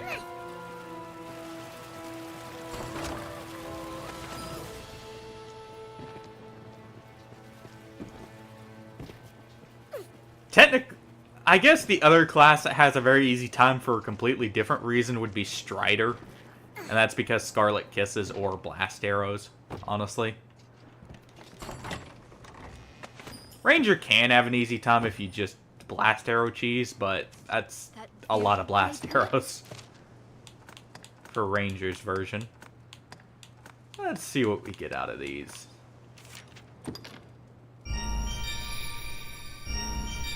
Oh, well, there's our Elite Lantern, when we finally wouldn't need it. More Riposte skills from Mystic Knight. Some knockdown power.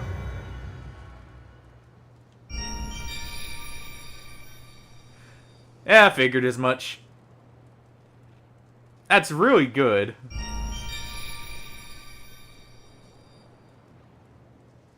Did we just get both the fighter level 3 weapons back to back?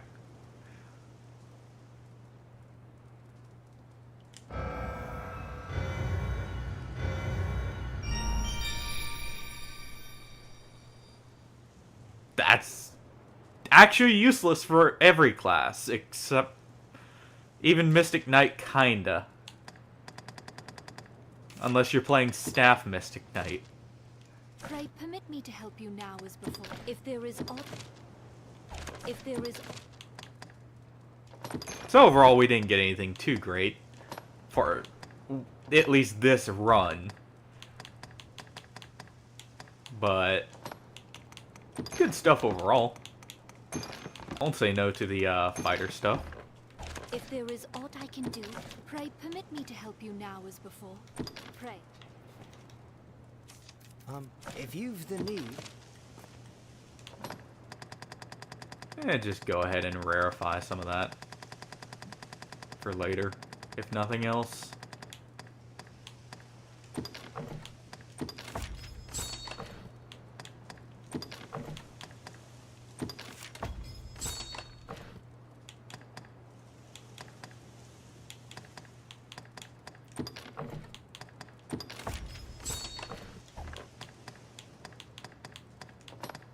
It's funny how got the stuff for every red vocation.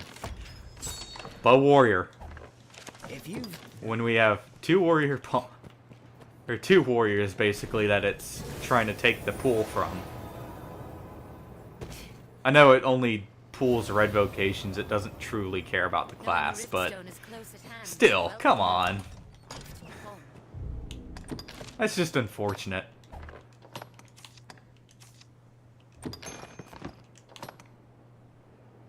I'll take Earclets back from our pawn now that we're not quite so over encumbered. But what if a man yet? Pray permit me to. If there is aught.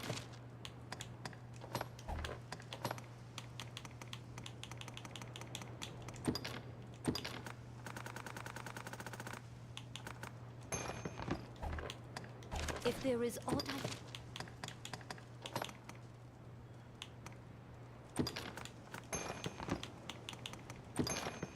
I do wonder what endgame gear is gonna be like in Dragon's Dogma 2. Because we really didn't have any bonus perks on gear until Bitter Black, for the most part. There was a few exceptions like the Gloves of Might or... what's it called? The Asura's Armor? And a few others like that, but we didn't have like them on weapons, from what I remember. From base Dragon's Dogma 2. So I do wonder if they're gonna take the, like, enemies stay aggro to you more. The, you have more debilitations on weapons and stuff like that more. For your endgame gear. To make each piece still useful in the endgame. If there is aught I can. I'll grab a few more mushrooms. Oh, down to our last 20. Yeah, that works. If there is aught, pray.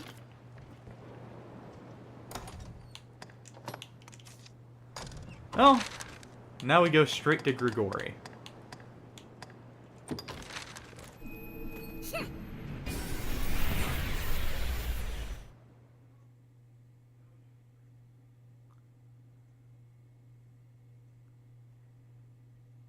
Yeah, that too. And I doubt this will be a thing, but I kind of hope it is. Transmogging gear. So if you have like a low level weapon you just love the look of, either it needs to have a higher level version that's useful, or we need transmogging, man. Because fashion comes before function.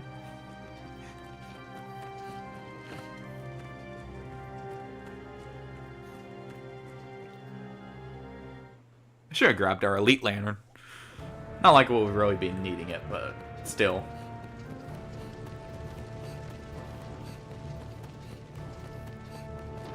I guess I should go grab some warrior pawns back. Really? Hopefully they have a lot of open face helmets then. That would be very unfortunate. That or I'm just gonna do what I sometimes do and just stick with the low level stuff. It's a heavy onus the men here bear. But I'm surprised they have that.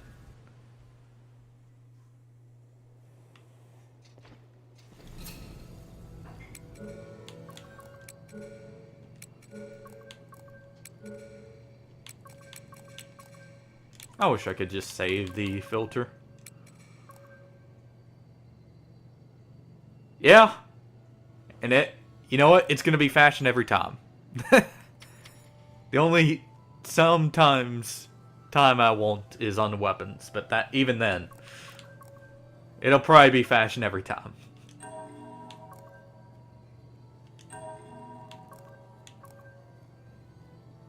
I kind of like that full utility warrior. I can see that being useful. Let's see. Grab that version of it too.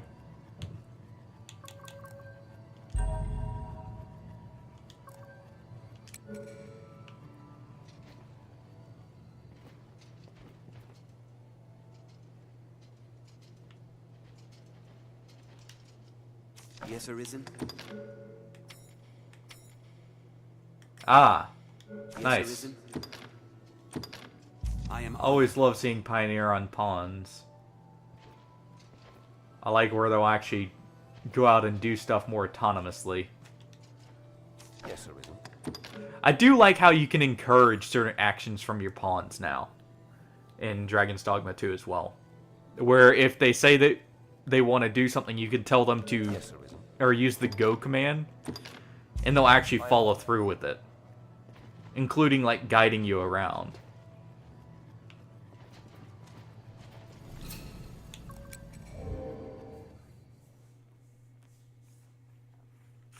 So, that's another nice change they did to the command system to where you have a bit more control.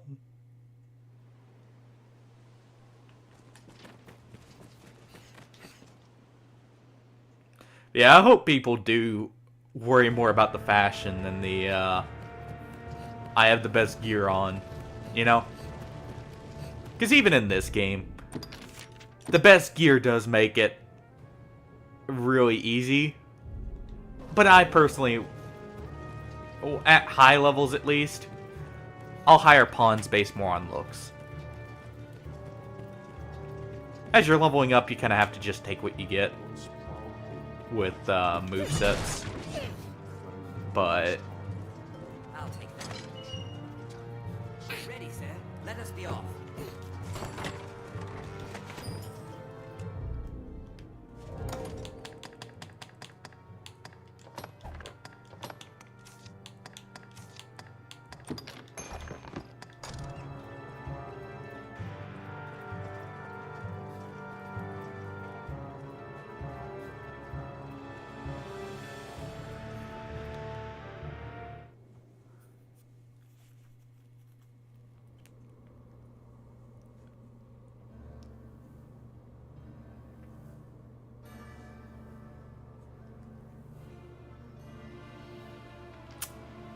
I just saw something for the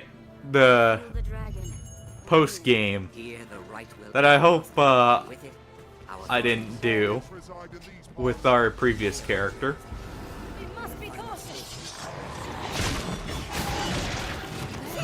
Also, I think this will actually be the first time I actually, rather than resetting or like swapping to hard mode or something like that before I actually finish post game. I think this will be the first time I actually finished post game with 2 characters in a row. So I guess I'll finally get that achievement right before Dragon's Dogma 2 comes out.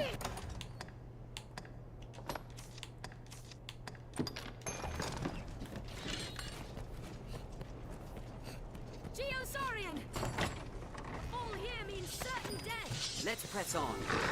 We must be cautious. Now, cleave the tail from its body.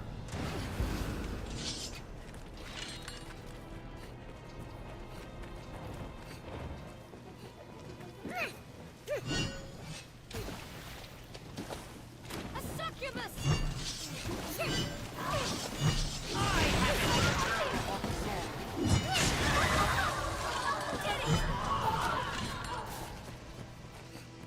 Monsters have made a shambles of this place.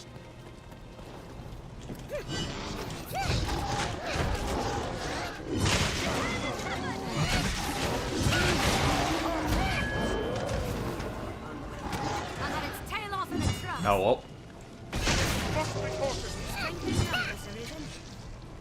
Yeah. I just hope a lot of people don't drop it when they realize it's harder. Kind of like what happened with the original Dark Souls, where it was harder than a lot of what was out at the time. And a lot of people did end up dropping it, or... Like, I do hope the adaptive difficulty allows some people to play who otherwise wouldn't, due to it. At the same time, like we were talking about earlier, I do hope it doesn't make it too easy.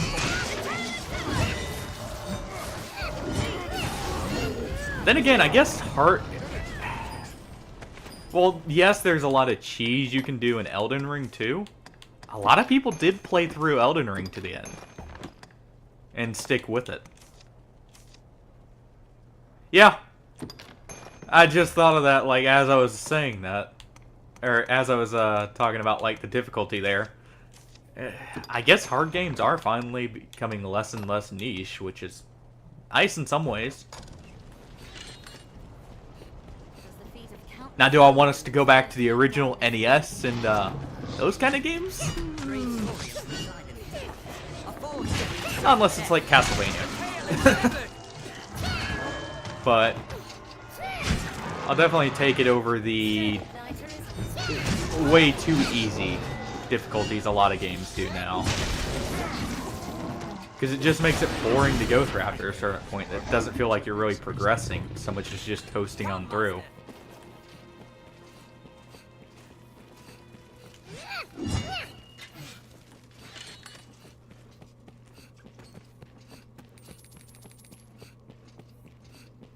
I do have to say, though, Melania can go to hell.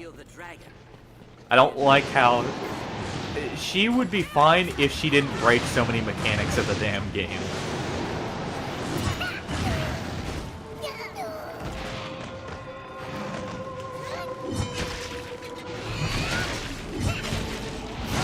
Such as canceling... one example being, like, canceling her animation so frequently.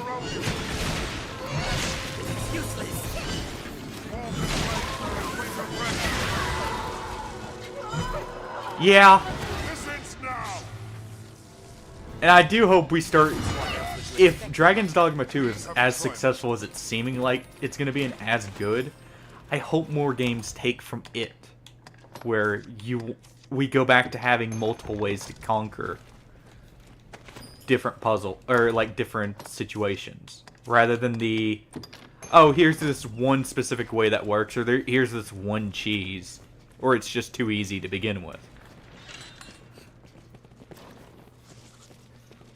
Now, does every game need to have the same level of difficulty as what it's seeming like they're trying to give Dragon's Dogma 2 or, like, Dark Souls or Elden Ring? No. But it would be nice to not have the super easy games be so common.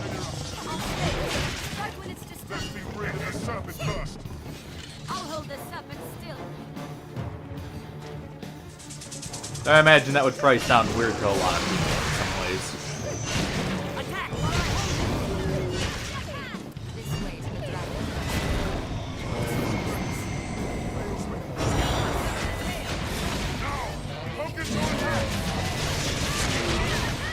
That was one way.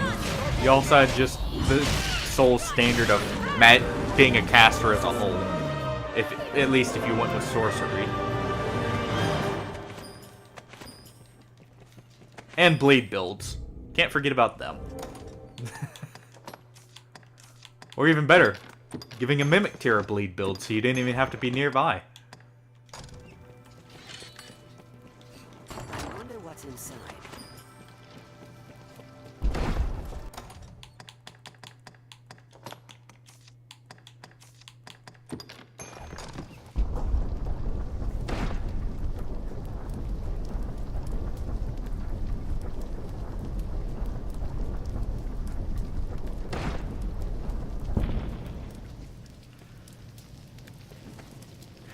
It's still a little too good, honestly. I would argue.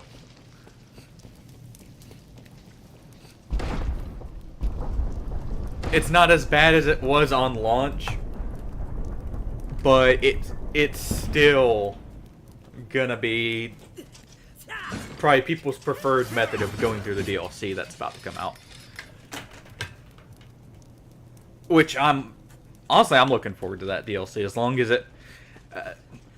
I didn't care for Sekiro personally. I know a lot of people do. But I hope they don't go with... It seems like they're trying to lean more into some of the Sekiro mechanics from what it sounded like. And I hope they just don't go too far with it. Sorry, 1 second. I was plugging in something.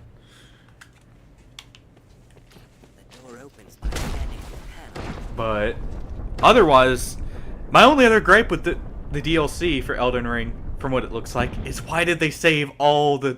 It looks like we're getting a lot more of the Crucible Knights stuff. Because I noticed in the trailer we're getting the Crucible Knights dash forward with wings. Why was that saved for the DLC? I would have loved so much for the a lot of the miracles in Elden Ring, or for you to get a lot more of the Crucible Knight skills in that. Like, say, having not just the flame breath while you walk forward, but like jumping back and shooting a fireball down, or like the wings, for instance. I'm just hoping that's an incantation and an Ash of War that you can put on everything, and not just limited to one weapon. Arisen. If you sought to live, you had naught but run and hide yourself away. But then, tell me, child of man, what does it mean to live? I could skip this cutscene, but I'm not gonna. I love this. I love all the interactions with Grigori. Pray to the unseen for a few breaths more. To raise grand cities from stone and spawn new life in turn. Mankind has done this, yes, and more. But is the tapestry you weave truly of your own design? Yeah, that's what I was hoping for.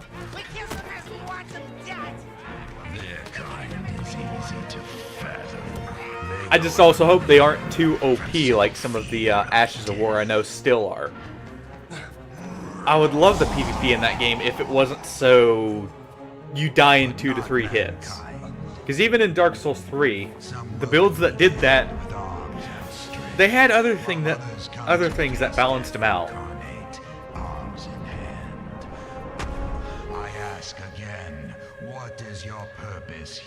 I would say 2, but honestly, I'm gonna be real. Dark Souls 2, while it had some of the best balance for general PvP, also had some of the most broken stuff. Another path before you is to offer up that. That's a game I do need to go back and play again. Abandon all delusions of control. After Dragon's Dogma 2, though.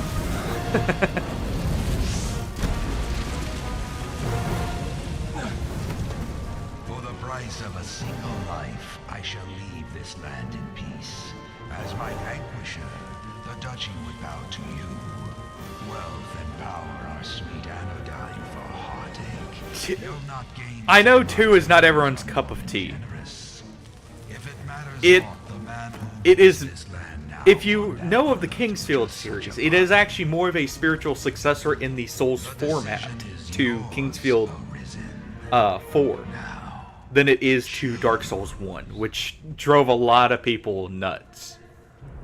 Like, in a they didn't like it kind of way at first. But it's funny how as time goes on, people start appreciating it more and more.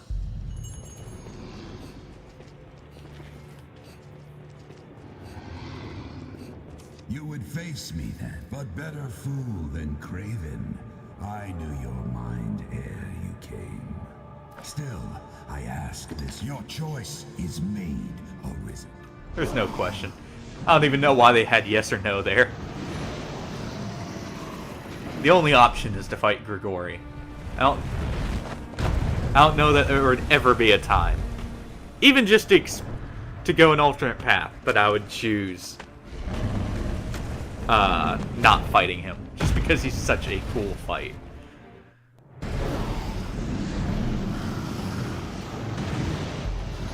I do hope they have this level of spectacle in Dragon's Dogma 2. At least when talking about the dragon.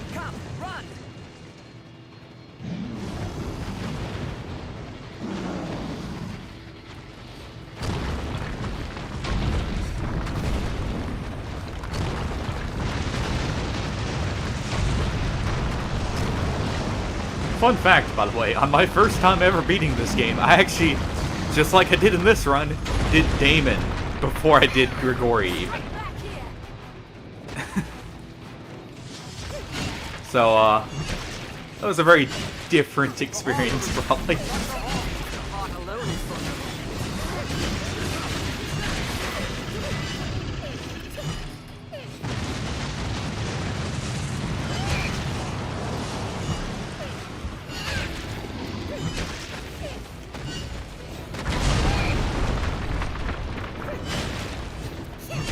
Yeah, I've been seeing that question a lot. I'm hoping the specs for PC aren't too bad for people. I'm playing on console just because I did have a bit of an iffy time with Dragon Dogma's PC port.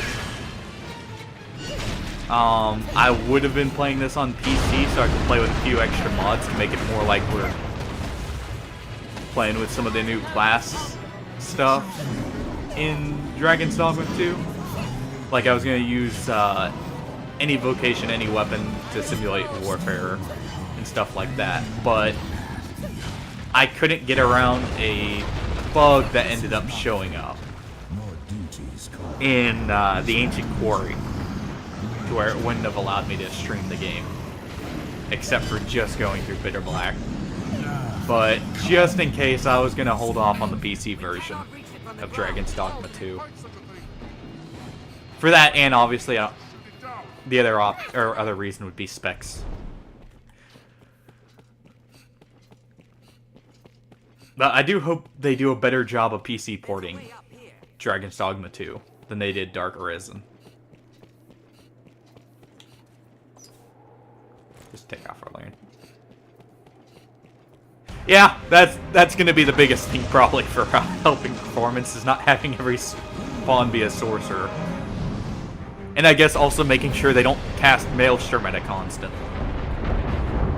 Because I know if any of the spells is going to be the biggest defender for particle effects, it's going to be Maelstrom and probably Magic Archer's version of Fervor.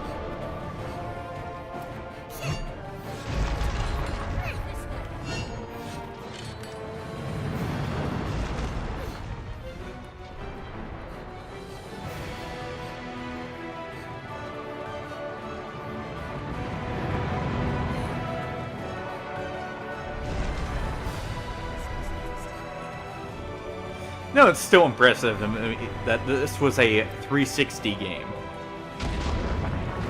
I know it looks better on the next-gen consoles, but still. This is a 360 game that I would say still holds up and plays better than so many modern-day games now. It's kind of ridiculous to me.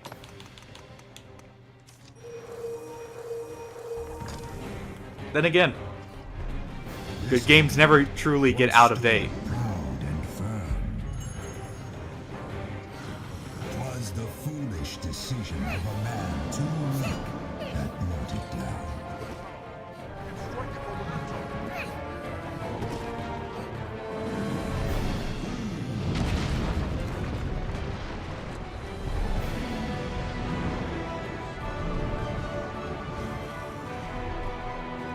Be careful.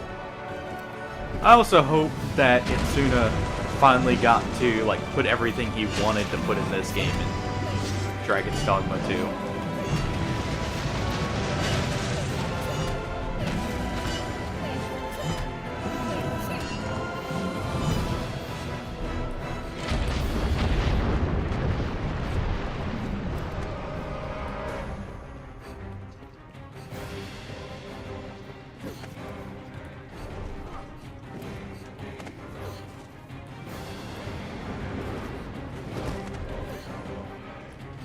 Seems this hill will get us up above.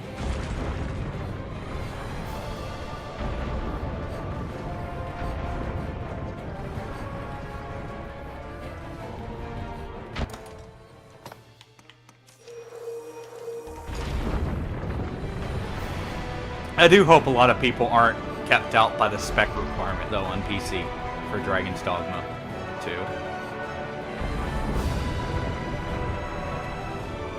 Because I know it would suck so much if I wasn't able to.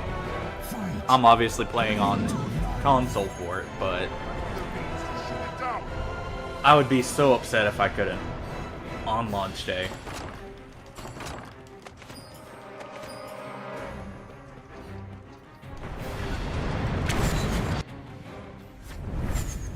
Just in time.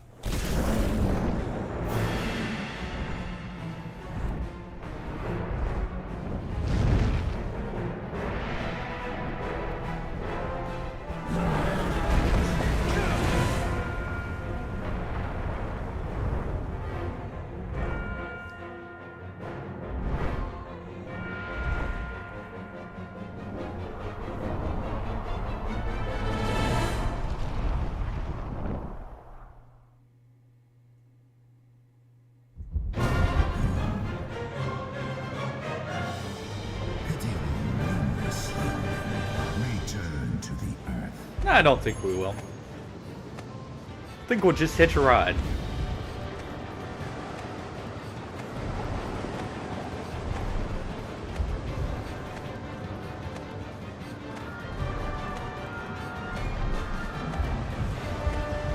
I do like how this scene, or like this segment, is almost a callback to the beginning when you first see Grigori appear. With the harpies in that, at least.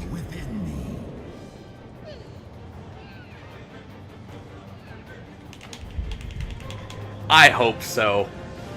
Honestly, this is the coolest segment in the game. And for this segment alone, I say that this game is worth it. Just this boss fight with Grigori. Even if the base game wasn't quite up to snuff, this would at least make me want to play it. Just because it's such a cool, like, scene. Part of the reason why I haven't really completed a second full run-through right after beating the game, normally. Before this point, at least. Because I always want to refight him before I do anything else.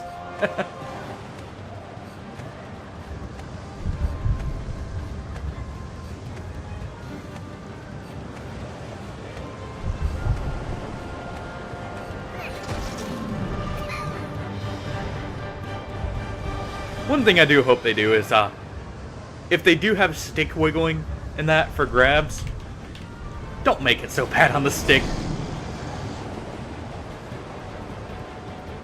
Not so much for this fight, but, stuff like Bitter Black Owls can destroy a controller's stick and cause massive stick drift if you don't run the augment.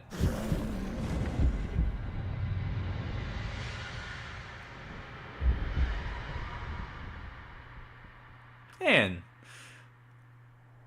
we gonna get a nice safe fall this time? Nah, it doesn't look like it. At least if it's any consolation, he's not either. The hour for turning back is past. I love how the quest is described here.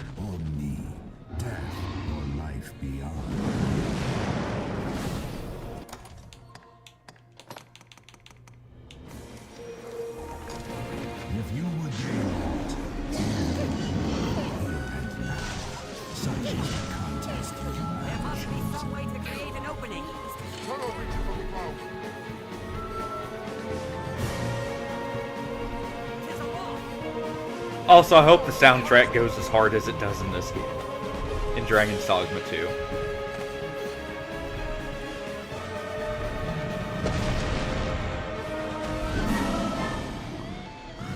This battle you have begun sits at the very heart of all creation. We are the axis about which the world turns, Arisen. Time itself flows with your footsteps.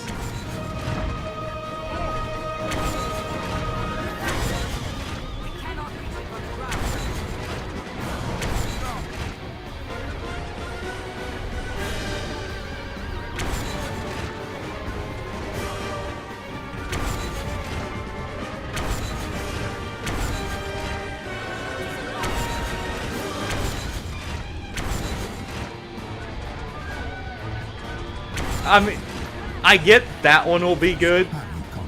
It's kind of the main track for Dragon's Dogma. I'm meaning more like some of the other battle tracks as well. There is naught beyond this moment for those who will not give themselves. I just hope as a whole it keeps a lot of the same feel while just being improvement. Raise your weapon, your teeth of steel, your blood-red voice. Show me your power, Arisen. Come, Arisen. If you are truly awakened into the world, you shall weather the fires of perdition unscathed. Surpass me, if you would truly be the one to take up the endless chain. Quickly! The heart is unprotected! This fight. Yeah.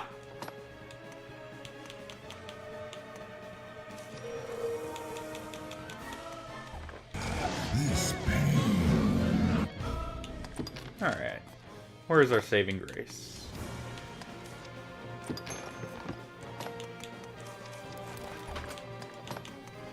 And I guess we can enhance this.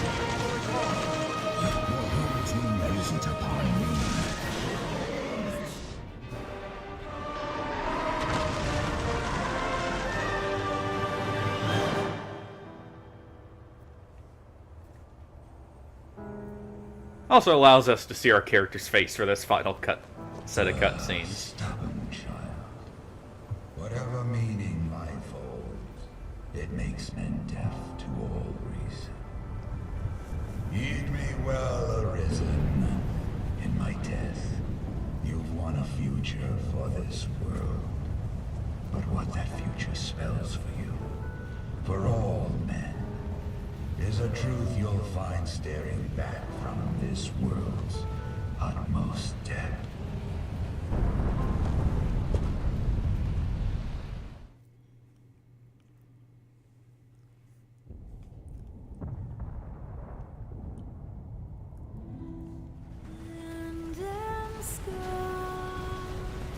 Oh, and there goes the neighborhood.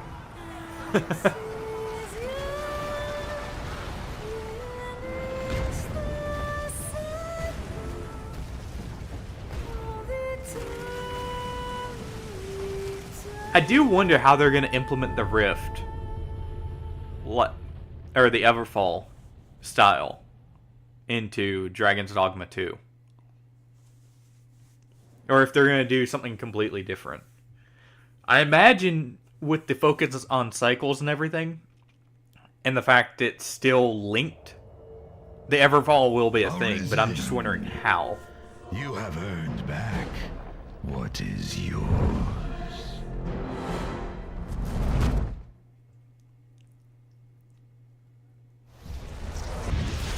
Your life belongs now to no other. You've won it by rights. It is yours to use or cast away as you see fit. Remember that.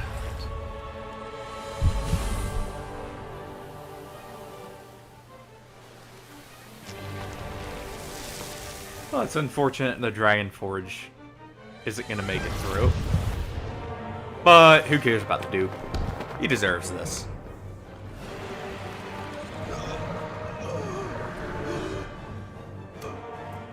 His own cowardice caused this in the first place.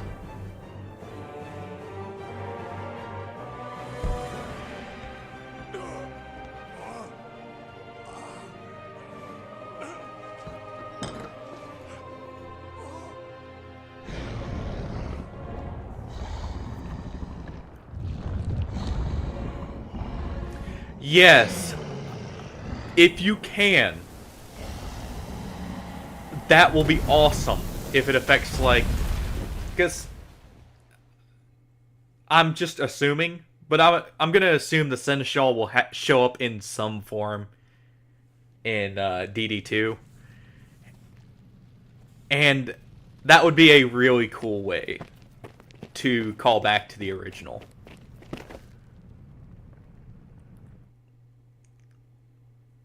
And then if you don't have a DD1 save, make it Savan. Since it's implied heavily that he actually killed the dragon and went through everything we did.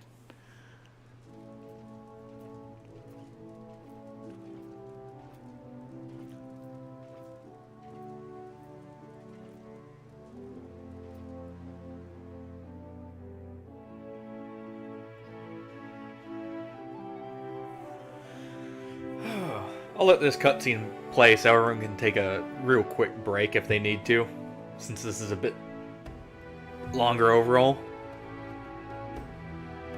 And we have been streaming for 4 hours straight, with basically no stops, so good place to have everyone get a small break.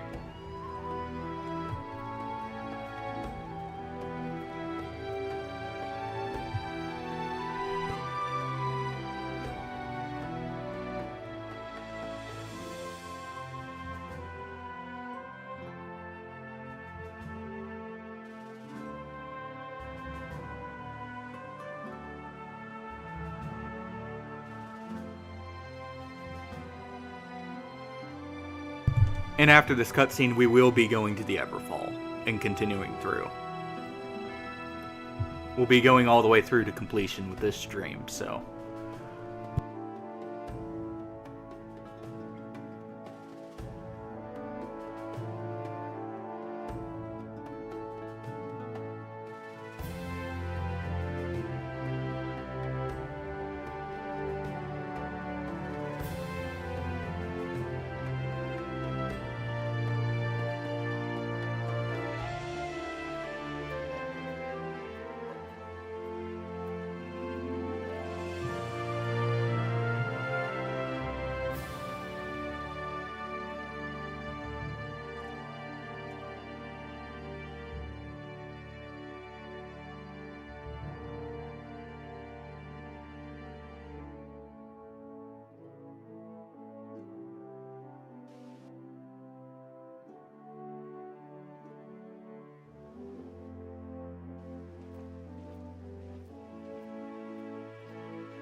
Alright.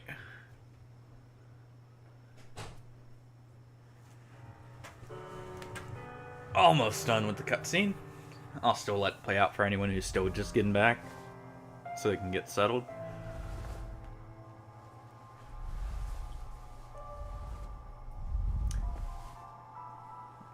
I do have to say, I hope... I love what the post-game does with Dragon's Dogma 1. I hope not only do they do this, but they also add in something very similar to Dark Souls 2 did, where newer playthroughs have even more like difference between them for more replayability. Because that is one thing I wish returned from previous, or like from 2 to other Souls games.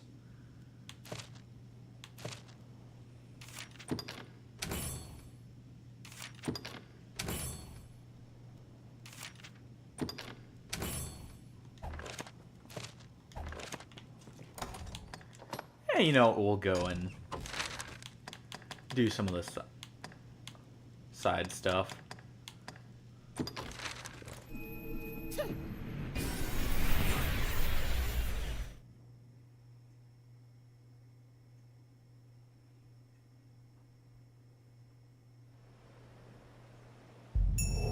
known as the Shadow Fort, built to ward against Actually, wait. Where was that Gore Chimera? We'll do that first.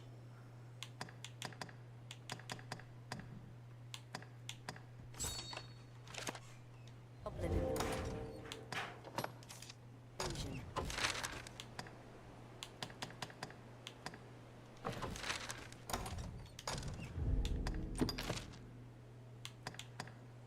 West Grancis. Okay.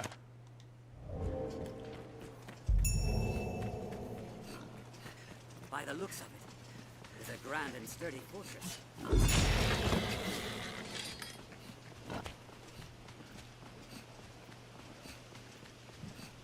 A hobgoblin risen! Be wary!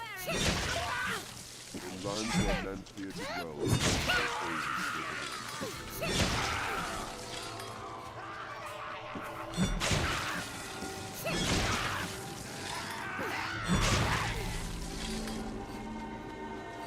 monsters never want a hiding spot. Strength in numbers. Okay, we do have it on us.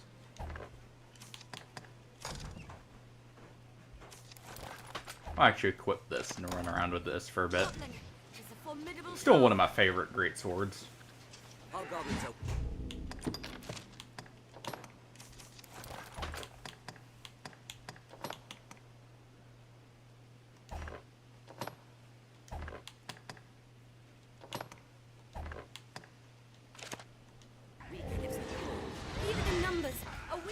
Yes.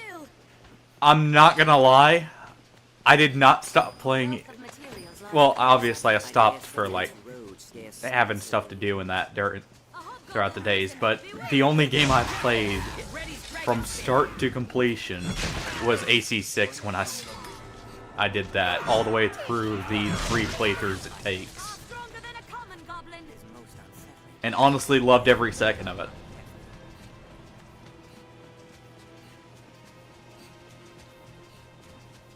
Be a grand place for And I would call that like post-game because it's clearly meant to be done like that. It's not... Well, unless you're trying to consider it like, oh, hey, this is this first path, then this is the second one and third. That one's also acceptable as an answer. But...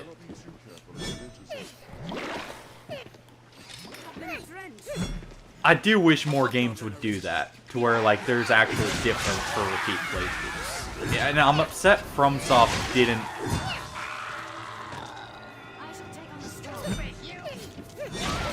I'm not gonna lie, I didn't even go into PvP until I beat the 3rd playthrough. Now, would I say I'm good at the PvP after doing that? Not necessarily, because it plays completely different in PvP to PvE, but It's far stronger than a common combat.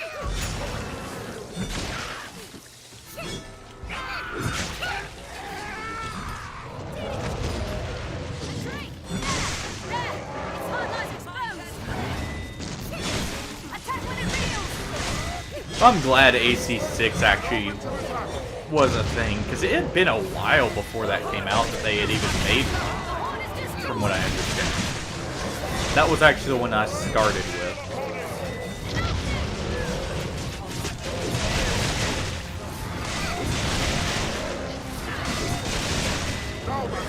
So I'm not quite sure with that, like if the others function as similar to it.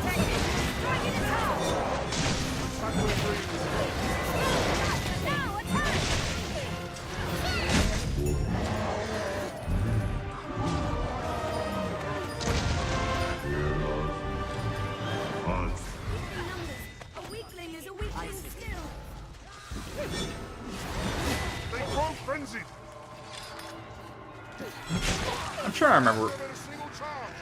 Core Chimera should actually be around, I want to say either the fort or the Great Wall encampment, or it should be around the Hill-Figure Knoll.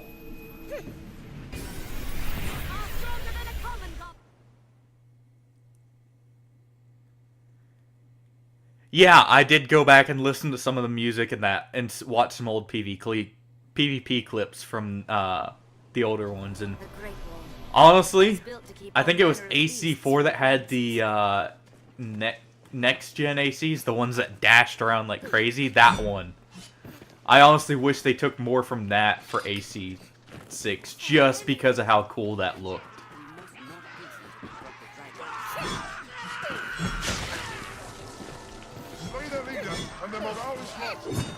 Though AC6 overall was an amazing game, I would say. And it still had some pretty good music.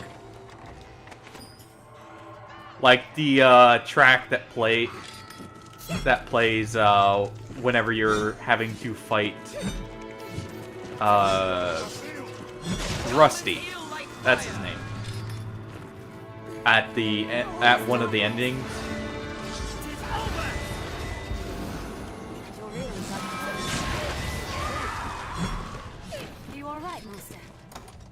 I know that's technically a spoiler, but you fight him multiple times, so people, until they play, know exactly what I'm talking about there. I would hope, at least. Hope that didn't just ruin someone's game for that, but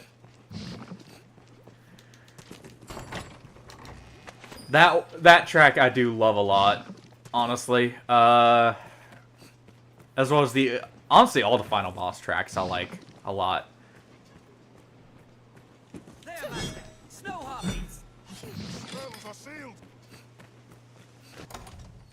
And then another one I can think off the top of my head would be the track from the what was the name of it?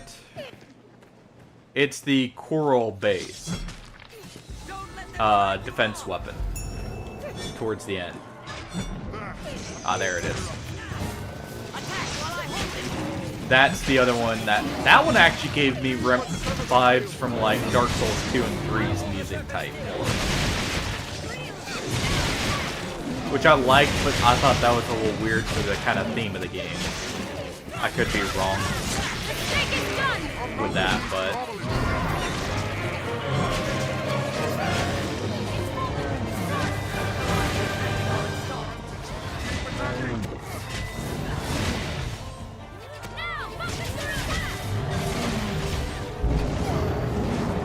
ah, right as I was about to get it off to finish it. That would have been a cool way to finish that.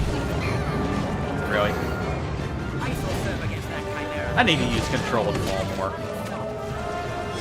But I just always forget to. Heat of the moment.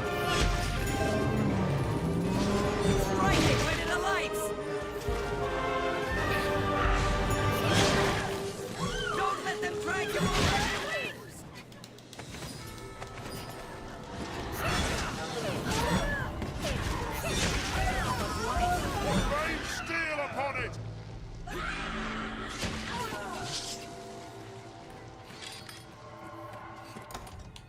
Oh. Got that. Immediately head it back over to Shadow Fort. And we'll head into the Frontier Caves and finish that off. Now, one thing about AC6 I do have to say I really liked, even if it's not the best for game balance, was how different each of the weapons are. It's known as the Shadow Fort, built to Obviously, the more weapons you have, the harder it is to balance, and I know they still haven't quite gotten the balance perfect on there.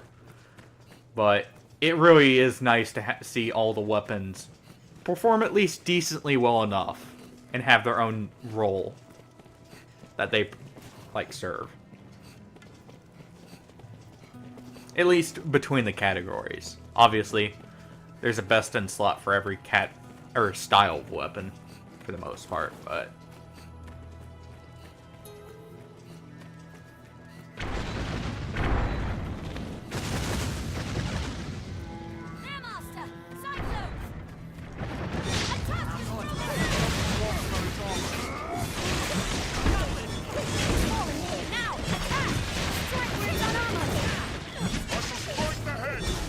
it's It's funny just how different the post-game is for... Obviously, Cyclopses are not necessarily just post-game, but... The post-game is, compared to Bitter Black Isles, there is a significant difference in how quickly fights go, even against large enemies. Honestly, it's a little ridiculous in some cases. Yeah, I'm gonna be honest, I was technically part of that crowd, just because that was my first one, and I'm also extremely stubborn. But I technically had issues because of that, but I swap enough just to try stuff out, and I'm just willing enough to brute force through that it didn't end up being a complete issue for me. Now, I'm not one of those people who forgot to bring the dart gun or the dart cannon to that certain mission, but I definitely didn't swap my weapons enough in between missions. I did swap my AC up a lot, though.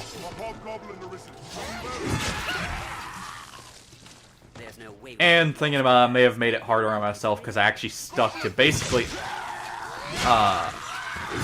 a light AC for the entirety of the game. Like, for all 3 playthroughs, I did not swap off what people would consider a light AC, I should say. Even in numbers, a weakling is a weakling still.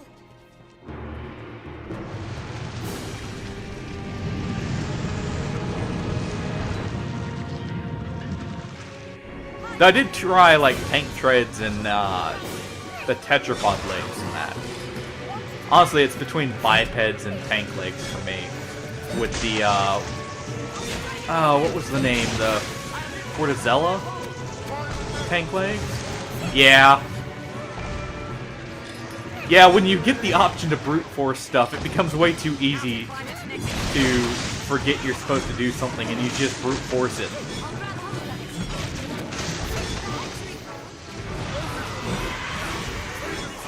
I should technically be using a fire.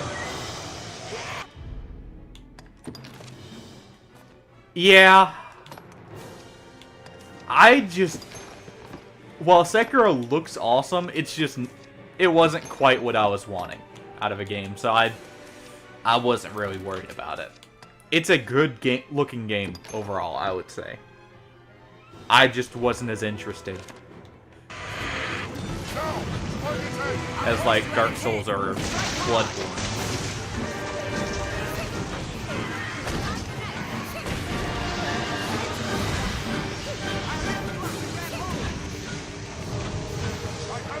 I do wonder if they're gonna keep, because technically in this game, your weapon length actually does matter. Like, as you notice, it's a little harder to hit the Hydra heads. Obviously, they're on some stairs right now, so that's not helping things. But it's actually hard, or it seems like weapon length does actually matter between the weapon models. I wonder if that's going to carry over into Dragon's Dogma 2. For, like, what weapons are better.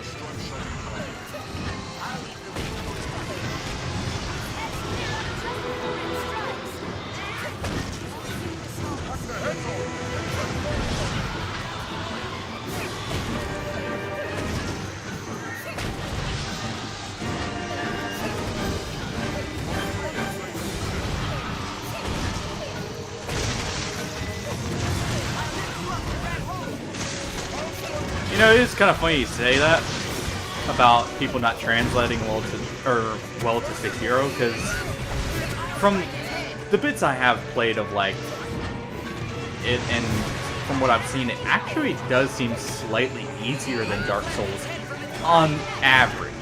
Obviously, all of them have their own version of the difficulty.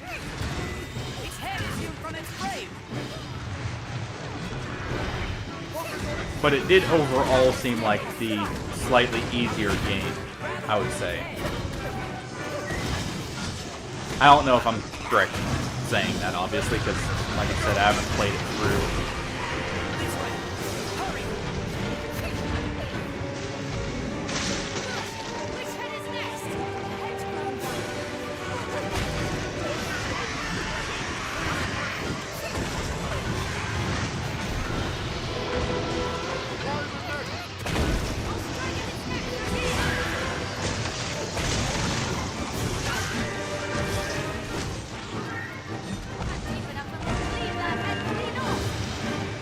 Alright, come on. Just attack.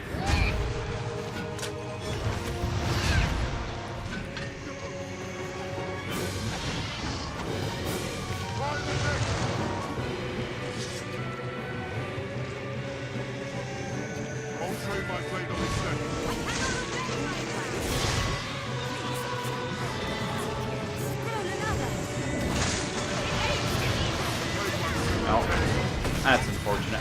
I was hoping I could knock the head off. Get the damage phase there.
Okay, I'm good with stamina still.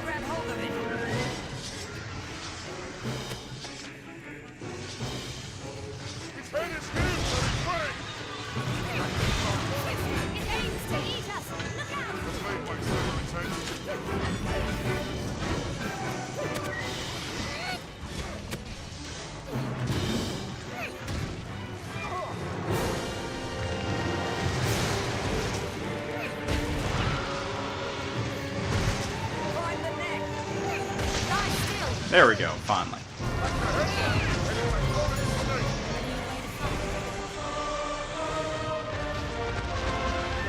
Yeah, having a fire weapon on the Hydras makes them significantly easier, even if you're doing less damage. As long as you get the final hit on them with it. It takes so much longer for the head to regenerate. It's enormous.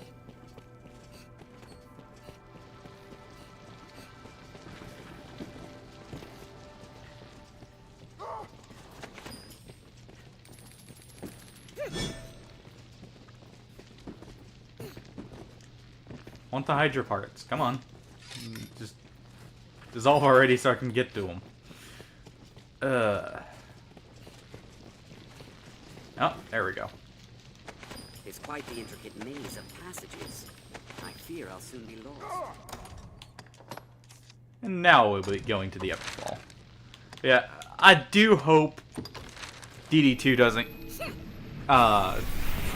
push a lot of people away. Kind of like Sekiro did because of Dark Souls. Because I know they are changing some of the combat mechanics as well. So some people might not be, might not be as comfortable with it. Here we are, the maker. And now, have your pick. What will it be?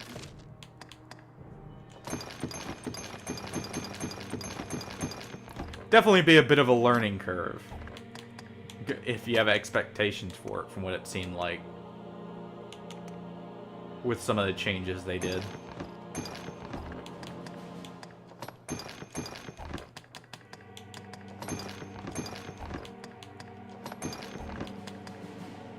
Can I get the at least light equip load? I have not played that. I considered it. I could technically through Game Pass. I just haven't played through it yet. But I've heard people are like mixed. Like in some ways, Sekiro is supposed to be easier, from what I understand. But at the same time, like obviously that to each their own. Some people will have an easier time with it because I know its focus is more on parrying and getting the fatal blows from what it looked like.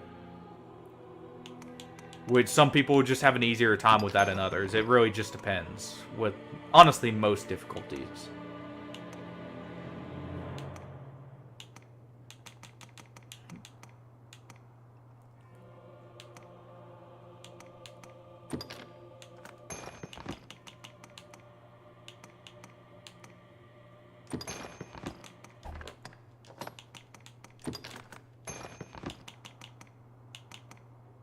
I'll keep that Surging Light tome on me.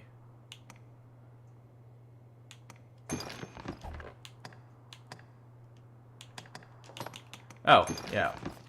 Before I forget, we did technically get the Elite Lantern. So, we don't need to carry around the standard one anymore. What will it be today? But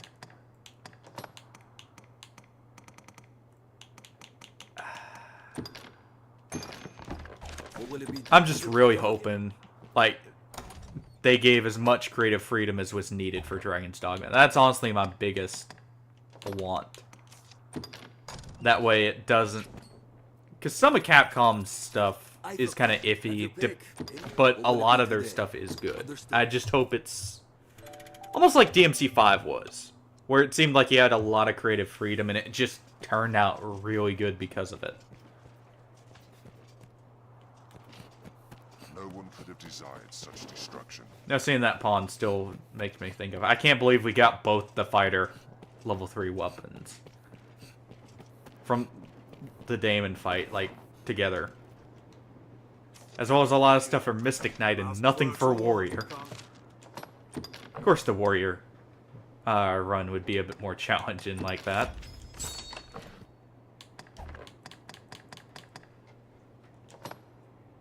But it works out in the end. I did see... one thing I do remember seeing from Sekiro is a lot of people had trouble with the ape fight. For the Guardian Ape. I have seen a bit on, like, some of the bosses and that. But I did see that was a common point of people having a lot of difficulty with it.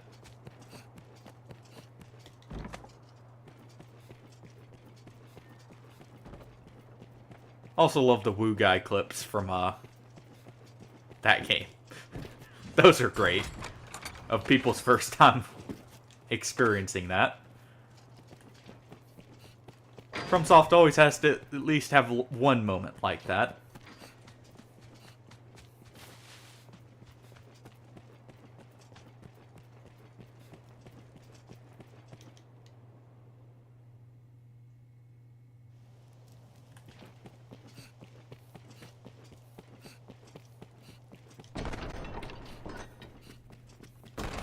Alright, let us pay the Duke a visit. Hard at work for His Grace. Ah, His Grace.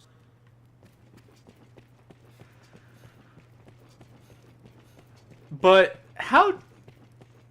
From the bits I've seen, Lies of P almost looked like a mix between Bloodborne and Sekiro. How close is that assessment?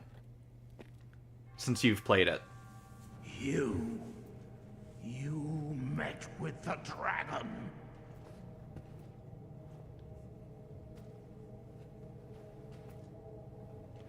Yeah. That's fair. A lot of people, it seemed like, were, from the clips I was seeing, were playing Sekiro as like one of their first Souls games. Though some of them, I'm surprised they got caught off guard, because some of them I had watched, and they had played through Dark Souls 3's Ariandel. Ah. Okay.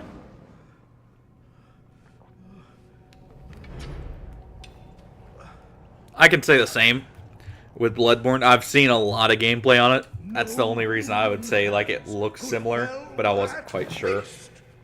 I do wish it wasn't locked to just PlayStation. You took the dragon's bargain. Especially with the rumors of Bloodborne 2 coming out. Conspired with it to wither me and usurp my seat as Duke. But you'll not be quit of me so easily!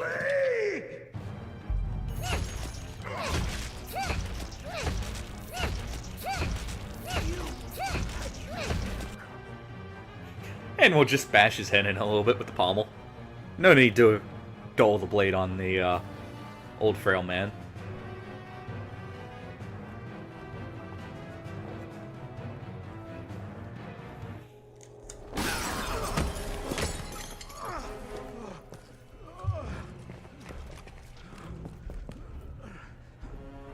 What?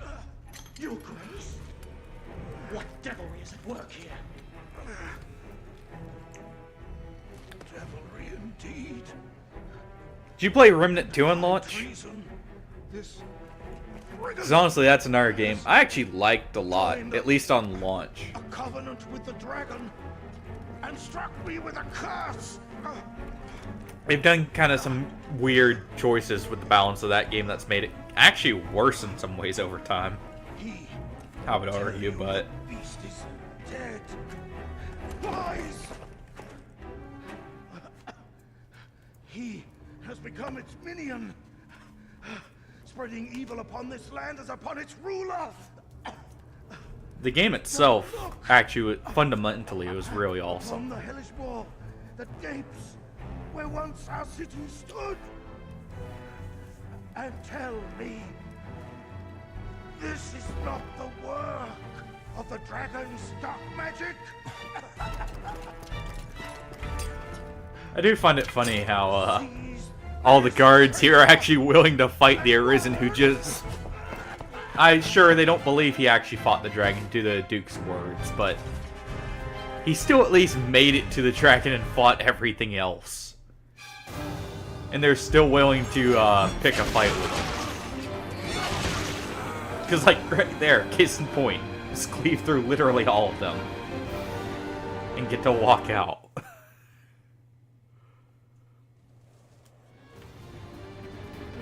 It is unfortunate some of the soldiers like him side against us.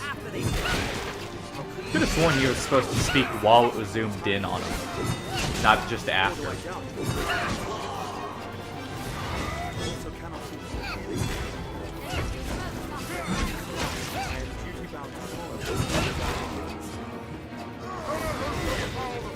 I can't even aid him.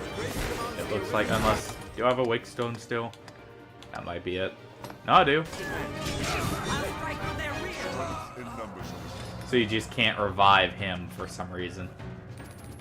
I'll take that. That's unfortunate.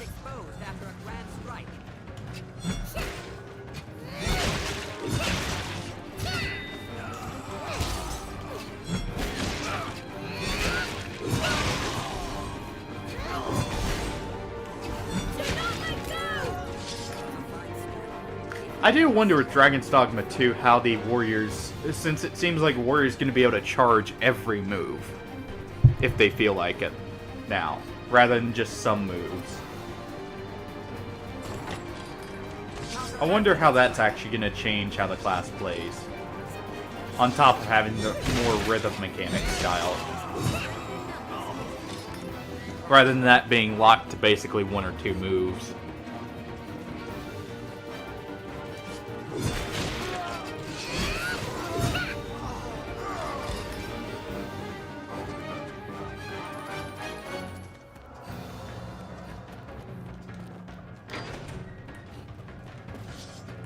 Oh, let us continue on to the Everfall.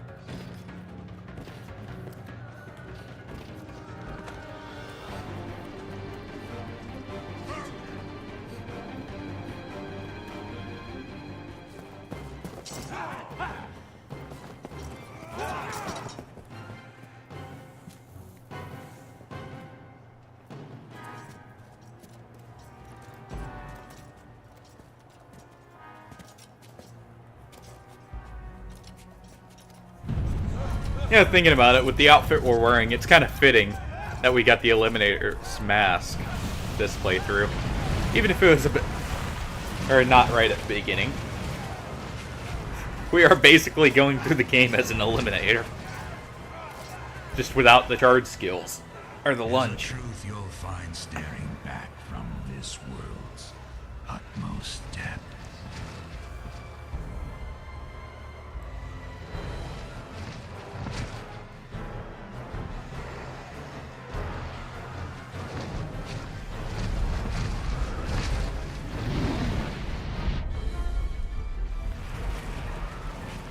It's another really cool cutscene, honestly.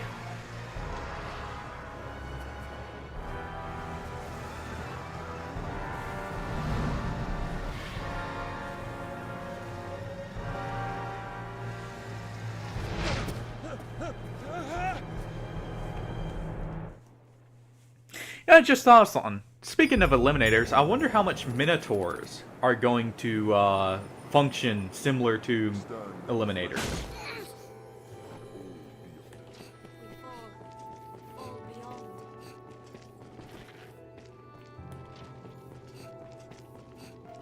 Because thinking about it, I imagine the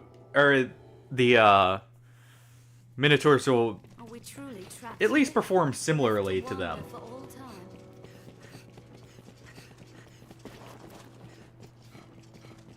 There are those among the I know not the cause of their corruption.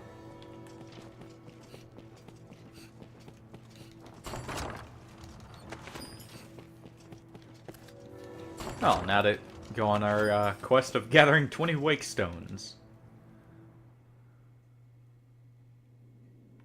This place feels like no one. 'Tis an evil eye. I shall take all that.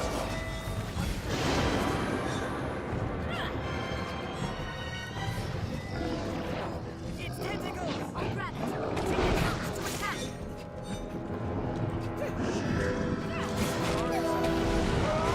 Scale it and strike him above. Watch my spells. Ow. Our whole party got blinded. I'll give a panacea to him at least.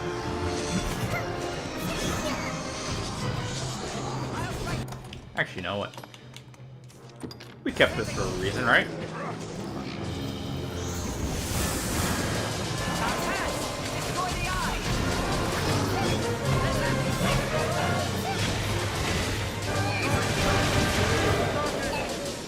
Well, that went surprisingly quick. I knew it would be quick. I didn't think it would be that quick.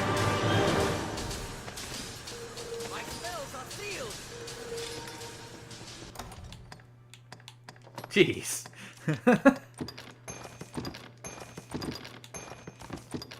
Maybe matching weaknesses is a bit too effective in some cases.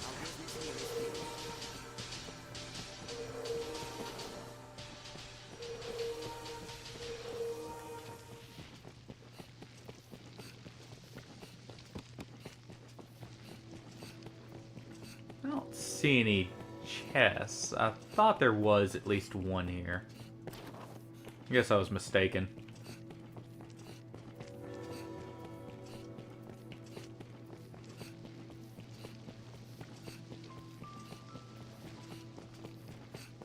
I do also hope they'll keep, like, the consumable spell items in Dragon's Dogma 2, just to make, in case some classes do struggle against, like, magically weak creatures that are either physically resistant or immune. Just so that you're not necessarily forced to swap vocations. Even if that is good in some ways, I do feel like there'll be some vocations I'll be too stubborn to swap off of if I'm enjoying playing them. Show that you've the strength to break the yoke that binds you.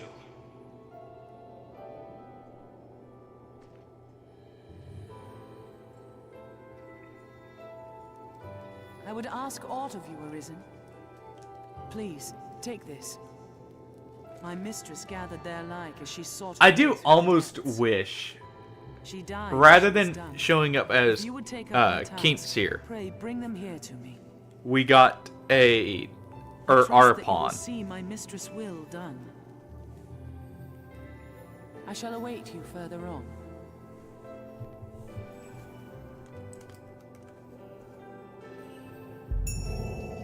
It's a gate. A nexus linking all the worlds.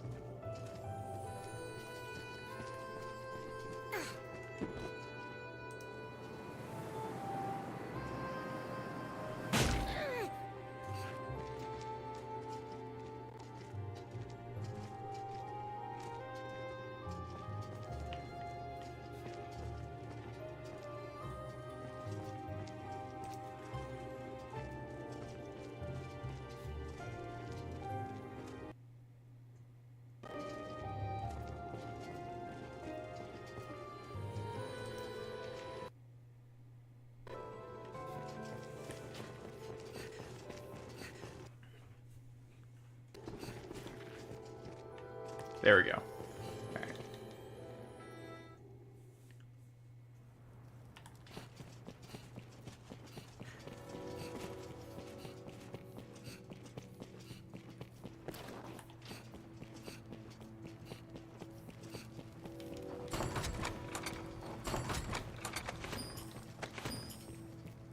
I wonder what's inside. Oh. A nice amount of curatives.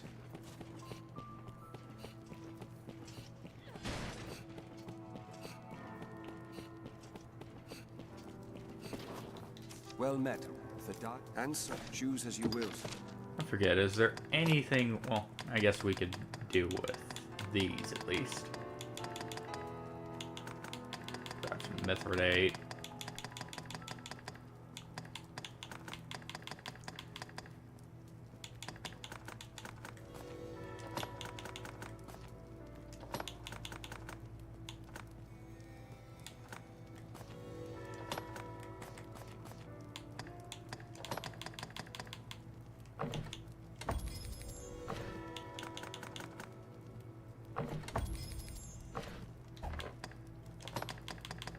Let's see.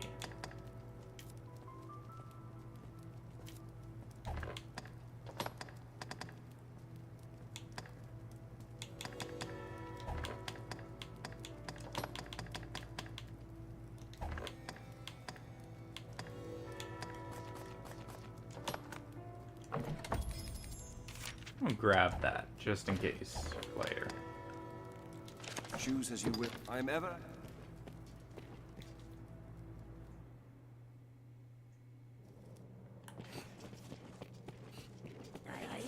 Grim Goblin arisen!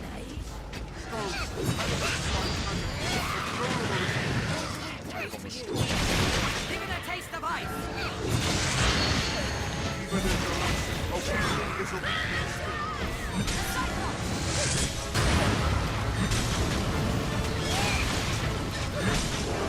Fight with all you have!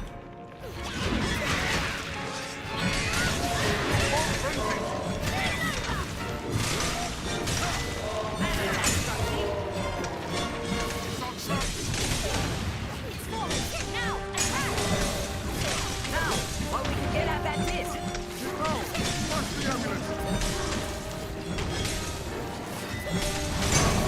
There we go.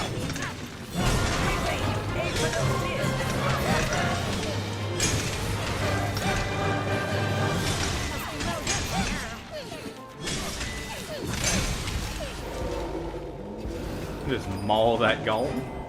Just a little bit.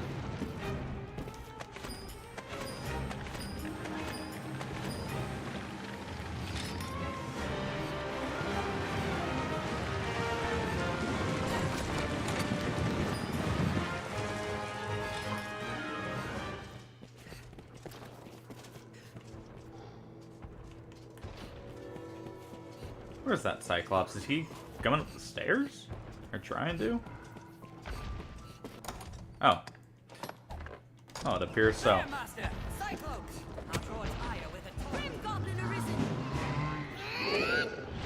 Shit! It's not let us off! A tusk is broken loose! We must have thought about its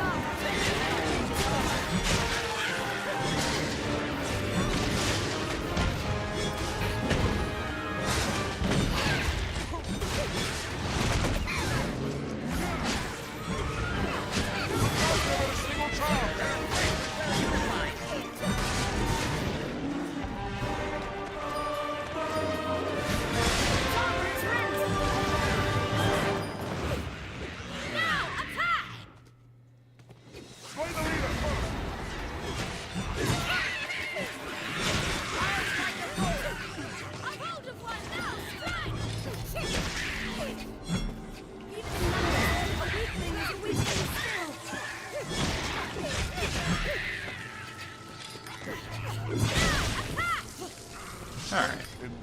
What else would you expect with my help? Lucky is the pawn able to fight at the Arisen side. I am thankful.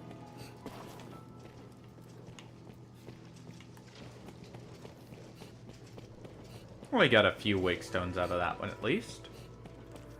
Let's see, we're at wrong spot. We're at 7. Okay. And we need 20 wake stones.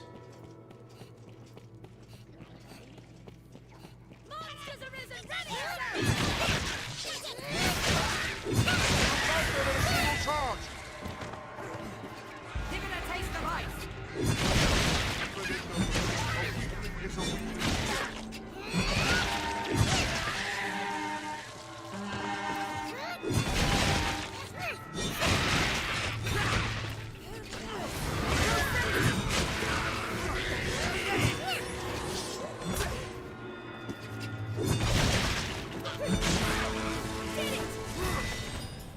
What else would you expect with my help?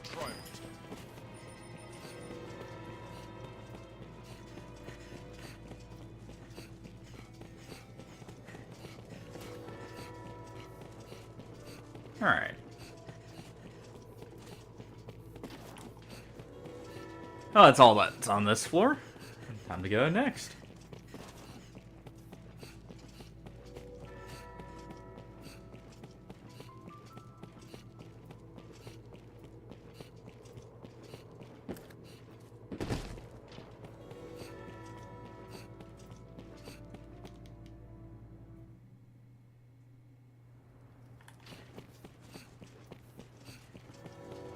They want us still. They read.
Where is our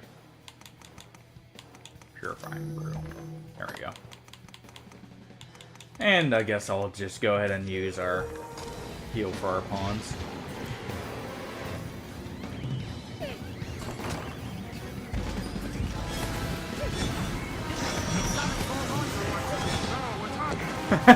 Nice to see when all the warrior pawns just go full hand with jumping attacks.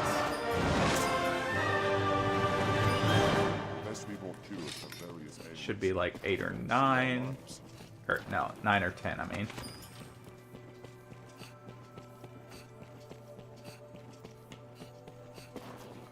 Okay, that was it here.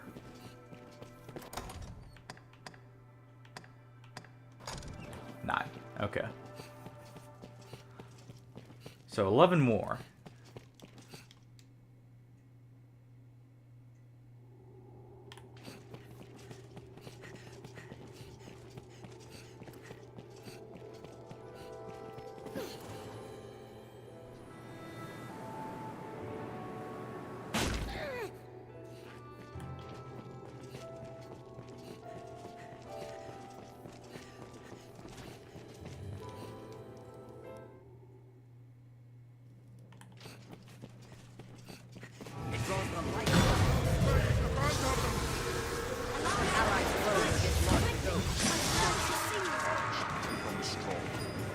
We need magic to fill this beast. Do we really? I think this is working just fine. I have it. What else would you expect with?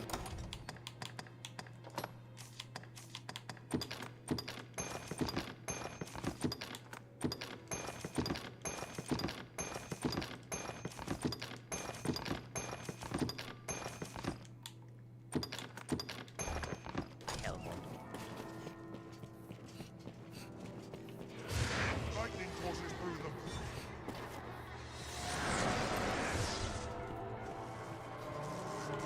An allied blow resist launch. Patience and vigilance. Don't allow it to possess I guess we should just go deal with the skeleton mages while waiting for them to try and grab hold of us.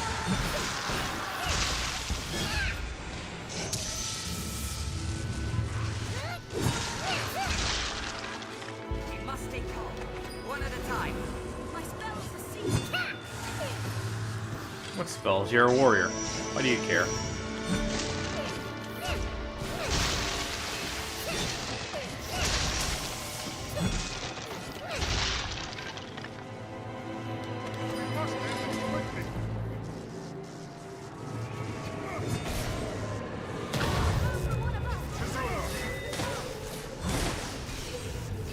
The possessed cannot free themselves.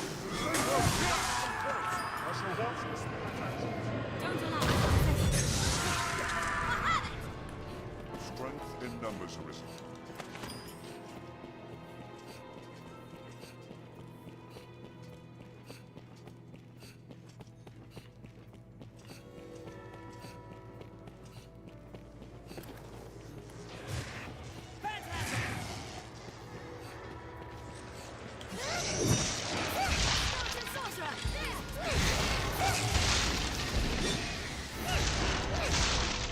Do not let them pass.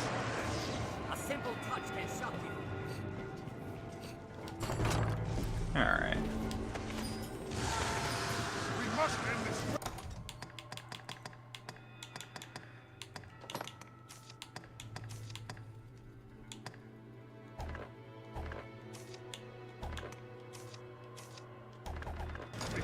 Ah, it looks like that stuff is stuff we can't actually give our pawns. It draws the We need tools just to make this quicker. See, does this do damage?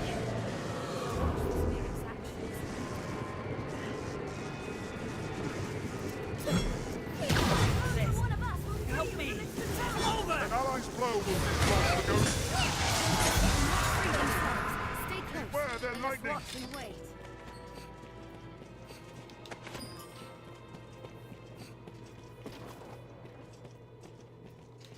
This looks interesting. Alright. Well, it seems like that's all for this room.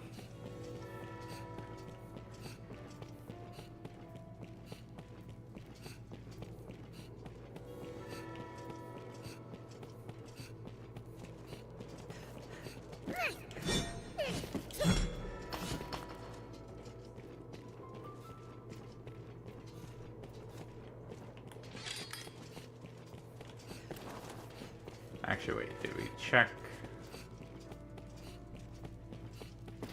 That's the way we came in from. Yeah, we got everything. Alright.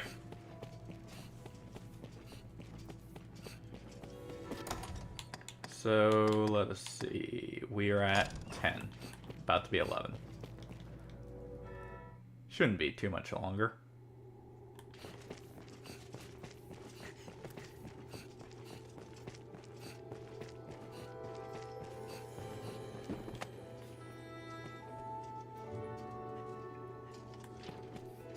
Jump from the other side, try and hit that floor right below us.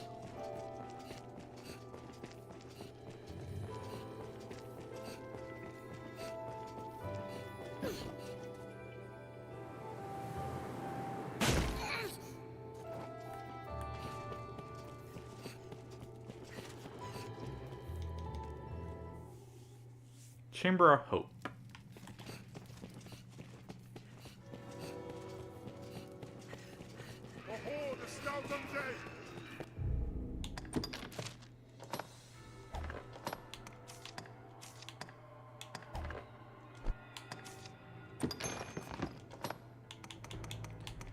We'll take our fire weapon back. And make this nice and quick.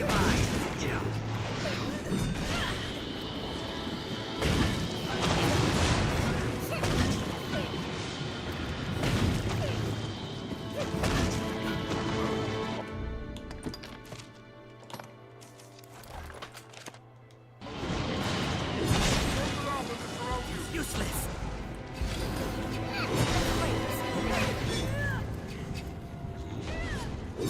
Fire only urges them on.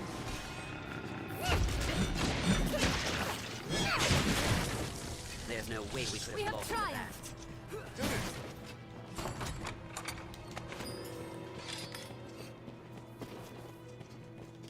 Oh, we just got the other piece of the fire set we're missing. Or the flame set.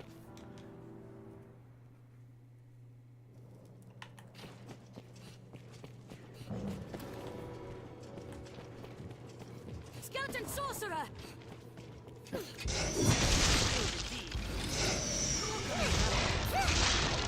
No choice.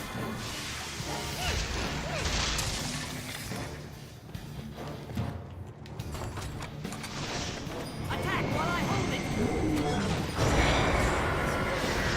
Snake can be cleft from the body! I'll hold the serpent still. The serpent hurts! Strike from the beast attack!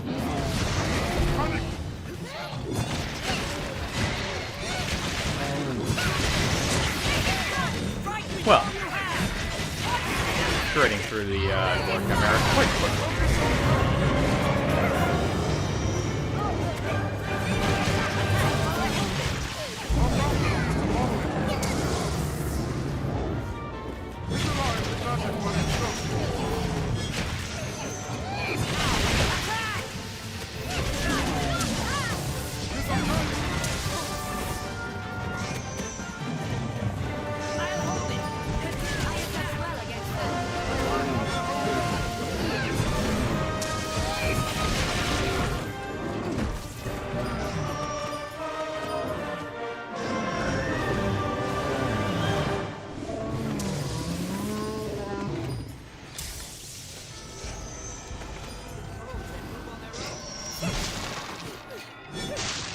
Skeleton sorcerer!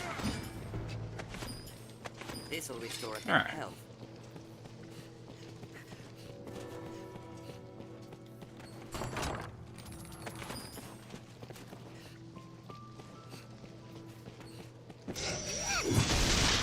There's no way we could have lost to that.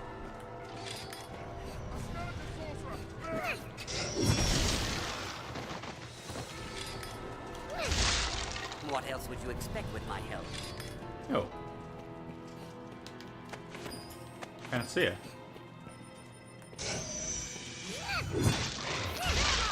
Skeleton sorcerers! Was a fine snack, if I may say so.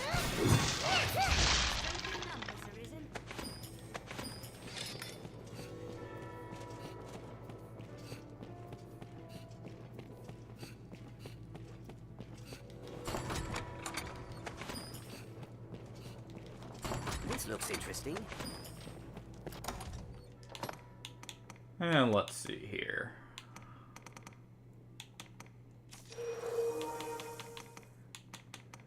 Where is that? There.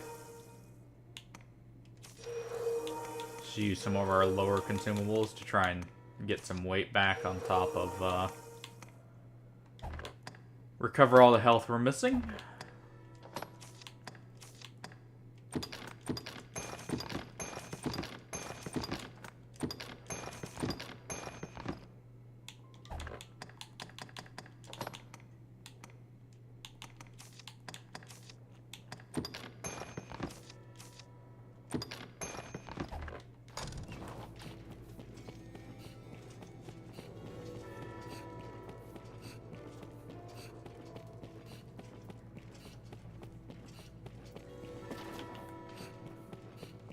We check down bottom to the left here. I don't think so. No. Alright.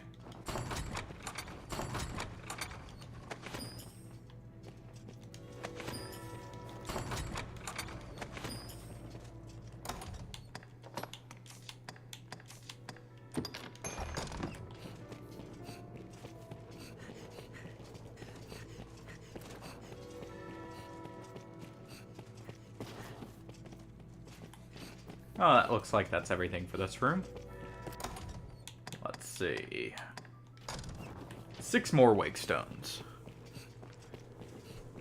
So if we can end up on one of the floors that has a boss, they normally drop 3, so 2 boss floors. And one floor has a Hydra, the other has...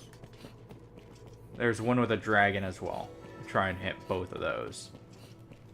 That way we can hit 20.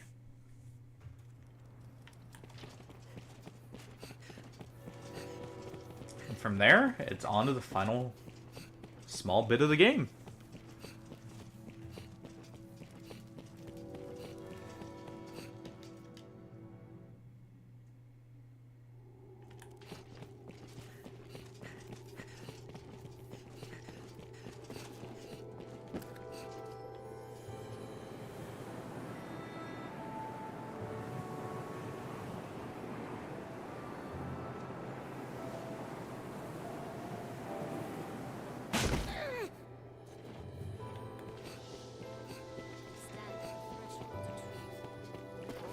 Wait, that's the way back up.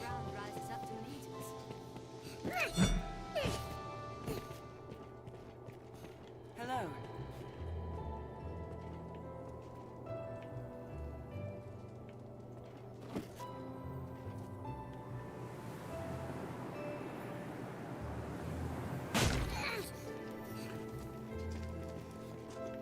Chamber absent. I don't believe we've been to this one.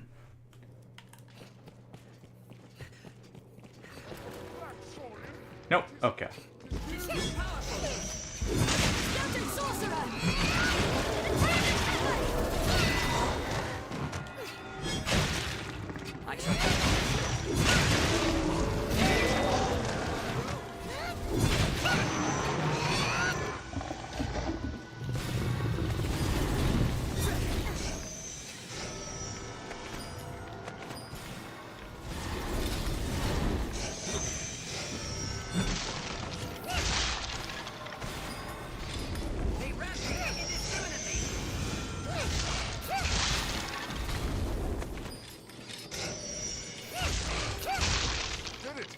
There's no way we could.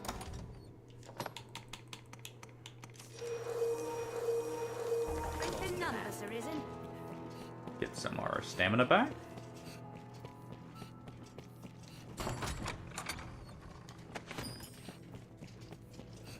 Five more.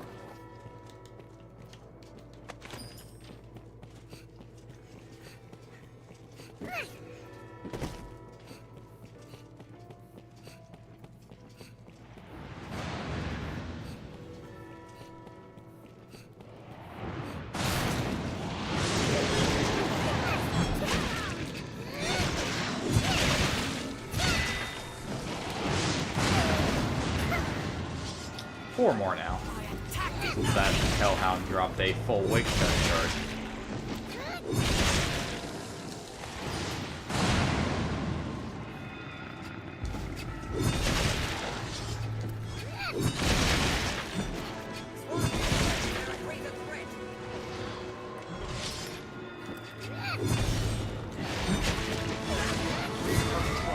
Did it! There's no way we could have lost to that. So we may need just one more room if we get very lucky. Which will be nice.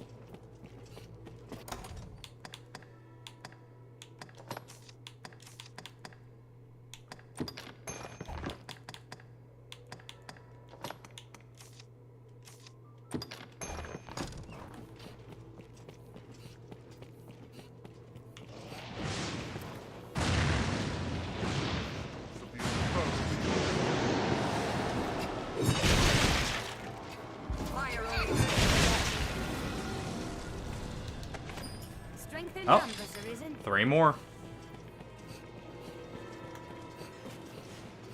There, Master.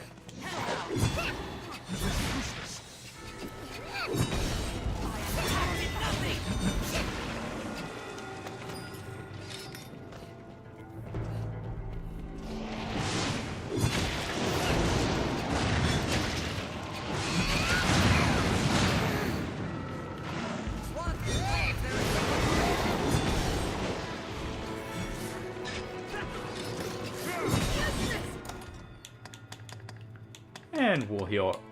Since we have the Magnanimous Cloak, we can just use, what's it called? A Godly Anaphylactic to heal our mobs up. It full heals us and does quite a good chunk for them because of the shared healing. There's no way we could have lost to that. Did it! Which, by the way, is the whole reason I'm wearing this cloak. Nice when you can't, or don't have a mage.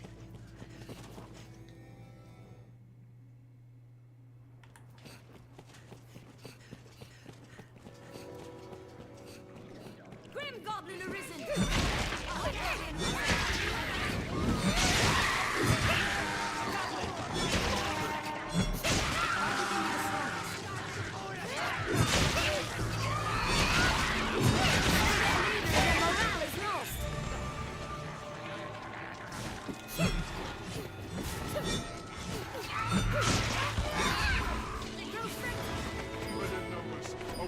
It was a fine start, if I may say so myself. Should be 2 more now. Strength in numbers. There's no way we could have lost to that.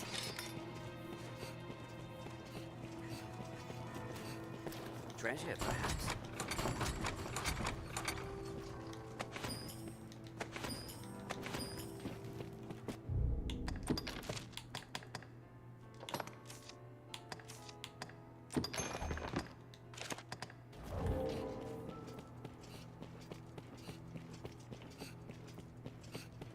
Alright.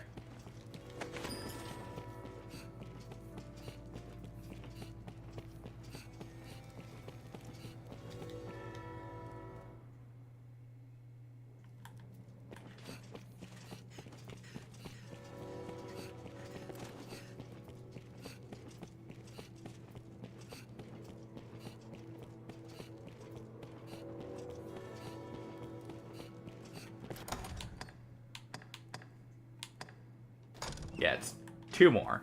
And we have 1 shard, so really it's 5 shards even. And we are done with collecting wake stones.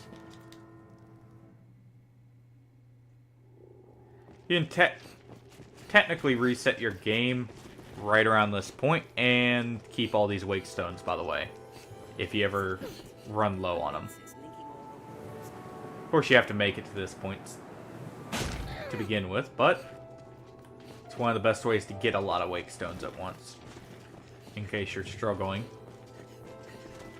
I believe we already did the Chamber of Remorse, but I'm gonna run in here and check.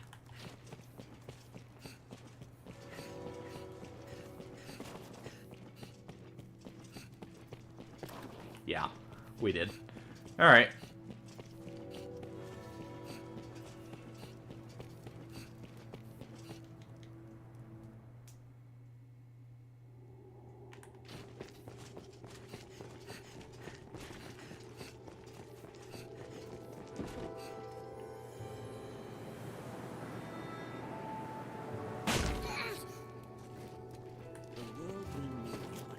Chamber of Fate.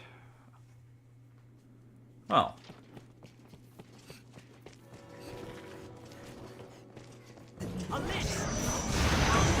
And this will definitely be enough.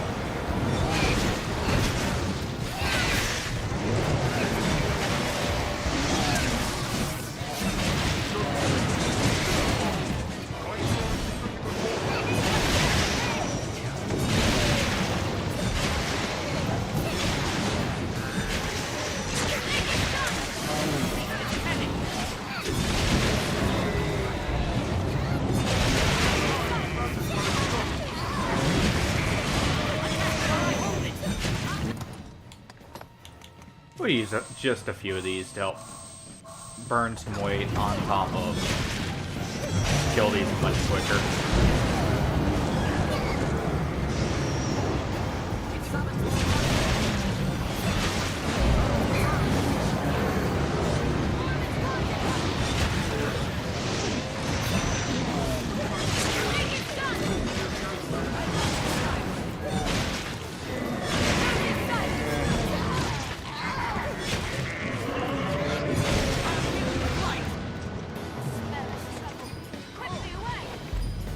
Grab both these before we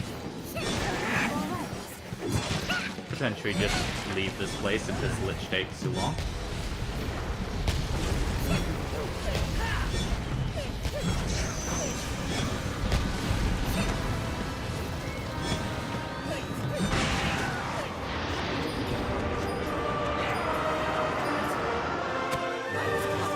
There we go. And we're ready to complete this run. Oh, honestly, I would have to say this run went quite well. And was very much a fun run.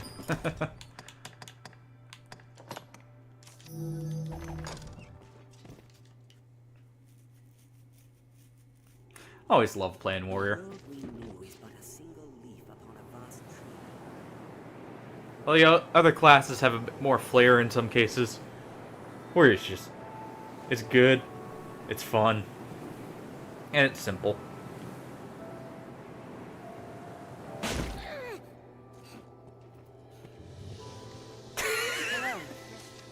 Well, I see our pawns didn't get the memo. I fear there will be no return to end this.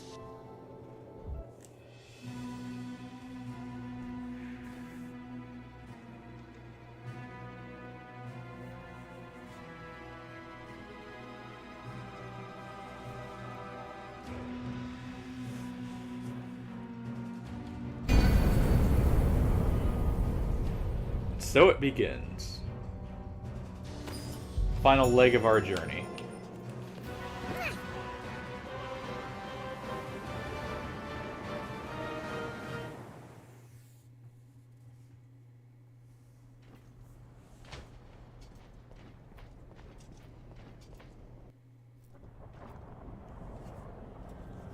Well met, Arisen. I'll not waste time on rhetoric. Defeat me, and take my place as keeper of this world. You saw it awaiting you at the end of your descent. Aye, the same world you've traveled to arrive at this place. A world you may well now inherit. It is a simple proposition, no different than any you've faced. You need only the will to claim what is offered you.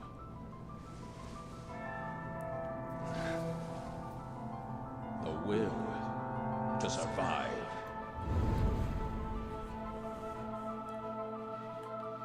Yes, fight, Arisen, as you e'er have fought in coming here. What is it that impels you? What force spurs you on? What sustained your wanderings and led you here? I ask you, what is it that makes you alive? 'Tis volition, unbending will. You are here because you willed it, Arisen. That alone has brought you here. Oh, I was gonna pick him up and throw him around for a little bit while he's finishing.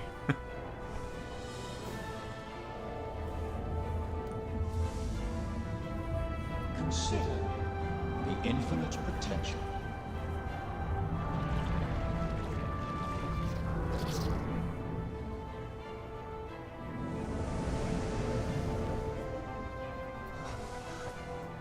Just as you call forth forms, so I command all life into existence. Call it divine creation if you must, but expect none of the mercy men seek in their gods.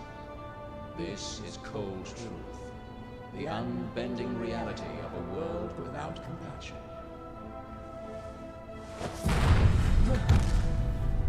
The world and all its denizens are but empty vessels. In that regard, no different than the pawns. Ah, I beg to disagree. Without volition, there is no true life. The world falls stagnant, dead as an ocean with no current to guide it. That volition is tempered by the struggle for survival. The decision, just like yours, to fight. Just as the pawns need a master's command, so the world thirsts for the will to live. Let us continue, Risen. Show that you are more than an empty vessel, animated by forces unseen. Show that the temper of your soul is strong enough to command far more than mere force. Show that your will is fit to bind the frail center of this world and hold it fast. Fight tooth and claw. Struggle now and cling to life. Show that living holds worth enough to fight for.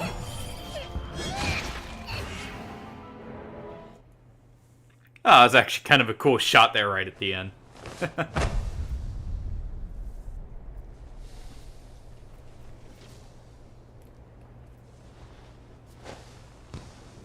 I almost wish you could enter photo mode in the cutscenes.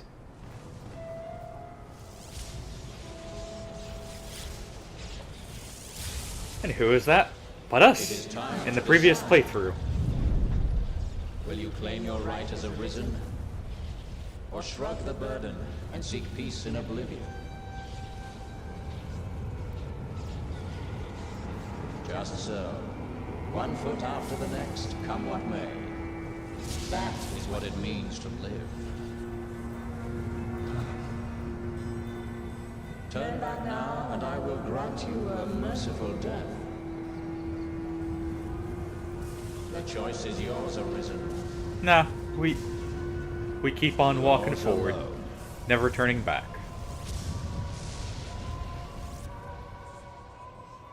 Tis a simple choice, Arisen. Step forward or retreat. Accept the quiet emptiness of a false peace, a false life.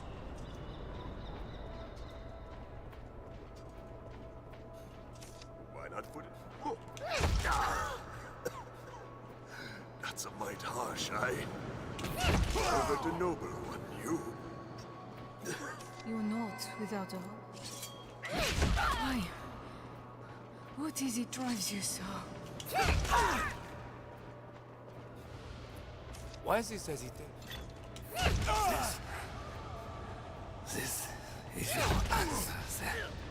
I would beg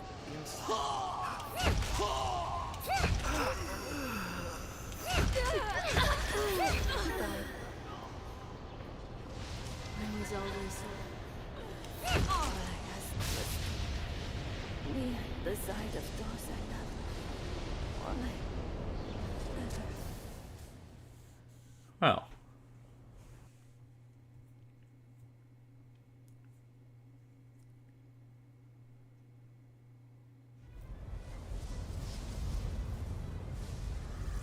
You are close now. So very close to me. Come, Arisen. I shall meet you on your own terms. Join Exactly. my companions of old. You stand now at its end, Arisen. See your journey through.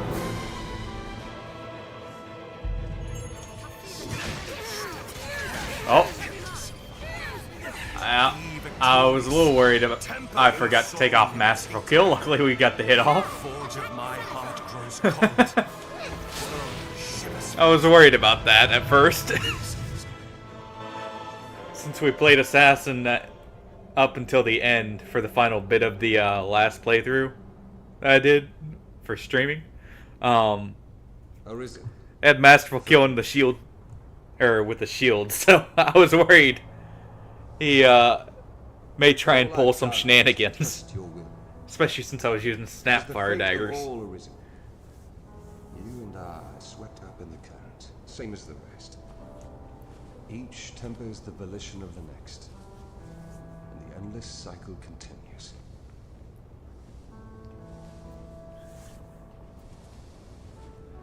And so, I still love the ending to this game. I hope Dragon's Dogma 2 has such a good ending that this one did. Because this is the perfect way to have the ending be.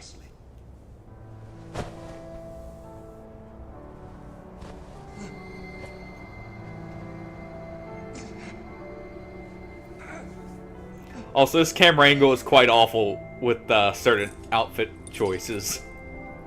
Or good, depending on how you see it. I present you with the Godsbane Blade. Those who arise to oversee this world... I do find it weird we actually get the Godsbane Blade at Grigory, rather than just keeping it for every playthrough after. Since they have us given it right here. I guess it's for convenience, for using as a way to reset quickly, but... to vouchsafe freedom to your weary servant. This place is... Yeah, that too. New Crown Sovereign. The fire, if there is... Then again, I guess it could be implied that you're actually there for much longer, and your perception is what's off. It's hard to say with that one, because we're technically in between worlds. And that, so how does time affect us compared to the worlds themselves? Free of the cruel, unending... Because you can't obviously go and look at the world after you do this. But if you notice, Grancis is not destroyed when you go and view, like, sit on the throne. Here, I'll... Quick demonstration for those who don't, or if anyone here doesn't know. But, so, the question is, are you viewing different worlds when you come down here? For instance, is this Casardis literally right before the dragon shows up? I would say no, simply because this destroyed house right here, but at the same time, who knows? But with Grancis, it is clearly before the before the dragon is killed.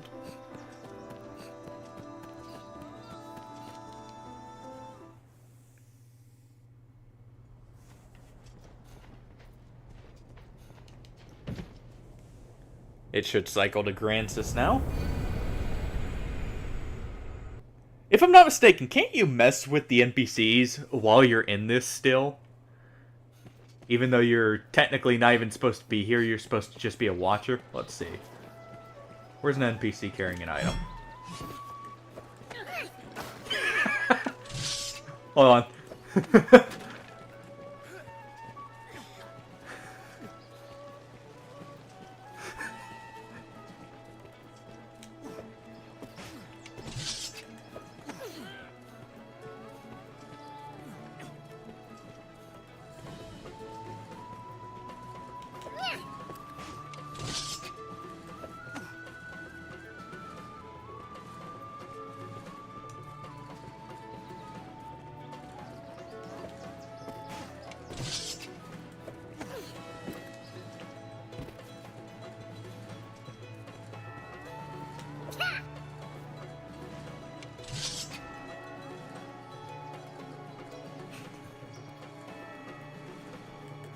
Perfect time to mess around with stuff.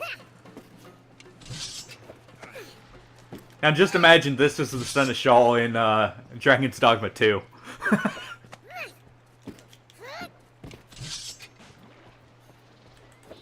Just every now and then you get picked up out of nowhere and messed with. Yeah. That was always the goal. Now, if only we could go up to the castle and mess with the Duke. Then you would have a reason to really be upset with everything, right?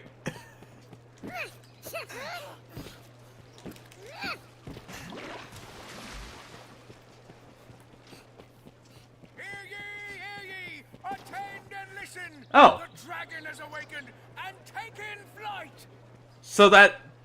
So it is quite literally at the start. I have never heard this dialogue before. Yeah, That would, and it would also line up because of the new stuff like the Dragon Plague that's being introduced. That could be actually a reason for it. But I have never heard this dialogue line, actually. So this is literally right before the dragon shows up at Casardis.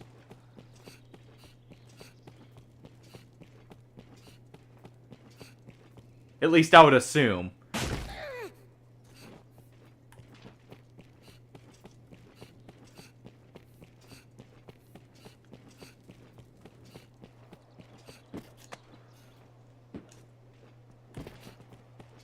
I'm just trying to see real quick.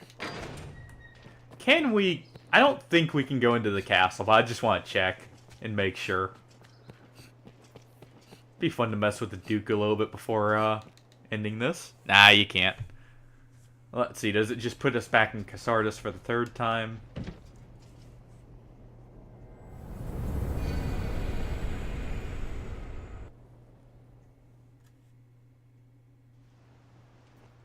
Yeah.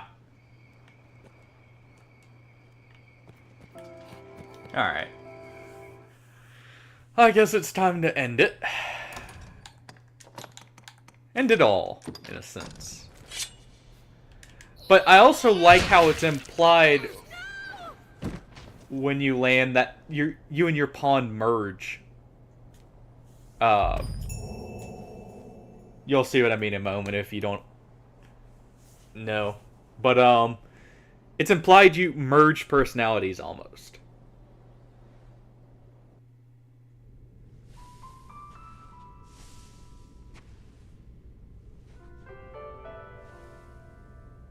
Also, I do have to say that's a really cool shot of the Arisen with the Godsbane through them. And I do like how they have the continuity with this cutscene that the Godsbane actually stays in you the entire time.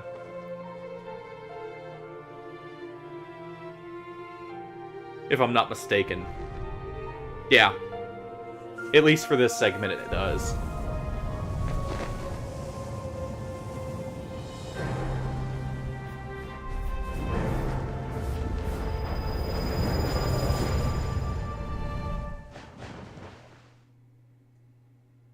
Can't quite tell if it stays even there, but that part's so quick it wouldn't really matter.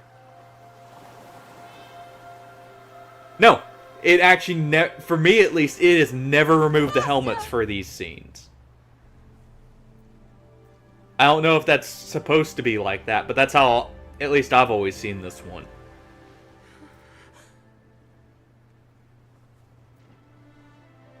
It could also be because I'm using non-open-faced helmets. Maybe that's something to do with it.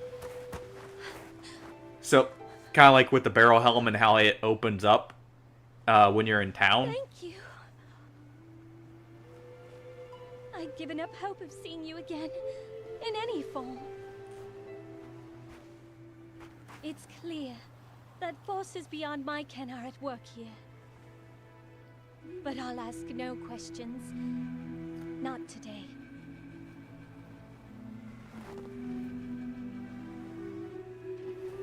I do wonder if they're gonna... Because it does seem very much like they tried making something similar to a roguelike almost with the Everfall. I wonder if they're actually gonna do that or like a Chalice Dungeon style with it. If they do implement it in Dragon's Dogma 2. Thinking about it. That would actually be really cool. And a good way to increase replayability, even more so.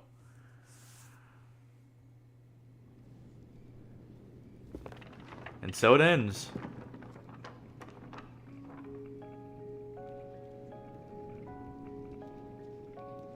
Also, I like how they go with a Greek art style for some, like for some of these, and then like they go through all the different major art styles from like a medieval period. It's cool with this.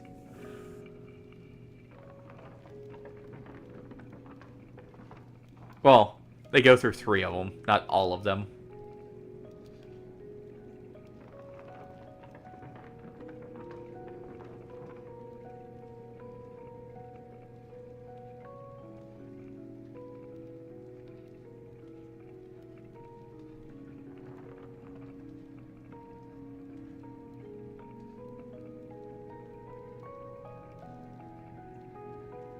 Wait, my pawn changed over to Nexus?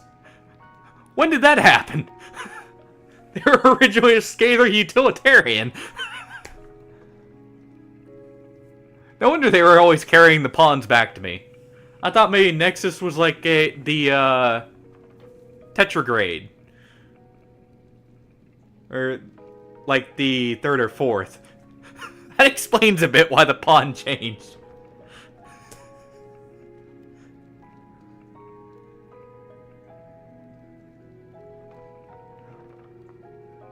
I'm curious how many of the devs from this game are actually returning in 2 as well. Wait, did that just say the enemy advisor was Yoko?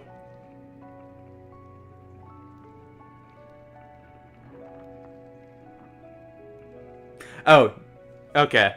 So that's just a funny instance there. Because they shortened it for that specific segment. Since I used one of the default names for the pawns. Yeah, he was a chunky boy.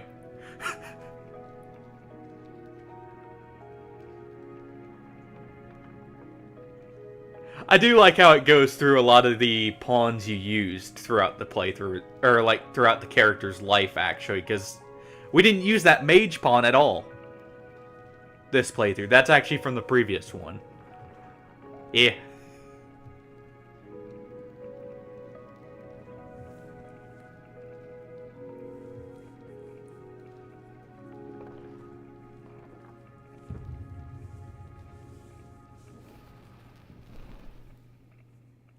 That's a very cool way to show you the stats for all of the, or like for your character as a whole.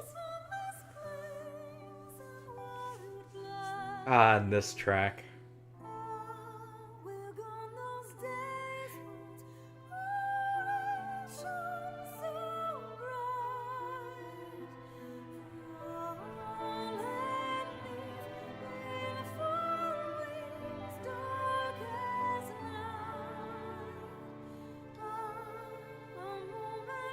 Yeah, I mean, the story is about your, like, force of will, basically.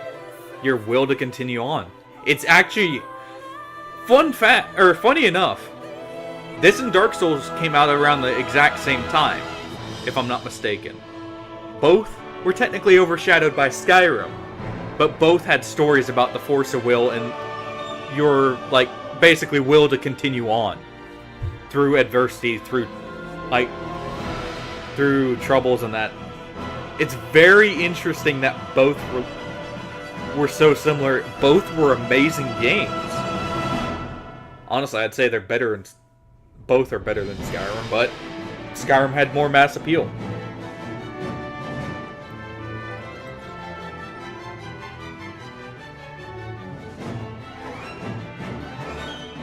It is very interesting with that kind of correlation between the two. And from two very different devs, technically. Or, like, publishers, at least.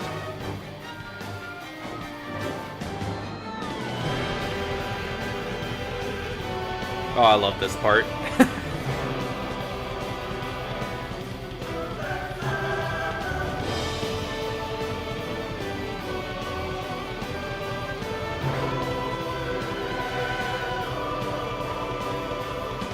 Yeah, exactly. They're two of the like good devs that are left. Because it used to be Bethesda was actually good.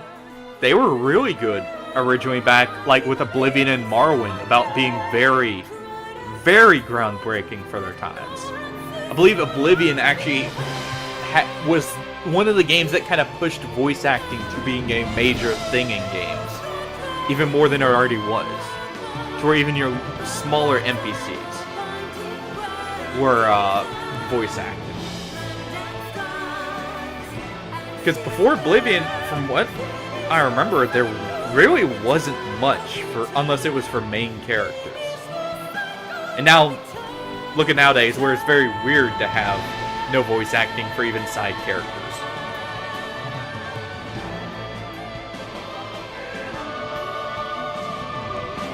If I'm not mistaken, doesn't the main menu theme change after you beat the game too? I could be wrong there, but I think it actually does change with at least the Dark Arisen version.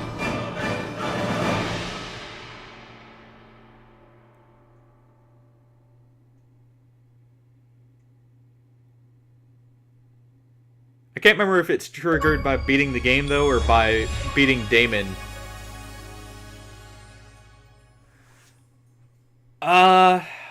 There's some trigger that I believe. Oh, no. It doesn't. Okay. There's some trigger that I've had that did change the main menu theme on this game once. I don't know what did, or at least I can't remember what did it. But I did get a different one. I'd have to listen to the original theme. Because if you don't know, the Dragon's Dogma Dark Arisen version actually has a different main menu theme. So I'd have to go back and listen to the original theme and see if it's the same one.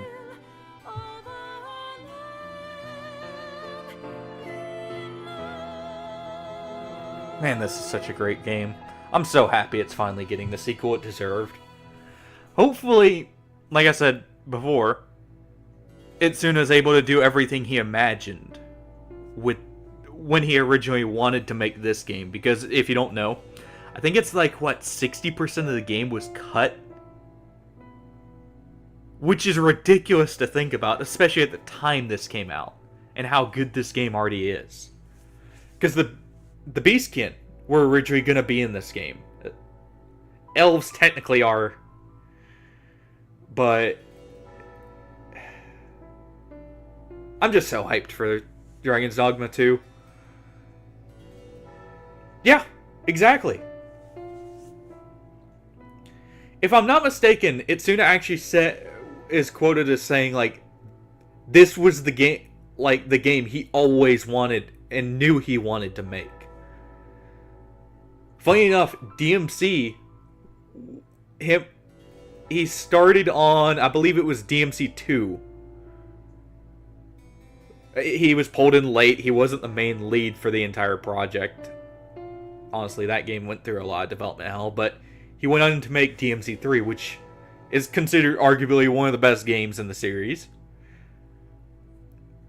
He also made DMC 4, which honestly is good. Or I should say he directed, not made. It's a lot of people that goes into making those games, but... And then this came out. From, like, just him finally getting the go-ahead to go with this. And, if I'm not mistaken, he also is quoted as saying, like, he finally felt that the technology was there to do this, which, even for today's standards, this game actually has a lot of groundbreaking tech going into it.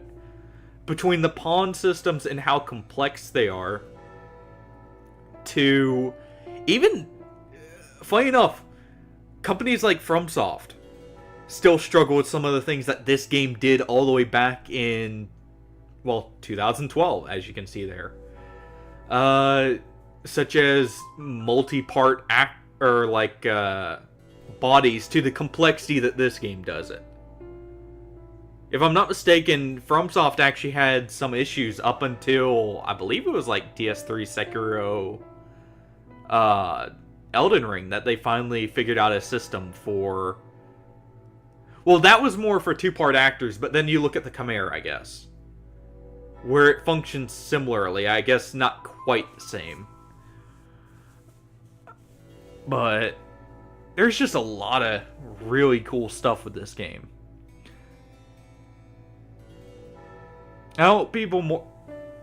Even if they don't pick it up before Dragon's Dogma 2 comes out, I hope they pick it up after and give it a playthrough rather than just looking at it as, oh, this is the previous game, but I don't need to replay it.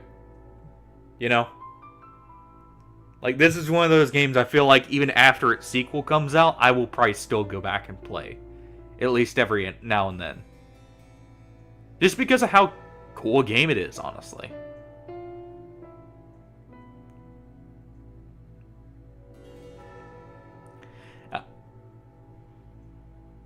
I hope so, honestly. Well, Kinda.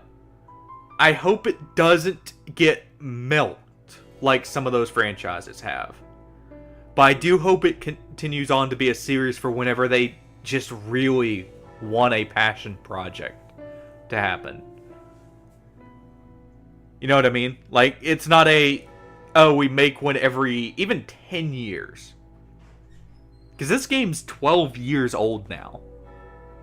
Technically.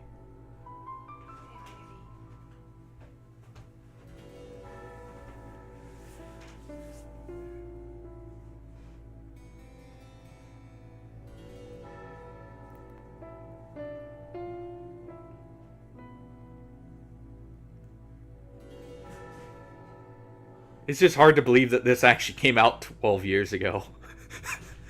For multiple reasons.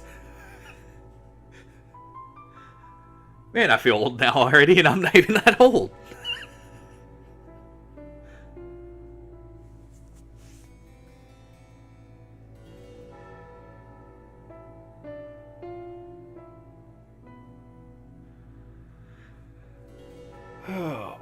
I do hope more game companies also learn from Dragon's Dogma 2 when it comes out. Yeah. And I hope a lot of them take from this. And even Baldur's Gate. Baldur's Gate, I have a few issues with some of the stuff, but that's more baked into D&D 5th edition than the actual game itself. Because they had to carry over a lot of stuff from 5th edition. Some of it good. Some of it not. But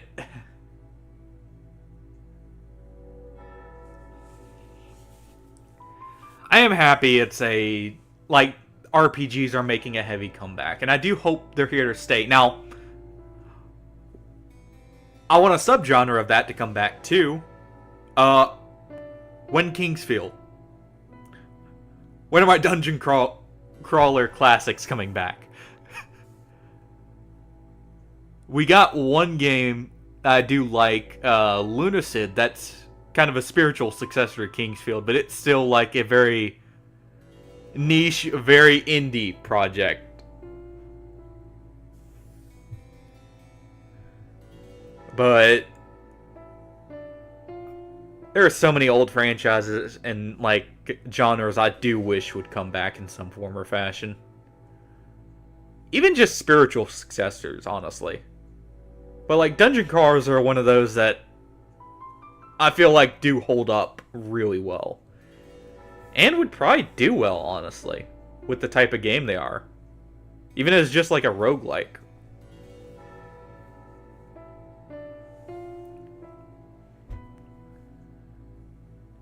I personally don't know as much with anime. I see clips in that, but I don't really watch as much lately. I did watch Castlevania, and honestly, that was an amazing series, but that's about the most recent one I've watched, personally. So I can't speak on that. But yes, that's another franchise they could really do with bringing back. Then again, didn't they lose a lot of the lead devs that kind of made Mega Man in some ways? I think they probably spent too much time without it. Like, I don't know with that one at this point. I would love to see it come back. Especially the classic Mega Man style. We kind of saw that, I guess, with, what was it? Mighty Number 9? I can't remember the name. That may be it. I can't remember, but it wasn't quite the same. And then you also had the Battle Network series, which I personally loved. I would love to see something like that come back. Though I guess For the King 2 technically did kinda pull from that one, from what I understand.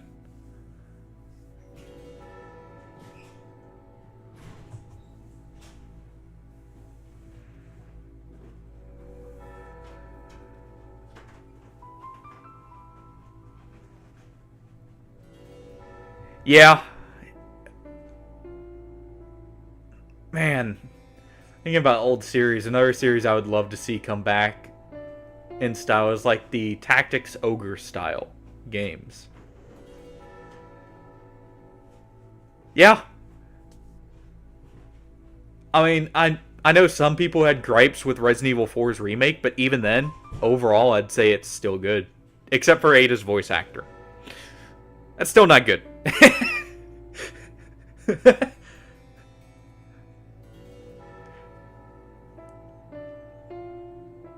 That one's still, just a little bit lacking in the enthusiasm, among other things.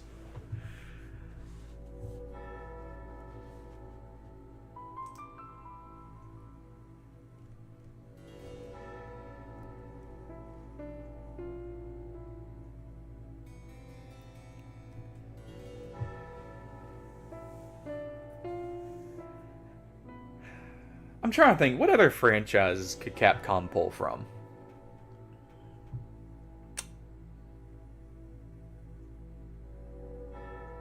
Like, older franchise... Well, I guess Darkstalkers would be an old fighting game franchise they could try and revive.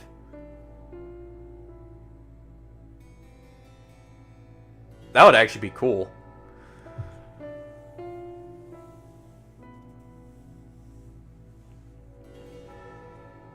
Let's see.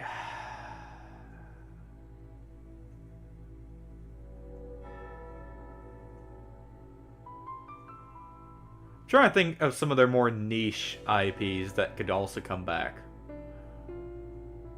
And that would probably be, like, actually good in the modern day. Yeah, that's one I have seen thrown around. With Dragon's Dogma 2 getting a sequel. That people are wanting to get a sequel as well.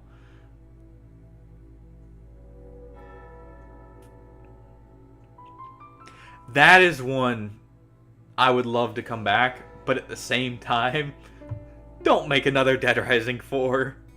3 was good, 2 was excellent. Honestly, the first one was excellent. But don't make another Dead Rising 4. We don't need the Zombie Frank DLC again. Or the holiday special version of Dead Rising 1. Though it did have some good things going for it. It's just the overall story and what they took out ended up killing it for me. Like Psychopaths not really being unique.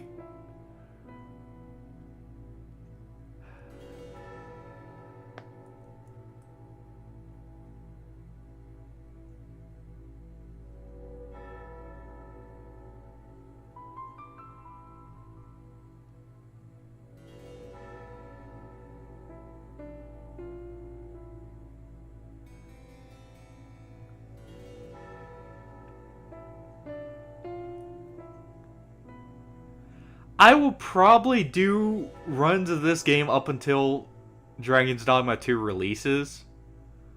I don't know what I kind of came up with doing this run just because I thought about it after one-shotting the Drake in Devilfire Grove.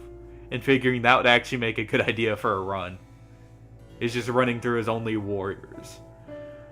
I may do a solo, like a true solo run next. Who knows? I'm definitely going to be running this game at least until Dragon's Dogma 2 launches. If only just to enjoy it for a little bit longer.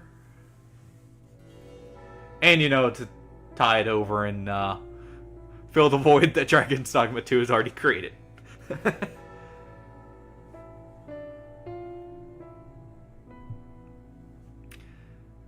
It's one of those games where you know you want it, you know you need it, but you can't quite have it yet.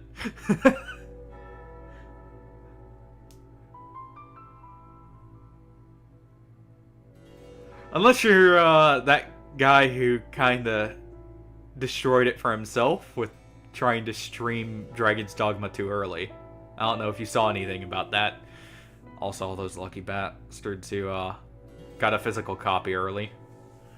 I'm buying mine digital, but I know I could have possibly found a way to get it early. Not like it really matter, because I'm wanting to stream it fresh. So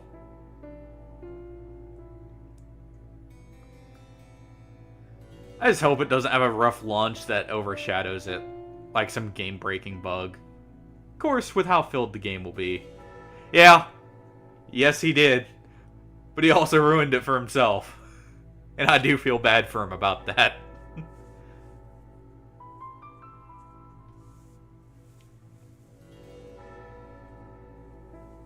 Oh. You know, load up the save and see. Try and come up with an idea for the next run.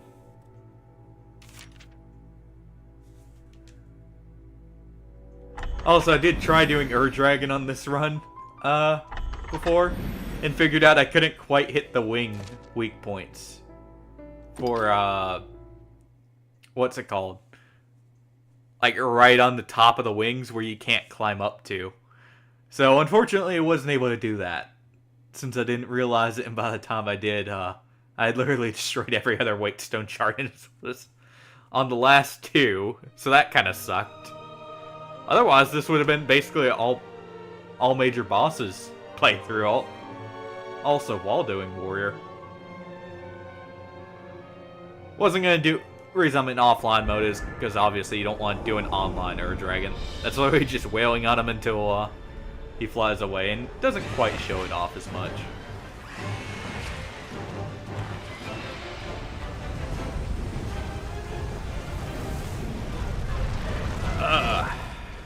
I do wonder how they're going to do this kind of scene for Dragon's Dogma 2, because look at how good this already looks.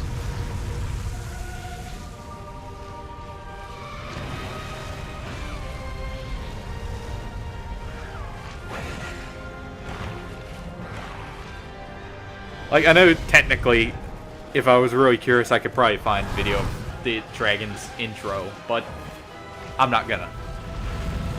I want to experience that for, like, just brand new, right when I'm about to play it.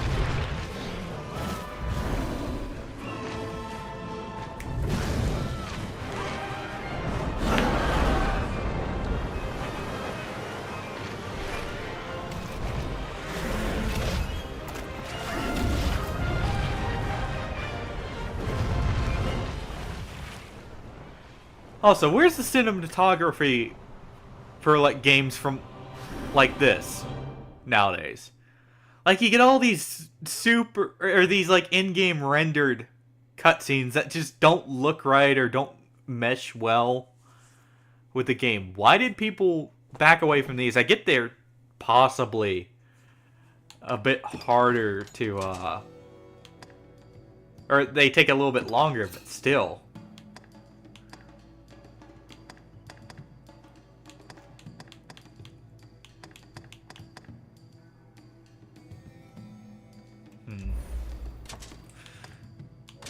Well, I'm already getting an idea of what I want to do, for one.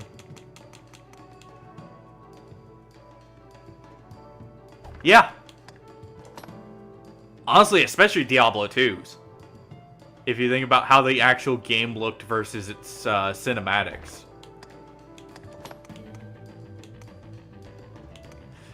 Just to keep some carry weight. Or wait, that's... Oh, no, I didn't say that. Okay. I was about to say... No, I'm not doing that.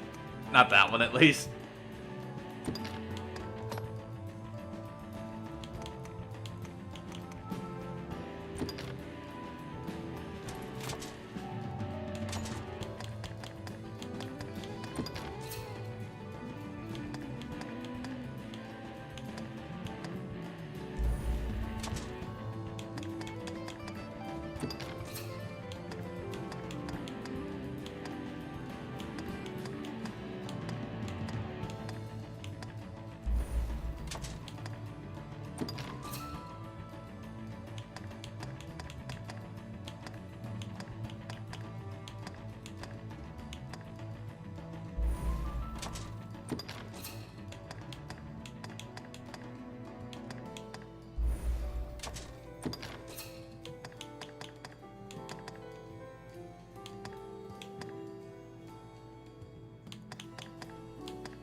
But no, like, it's just, you go back and play games like these, knowing people won't play them just because of how old they are, and not realize just how good some of these games really were. And it's honestly kind of sad in some ways.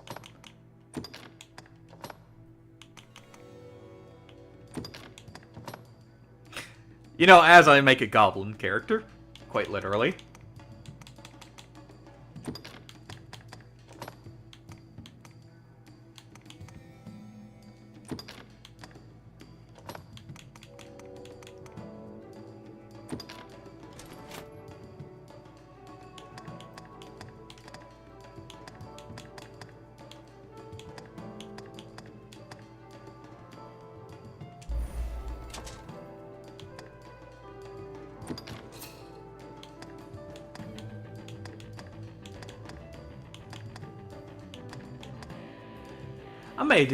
I'm still thinking on the true solo run and see how that goes.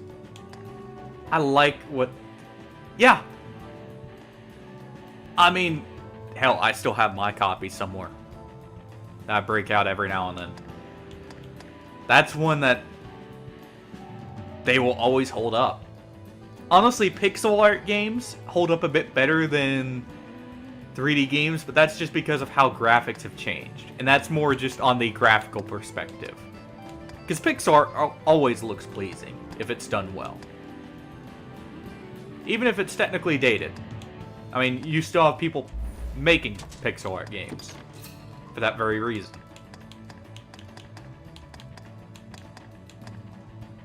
Calls back to a simpler, and, like, more passionate time in some ways.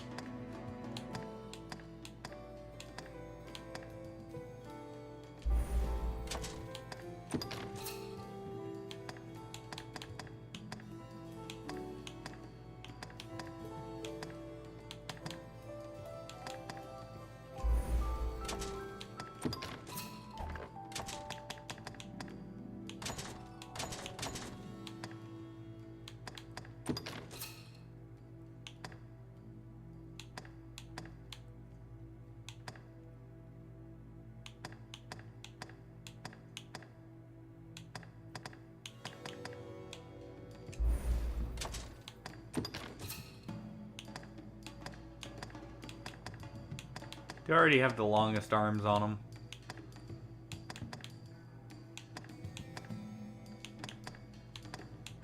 Yeah, it looks like it.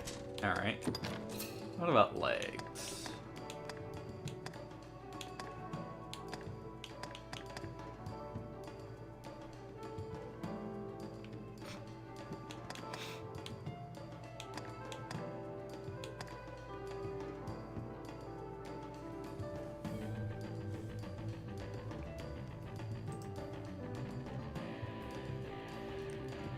Well, not traditionally. I guarantee you, if you mess enough with the character creator, you know, it'll work. Sorry about auto mod right there. Apparently, sucks. Can be something it sees and holds for a second there.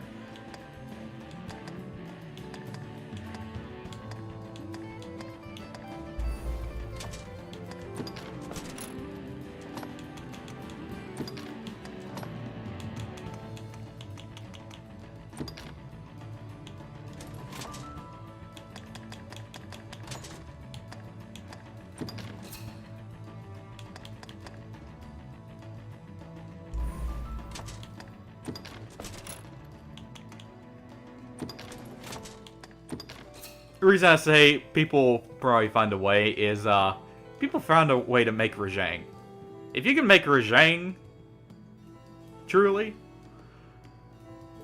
as a character, I could see some tomfoolery happening that gets people to, make at least dwarves and, like, gnomes and that.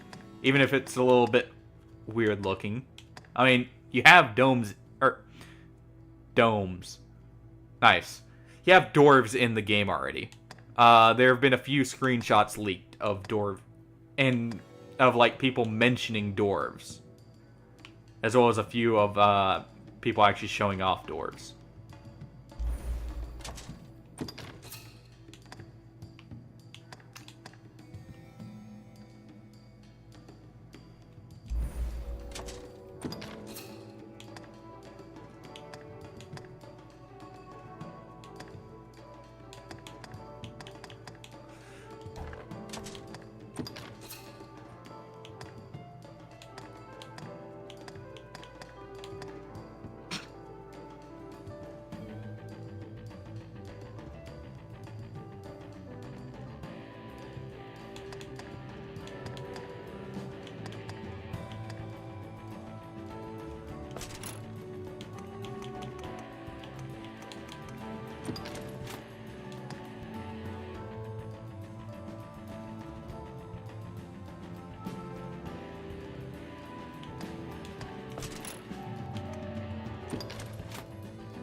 Yeah, that looks good for the next run.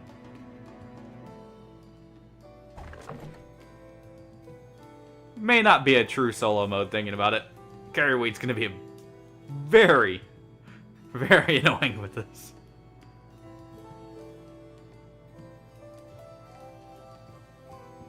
Hey!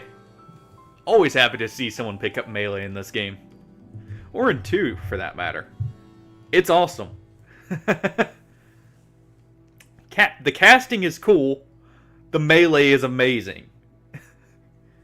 It just feels so good. It was nice hanging out with you.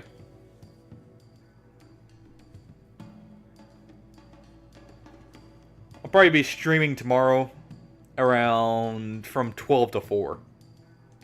By the way.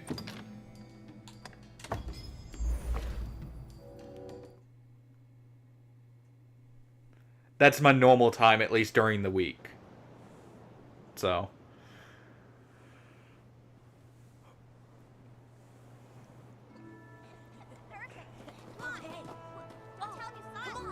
But I'll catch you there. I'm just gonna go through this initial cutscene. I should have adjusted head size. I didn't think about it. I would have made this even better. I may go back after this stream and edit that.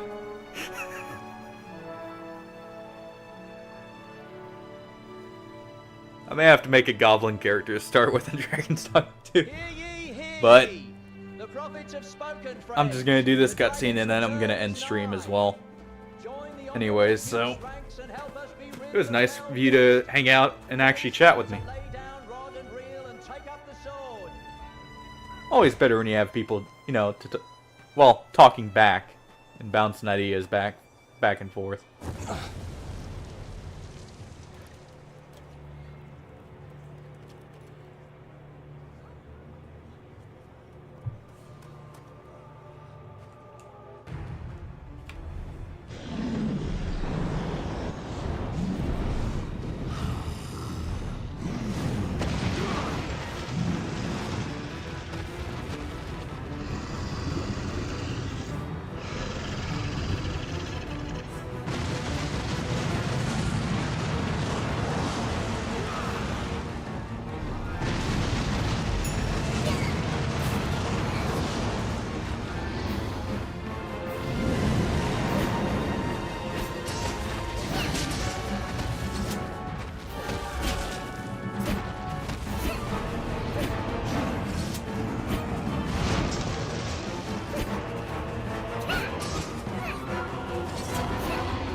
Worthy Smith.